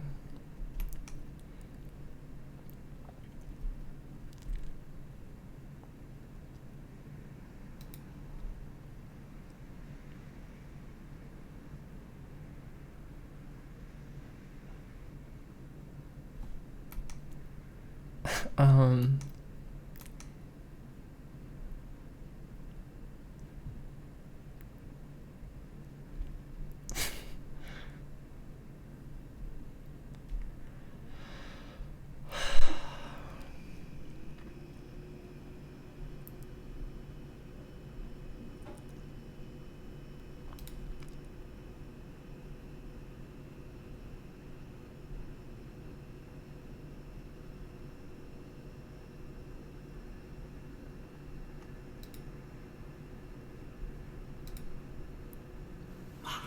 Hello everyone, so I'm here and I did my makeup, so I thought I'd make a video, so here we go. I'm going to be talking about my voice, and I'm just going to kind of try and do a speed run. So, you know, when I first started trying to learn how to sound more feminine, or at least increase my vocal range, I used to sing in a church. I used to actually lead singing, and so that one of the ways I kind of worked on my voice was that I was leading the female portions, and so I would do it in sort of a male range, and they would kind of translate to that to their voices.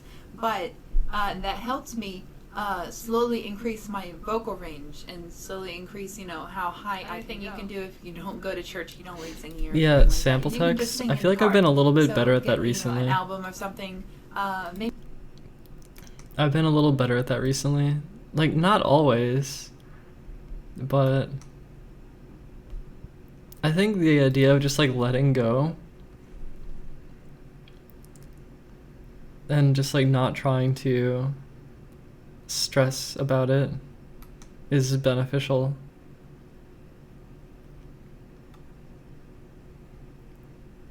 Yeah, I think I heard the word speedrun.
Avril Lavigne, Let Go. I don't even know what song that is.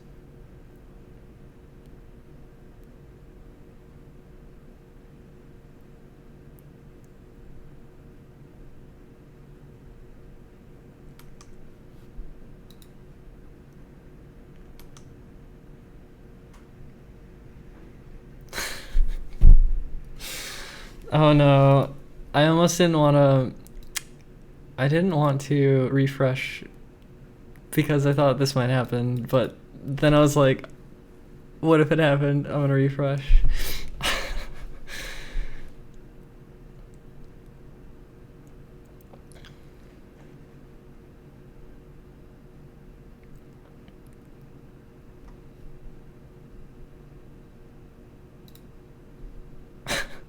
I'm sorry.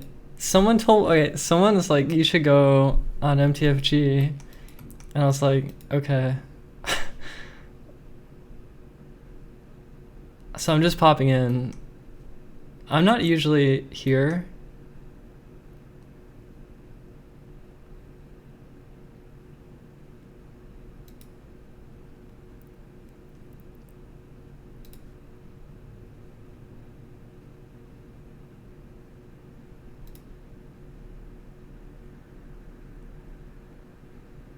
No, my name is beautiful.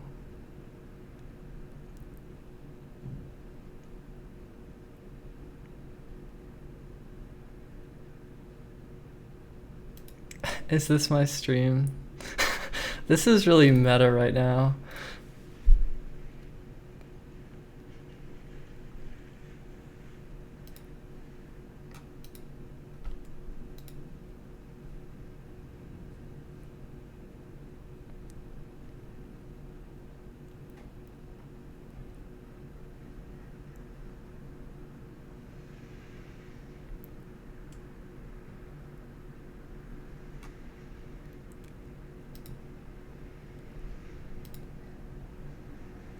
Okay, I'm gonna go.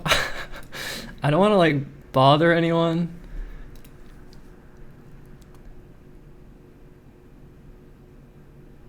So, goodbye. All right. All right.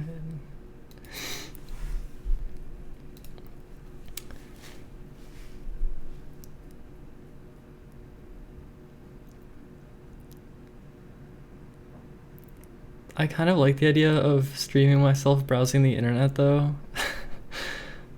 Like, there's something about it that I like.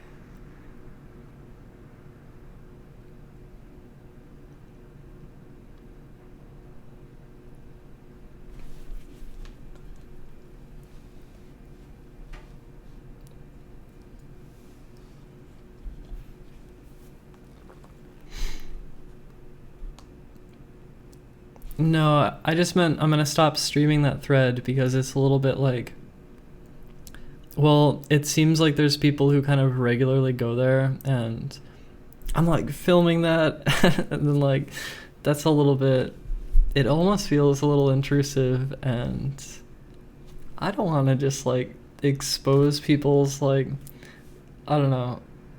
I'm just like hanging out online. That's all I'm doing. I'm just hanging out. This was my best stream this week. Interesting. I wonder if it's gonna get muted because I like played YouTube videos. Maybe not though. We'll see. Everything is public. Yeah. Yeah. Privacy feels like this gray area where it's like there's sort of like manners, like you don't want to you know, like start witch hunts online and shit, and I don't want to start a bunch of drama or anything, but who am I? I'm just me. I'm just a girl on the internet.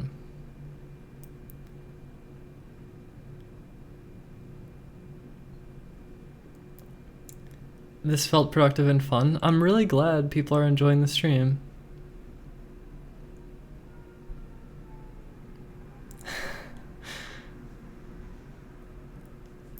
It's like I was kind of bored, and I kind of felt useless, I felt kind of useless, but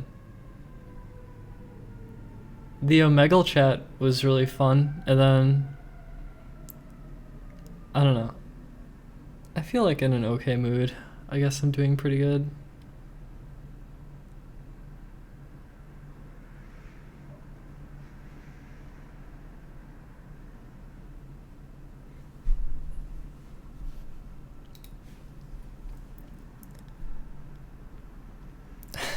When my stream is really laid back like this and there's no pressure whatsoever to like entertain the crowd, it's really easy to stream really long. Like, I don't know, it's like whenever I just don't feel like I have to do anything, I don't have to do anything. And then I do stuff and then it's kind of fun. And it's, I don't know. That's kind of what I mean by like a stream environment. Where it's like maybe there's not anything happening in the environment so much, but the environment is still there. And I don't know. I think that's decent.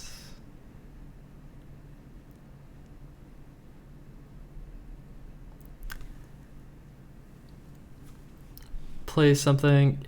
I want to play game. I want to play Smash. I want to play Smash.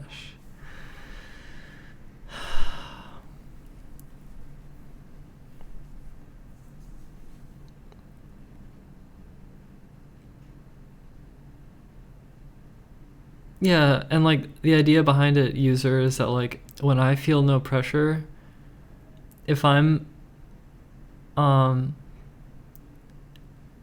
no pressure to do anything or entertain anyone, if I just let go of that pressure, then I could just be live like really often. I could just be here and people could just tune in and hang out, and it's like a place to come. I think the idea really does have potential. It's just, I don't know. I don't know what to do exactly.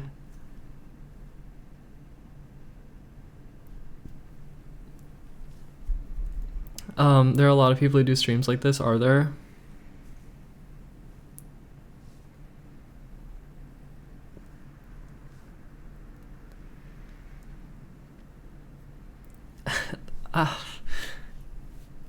I watched the Melee introduction video and I'm like, I don't like this video, but other people really loved it.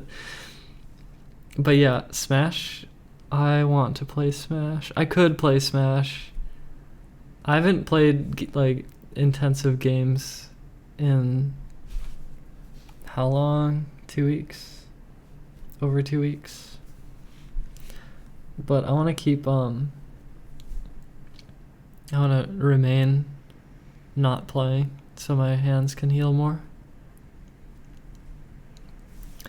Yeah, well, the stream could grow, not max. It could grow.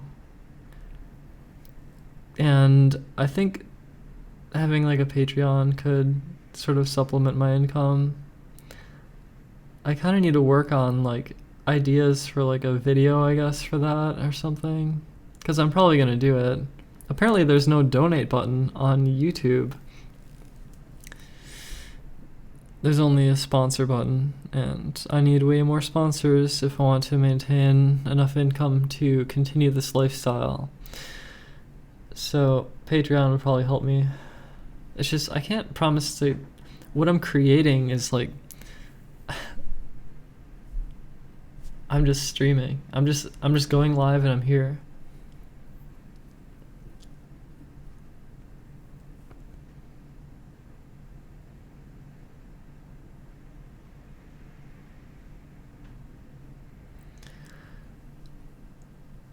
Speedrun games with one hand. Well, those are usually gimmick runs at GDQ, and it's not so much serious speedrunning, and both my wrists are messed up, not just one of them. And you know me, I would rather take it seriously, so I am actually legitimately limited. I'm legitimately limited by my wrists.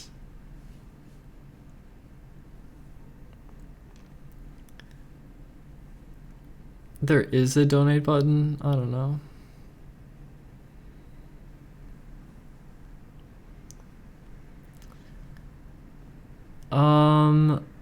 Well, there's reasons to be depressed, but having financial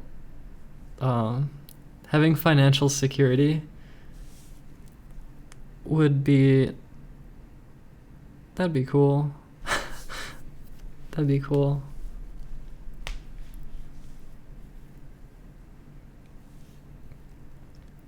Do I think my hands will be fine when the new Zelda comes out?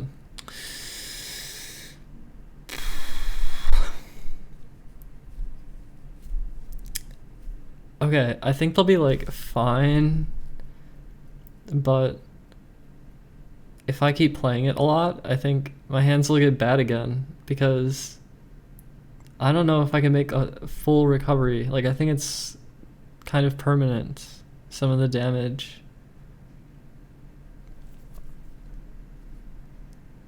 So I'm a little worried about it.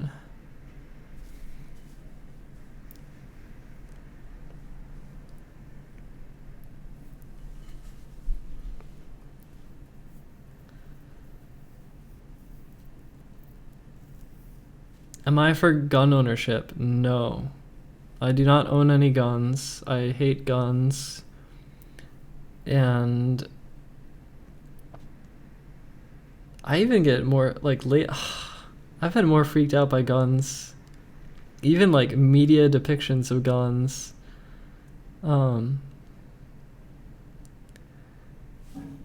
Like, I don't know. I'm more disturbed by it now. I used to not be as disturbed.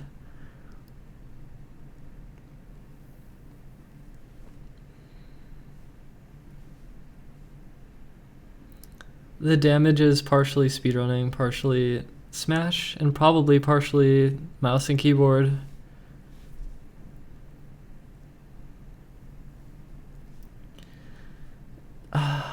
Seeing the world through a computer screen. I could get out a bit more, and it's probably healthy to get out a bit more, but the internet's kind of my home, and yeah.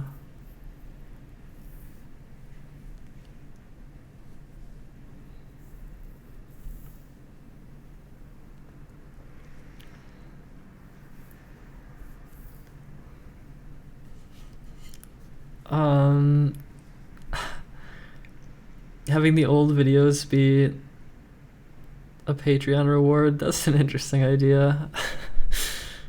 Maybe.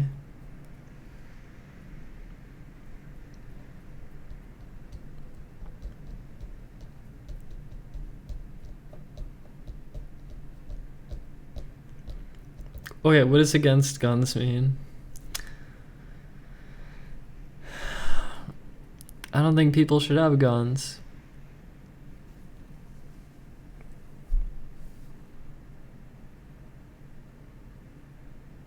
I guess that's what I mean.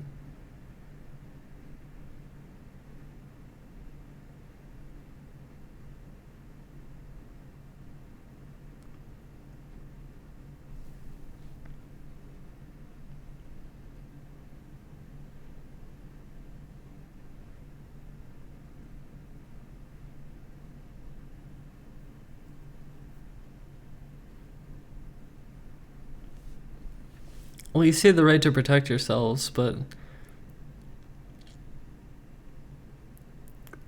maybe I'm just thinking about this personally, but like personally, like, I would feel less safe owning a gun. Like, owning a gun, I feel like I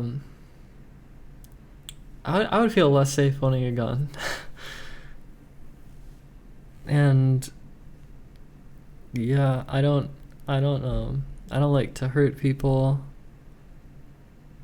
I've emotionally hurt people before,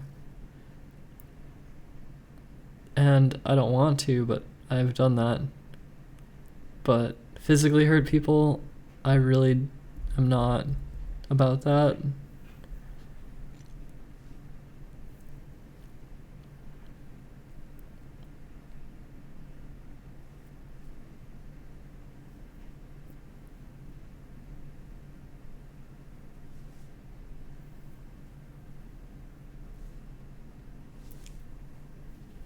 Denmark sounds pretty decent. Yeah. Like, there's like tons of mass shootings all the time in the United States. It's ridiculous.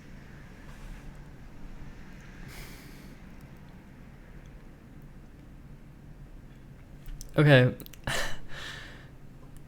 If I had a gun in that situation, Lou, like, you're bringing it down to a situation where it's like someone has a gun and they want to kill me, and I either have a gun or do not have a gun, right? And that's like the situation you're putting me in. Like, okay, so for one thing, I don't use guns, and if I had one, I don't really think that'd give me good chances at, like, this is a fucked up situation. Can't we just live with no, how about this? There's no fight and there's no gun, and that's the situation. Is that a better situation? God, guns are scary. Guns are really scary.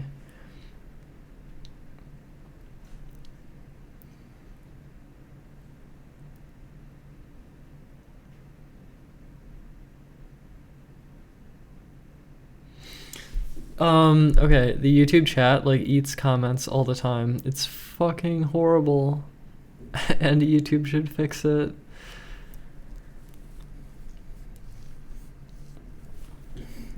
The tomboy or lesbian look? Which look are you referring to though?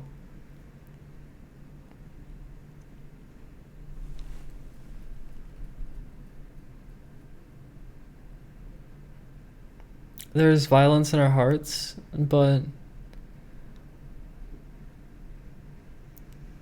guns let you turn the violence in your heart into like bullets traveling through the air really fast and piercing people and hurting them and killing them. Whereas if there was no gun, even though maybe there'd be violence, it wouldn't be as like, see, there's still like knives though. There's still like blades and shit. God. I wish humanity could like all agree on a set of base morals where it's like no physical, like no, don't physically damage people. Don't physically hurt people. Don't kill people. If we could all just agree on that, amazing. Unfortunately, the laws of physics permit people to kill other people. So it's like, I don't know, what do you do about that? I'm a dreamer. I guess I'm a dreamer.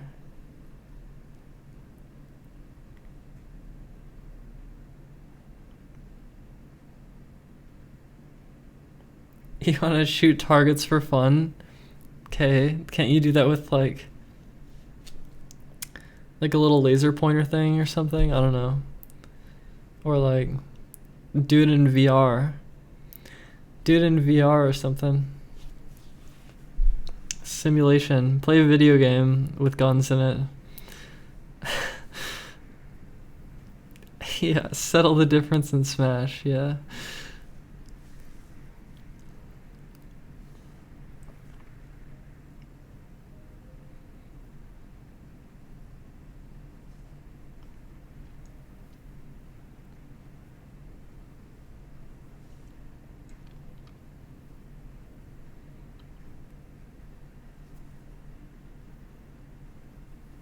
Well, what's the difference then, Serdi? Why are there so many shootings in the United States but not elsewhere? Vitamin B6, I don't know. I don't think I've tried that.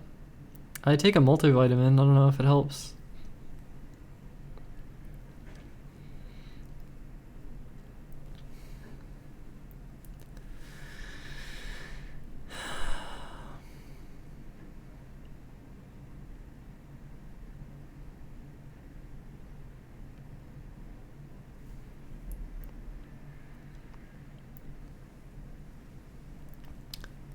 The mic should not be muted. What does that mean, mass shootings, the price of freedom? What do you mean by that?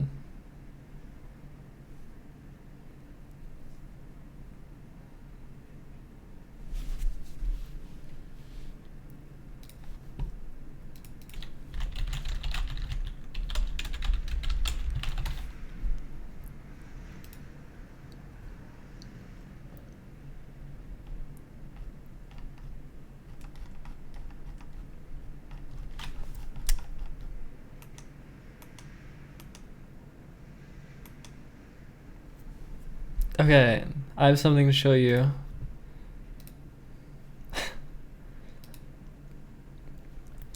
This person, Zach, says, I need to move out of my place before I viciously murder my roommates.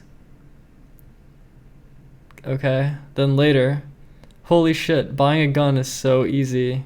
And then bam, man tweeted he'd viciously murder his roommate. Cops say he did. And he did. He bought a gun. He found it surprisingly easy to get the gun, and he viciously murdered his roommates. And it's like, why was it so easy for him to get the gun and do this? Like, can't we just make this not a thing? Damn.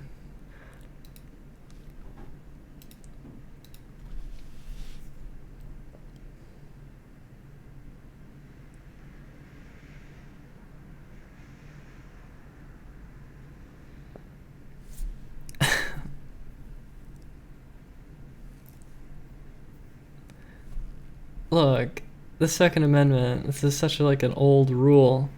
The world is evolving and changing, and I think saying like you have the right to buy this thing that will kill people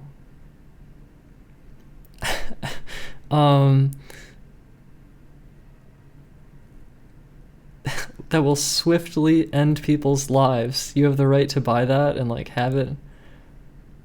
I don't know. That feels like something that should be more controlled to me. It feels like it should be more controlled.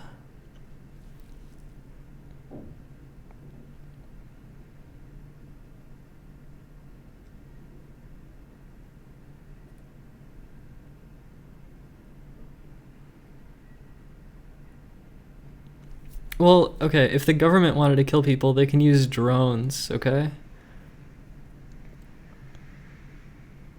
They can use drones.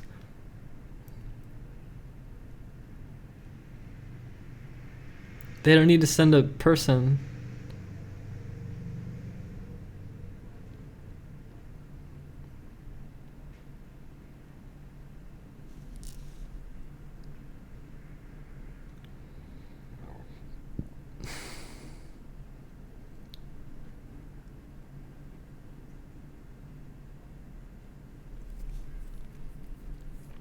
Well, what's the actual benefit, though, of someone being allowed to have a gun?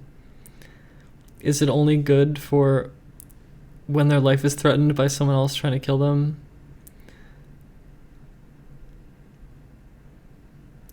I don't know. I hate violence.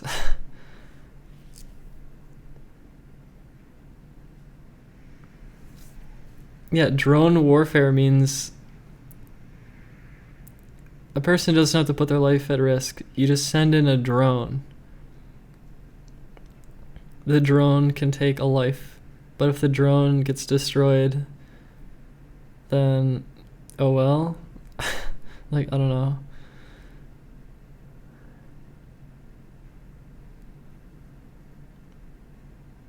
Yeah, you can't, like...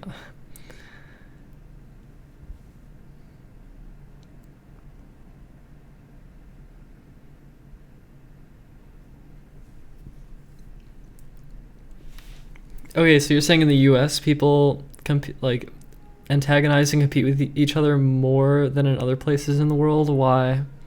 Why is that, Serdi?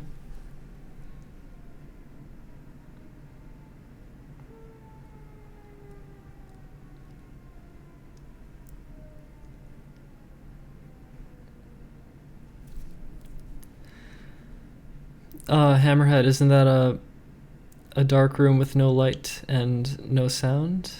I don't know exactly.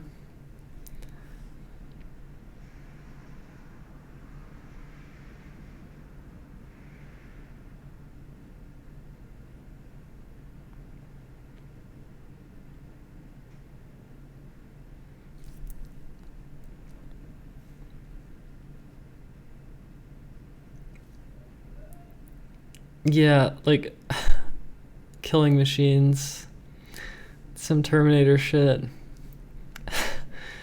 Damn, can't humanity just like get along? Can't we just all agree to not kill? Damn it, damn. Someone can just break the rule though. It's just a moral rule. You can't like enforce it. And that's scary and that's sad. It's a special bathtub thing? I don't know.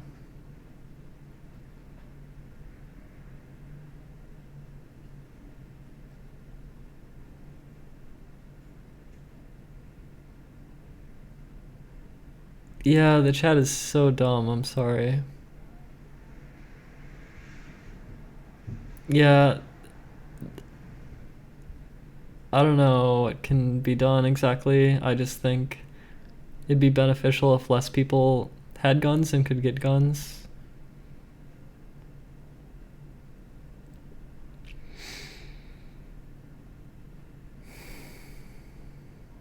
I think.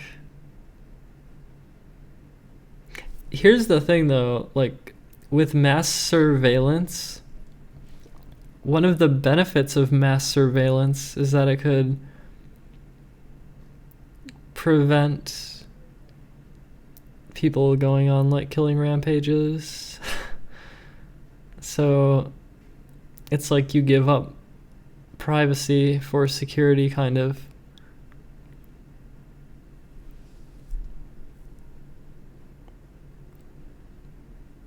I mean, kind of, not necessarily always gonna work, not necessarily always gonna be effective or whatever, but if you are like tracking everyone at all times and you're monitoring all their communications, then you can probably prevent some things from happening. But yeah, it comes at the cost of privacy. And there wasn't even a debate about it. The government just did it. The government just does it. And then Snowden like leaked it. And I mean, I kind of get it, but it's also like, yeah, I don't know. I don't know.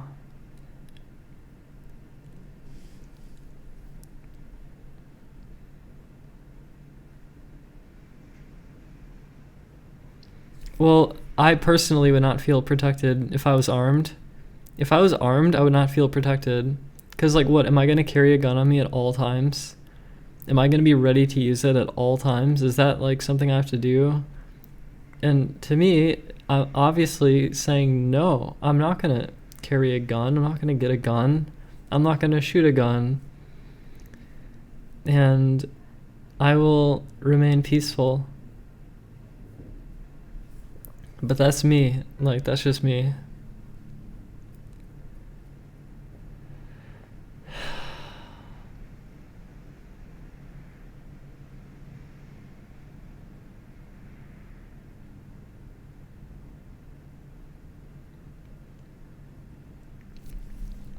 Is it a sacrifice of freedom if you're being, like, monitored a bit?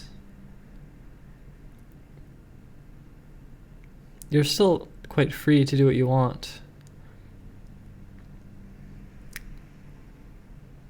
I guess you're not as free because you could do fucked up shit and maybe get in trouble from doing that.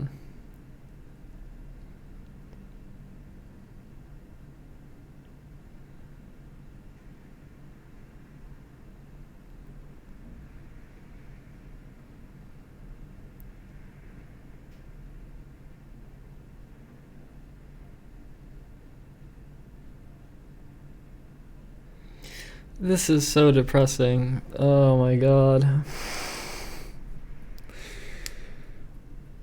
I don't like this conversation. It's a tough conversation. It's tough. This is tough. I just want to be like pacifist.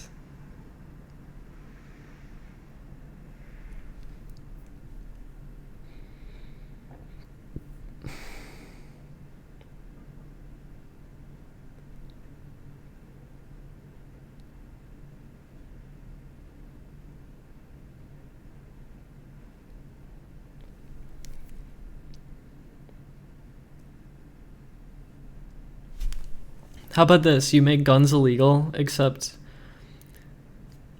Okay, you make owning a gun illegal, and there are still guns, but they're like... I don't know, they have a chip in them or something, and like... They're like attached to your identity or something, and like... I don't know, I'm just thinking about some silly shit, I'm just making shit up.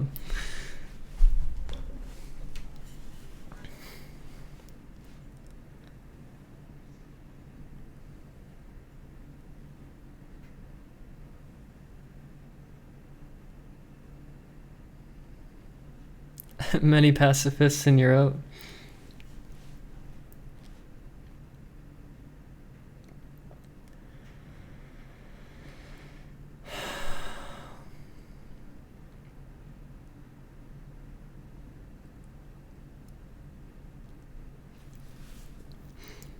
People steal guns, but what if you can't pull the trigger because it's set up in such a way where it knows that it's you? Like, let's say there's a chip in it that's tied to your phone or something that, like, I don't know, I'm just making shit up kind of, but something where you can't fire it unless it's the owner, and otherwise the gun is useless. I imagine such a thing is kind of possible. Oh, it depends on how it's made, I guess. I'm just making shit up, honestly. I'm just making shit up right now, but... I just hate the idea of, like, guns being in possession of, like, random people, and then they can just use them whenever they want, and it's messed up. Yeah, I mean, it could probably go there, too, Lou. It could probably go into that shit.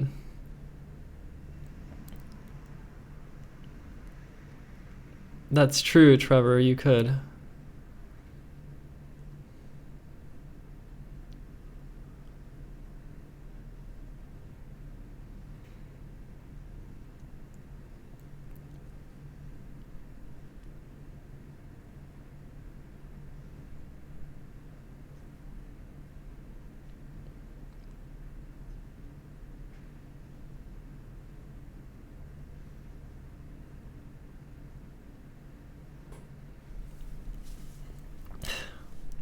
Wouldn't be surprised if there's other scarier things that people could have possession of, like, I don't know, like some deadly virus or something. Spread around like this deadly virus that kills people. Like bioterrorism.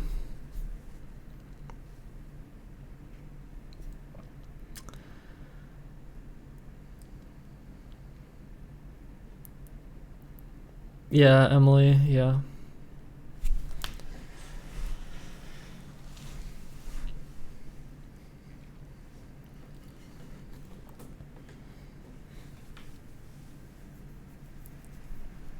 Yeah, I don't know. There's a lot of angles here.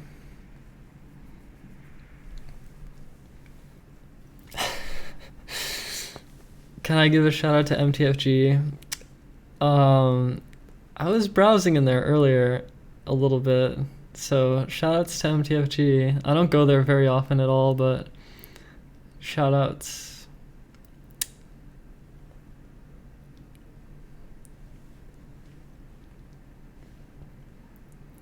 That's messed up. So wait, Lou, you would want to cause like thousands of people to die You would like that? What went wrong in your life that you're like that you would love to do that? Like, why would you want to inflict suffering and death upon others where you would want to do that?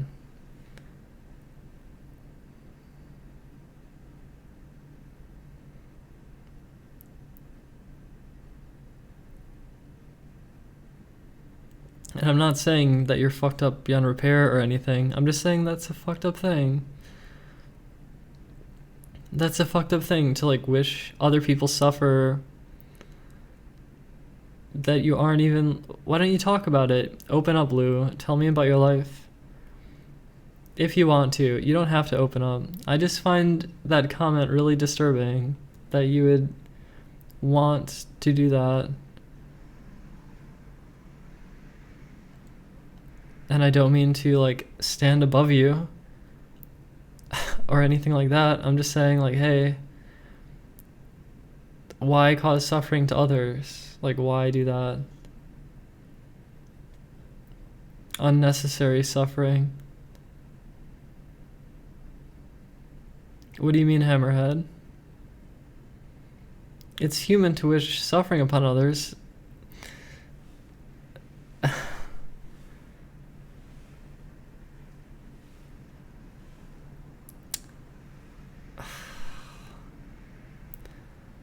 Okay, I think it's human to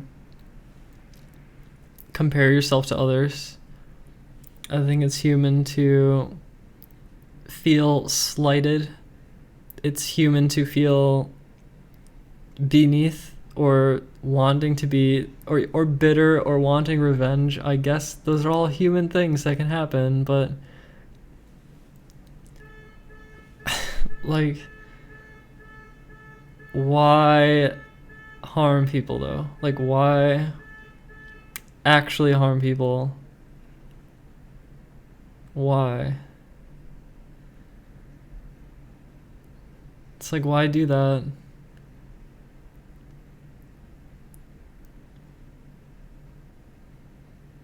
Like, logically, why do it?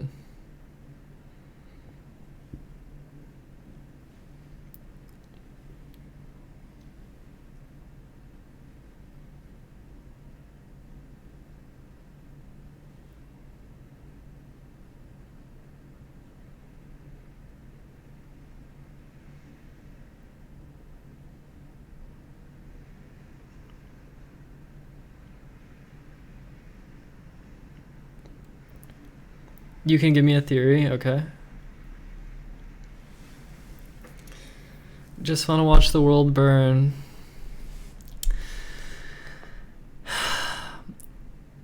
I feel like I've lost faith in humanity sometimes, but I still don't wish harm upon anyone. Like, I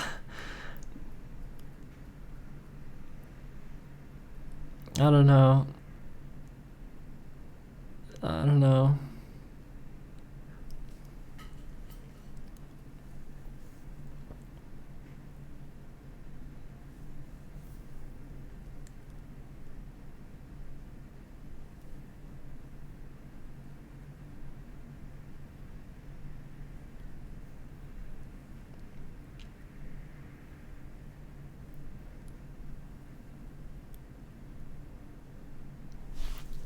I'm so sick of my chat eating messages. Oh my god. Can I like refresh this?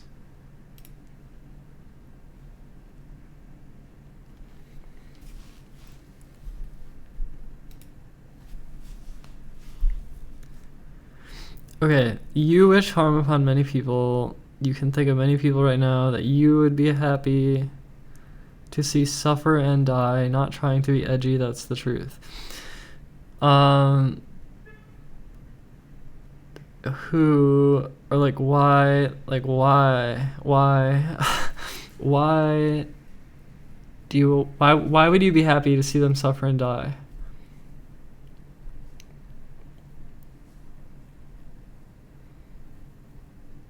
Like, what reason does that please you?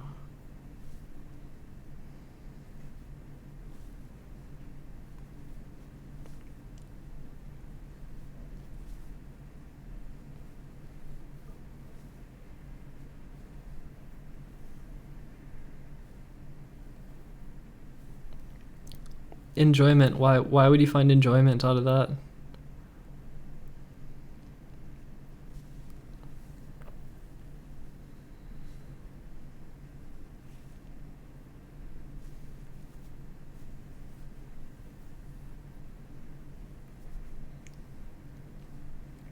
Where is the source of enjoyment?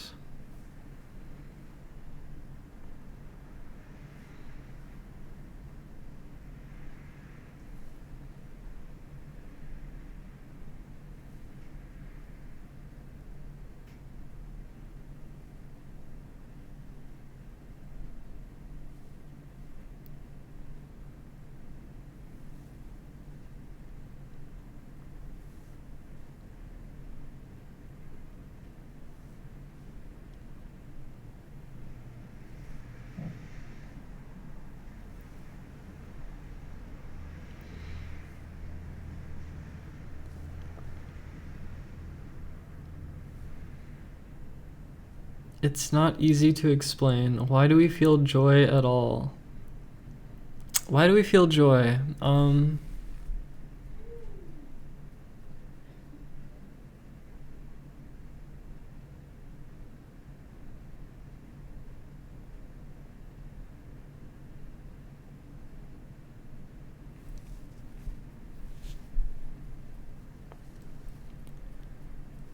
don't know. I feel joy when something good happens, I guess. Why discriminate? I can discriminate in this instance because your source of joy is other people suffering and dying. And I guess I want the entire human race to get better lives and be happier and not suffer and struggle.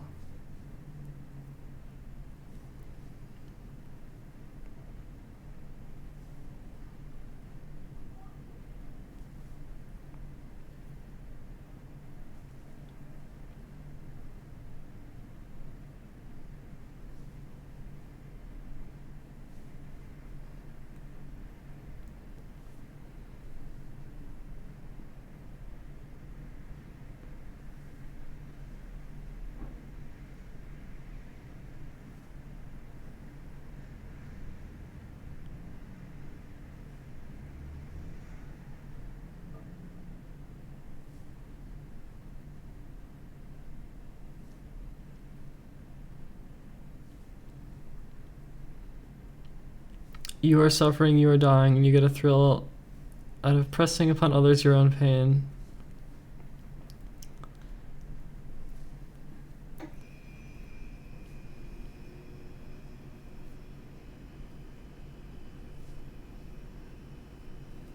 See, this entire thing comes from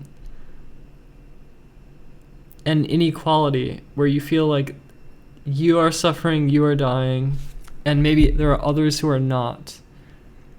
And so there's an inequality, and maybe your rationale is that if they're suffering and dying, then that like evens up the inequality. Maybe that's how you look at it. Does that make sense? Is that how you look at it? I mean, you still shouldn't wish that, though, upon people, because instead of dragging people down, it'd be better if things got better for you. And yeah, I don't know your situation, and I don't know if you can get past what you're suffering from, what you're dying from, and life is not fair. Life is inherently unfair. But just because you've noticed an inequality between your life and maybe someone else's life doesn't mean that you should drag them down, I guess. That's my outlook on it, I guess.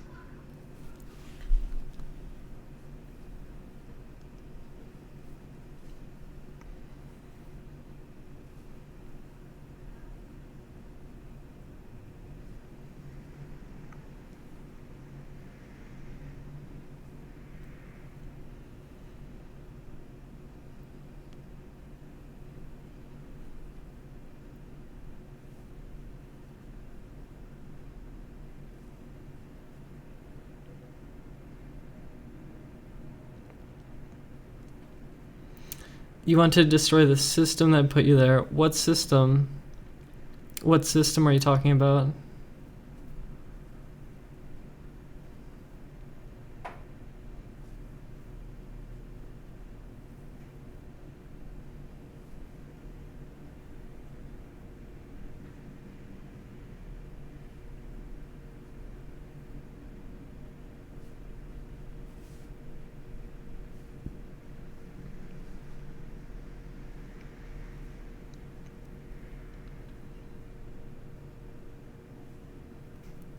What system are you talking about, Lou?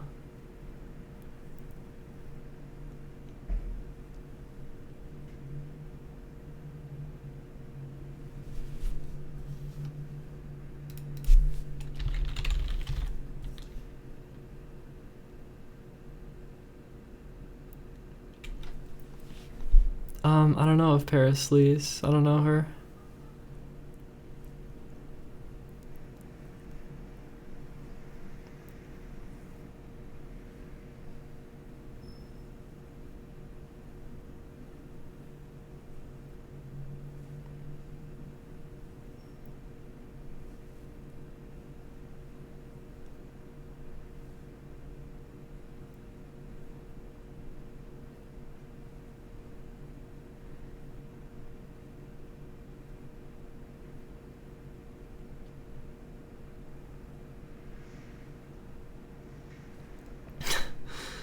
What does that mean, Lou? What does that mean?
I'm blessed to have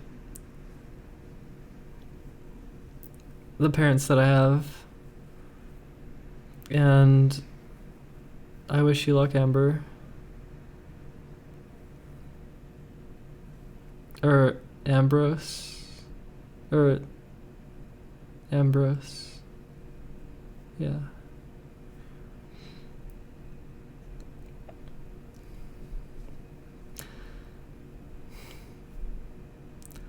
It's okay, Lou.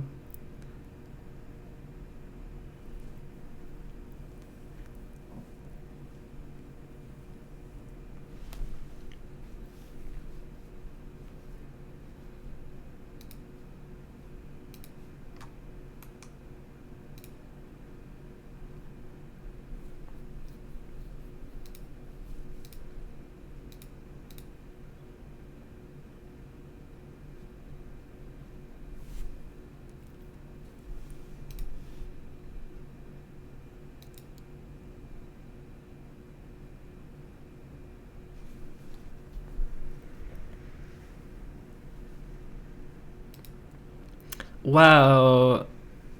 That's actually really interesting, Ambrose.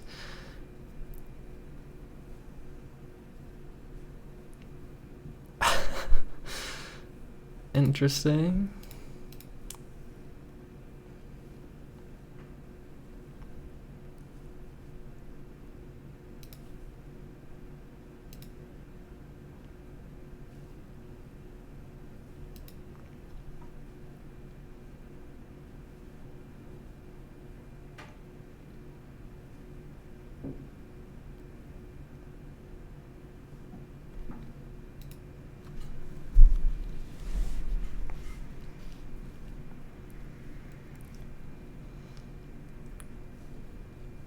So you felt like you were a detriment to the world, and that was your purpose?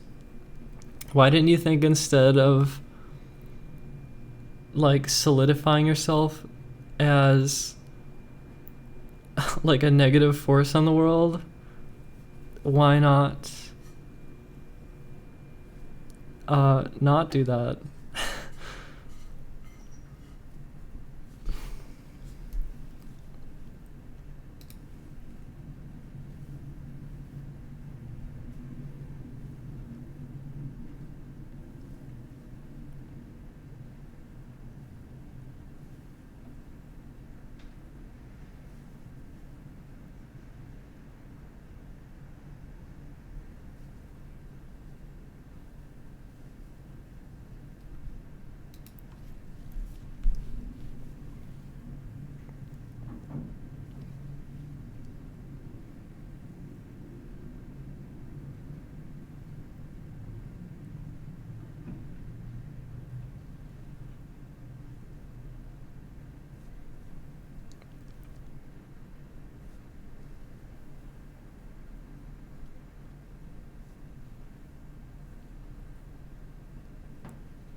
I'm glad you enjoyed it, Dig.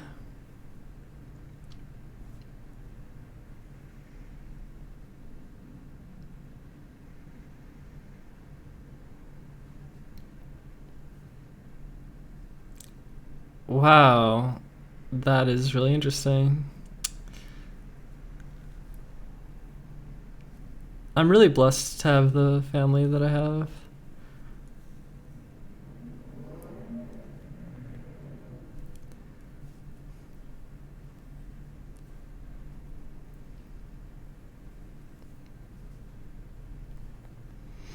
FFS. I had thought about FFS. Well, for one thing, I can't afford it. And another thing is, like, I've heard horror stories where it's like people being very displeased after spending all that money and like having that surgery. And I'm not sure if I want it or not, but it is expensive, and I would feel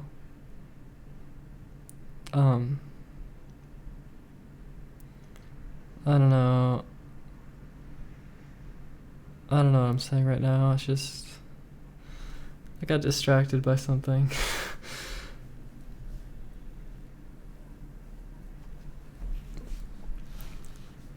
Okay. Yeah, I feel like for some reason on this camera, I feel like my jaw is not really a problem for some reason, but in other pictures, my jaw bothers me. And my nose is quite big, although I don't mind it a lot of the time.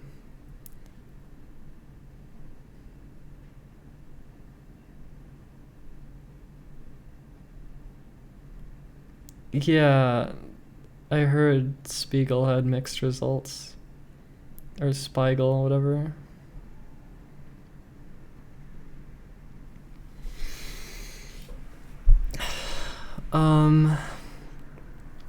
Wishing I was never born.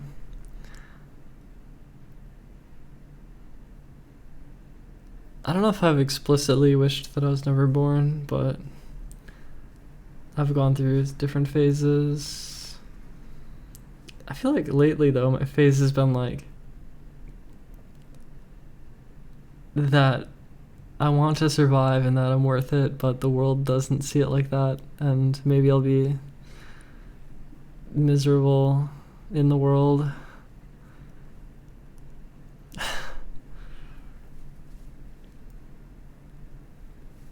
No, I did not sleep.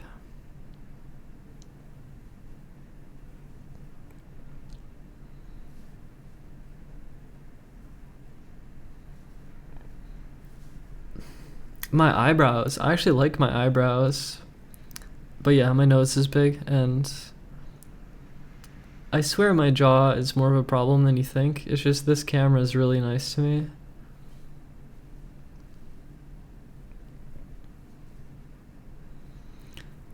Oh, yeah, I don't know if I'm I usually don't browse there, but I did today a little bit. I don't think I've seen your picture.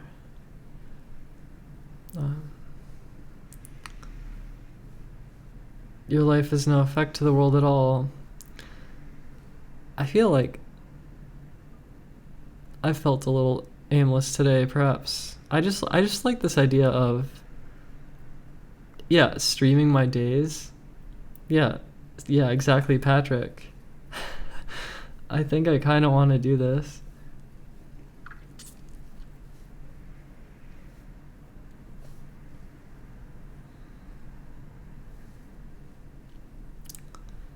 Oh, must we laugh at each other's looks, though? Can't we just not?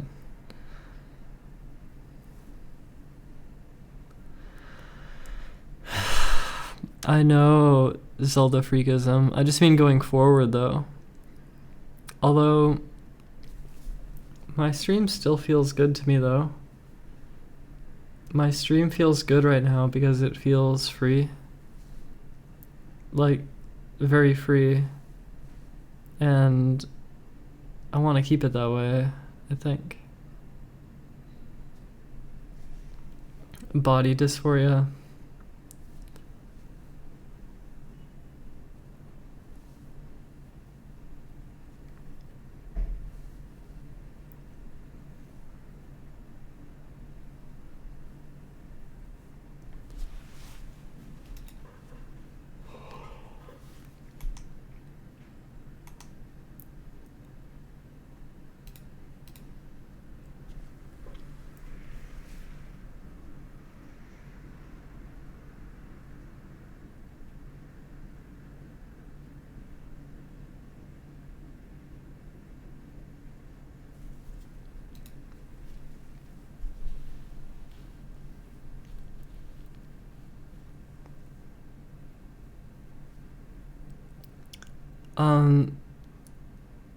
I guess meditation is sort of a new thing for me. I don't think I've done it much this stream.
Kageshi. I don't even know what that is.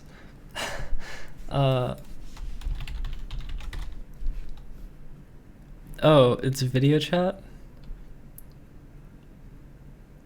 No, I never use this.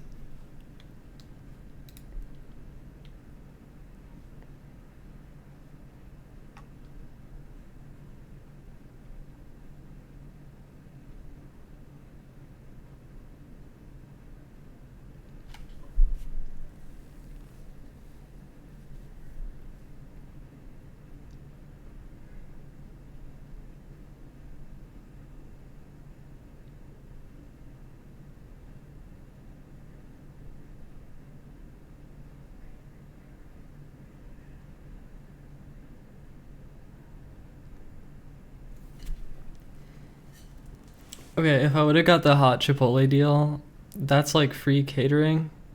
When would I ever use that? I don't know. It didn't matter to me that much. Oh, really? That's interesting. Specific to the 4chan R9K trans weed community. I might check this place out. It sounds kind of interesting.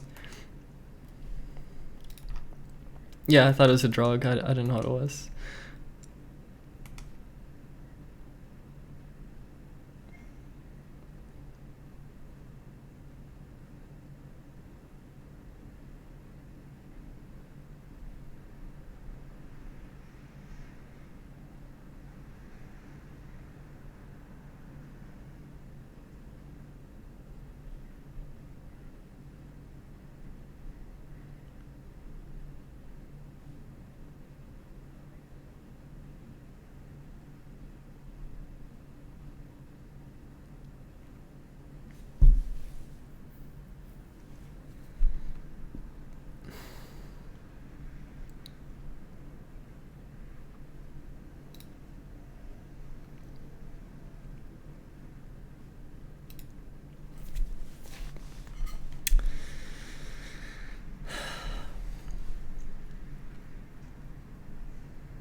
I think the end of the stream is approaching. I think I'm gonna go get food soon, and I don't know, suddenly I'm just a little bit... It just feels like the end of the stream. It feels like it's time to go.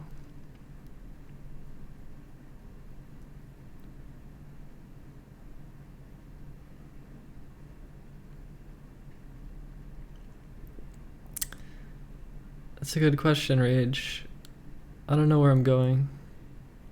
I just want to like go for a walk. And get some food.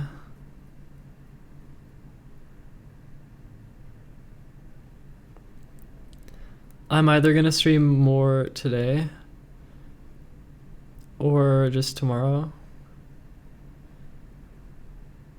It's been a good 6.5 hours, actually 8 hours, because the first bit of the stream yeah, never mind. It's like 6.5 hours of video. Alright, goodbye my stream, goodbye.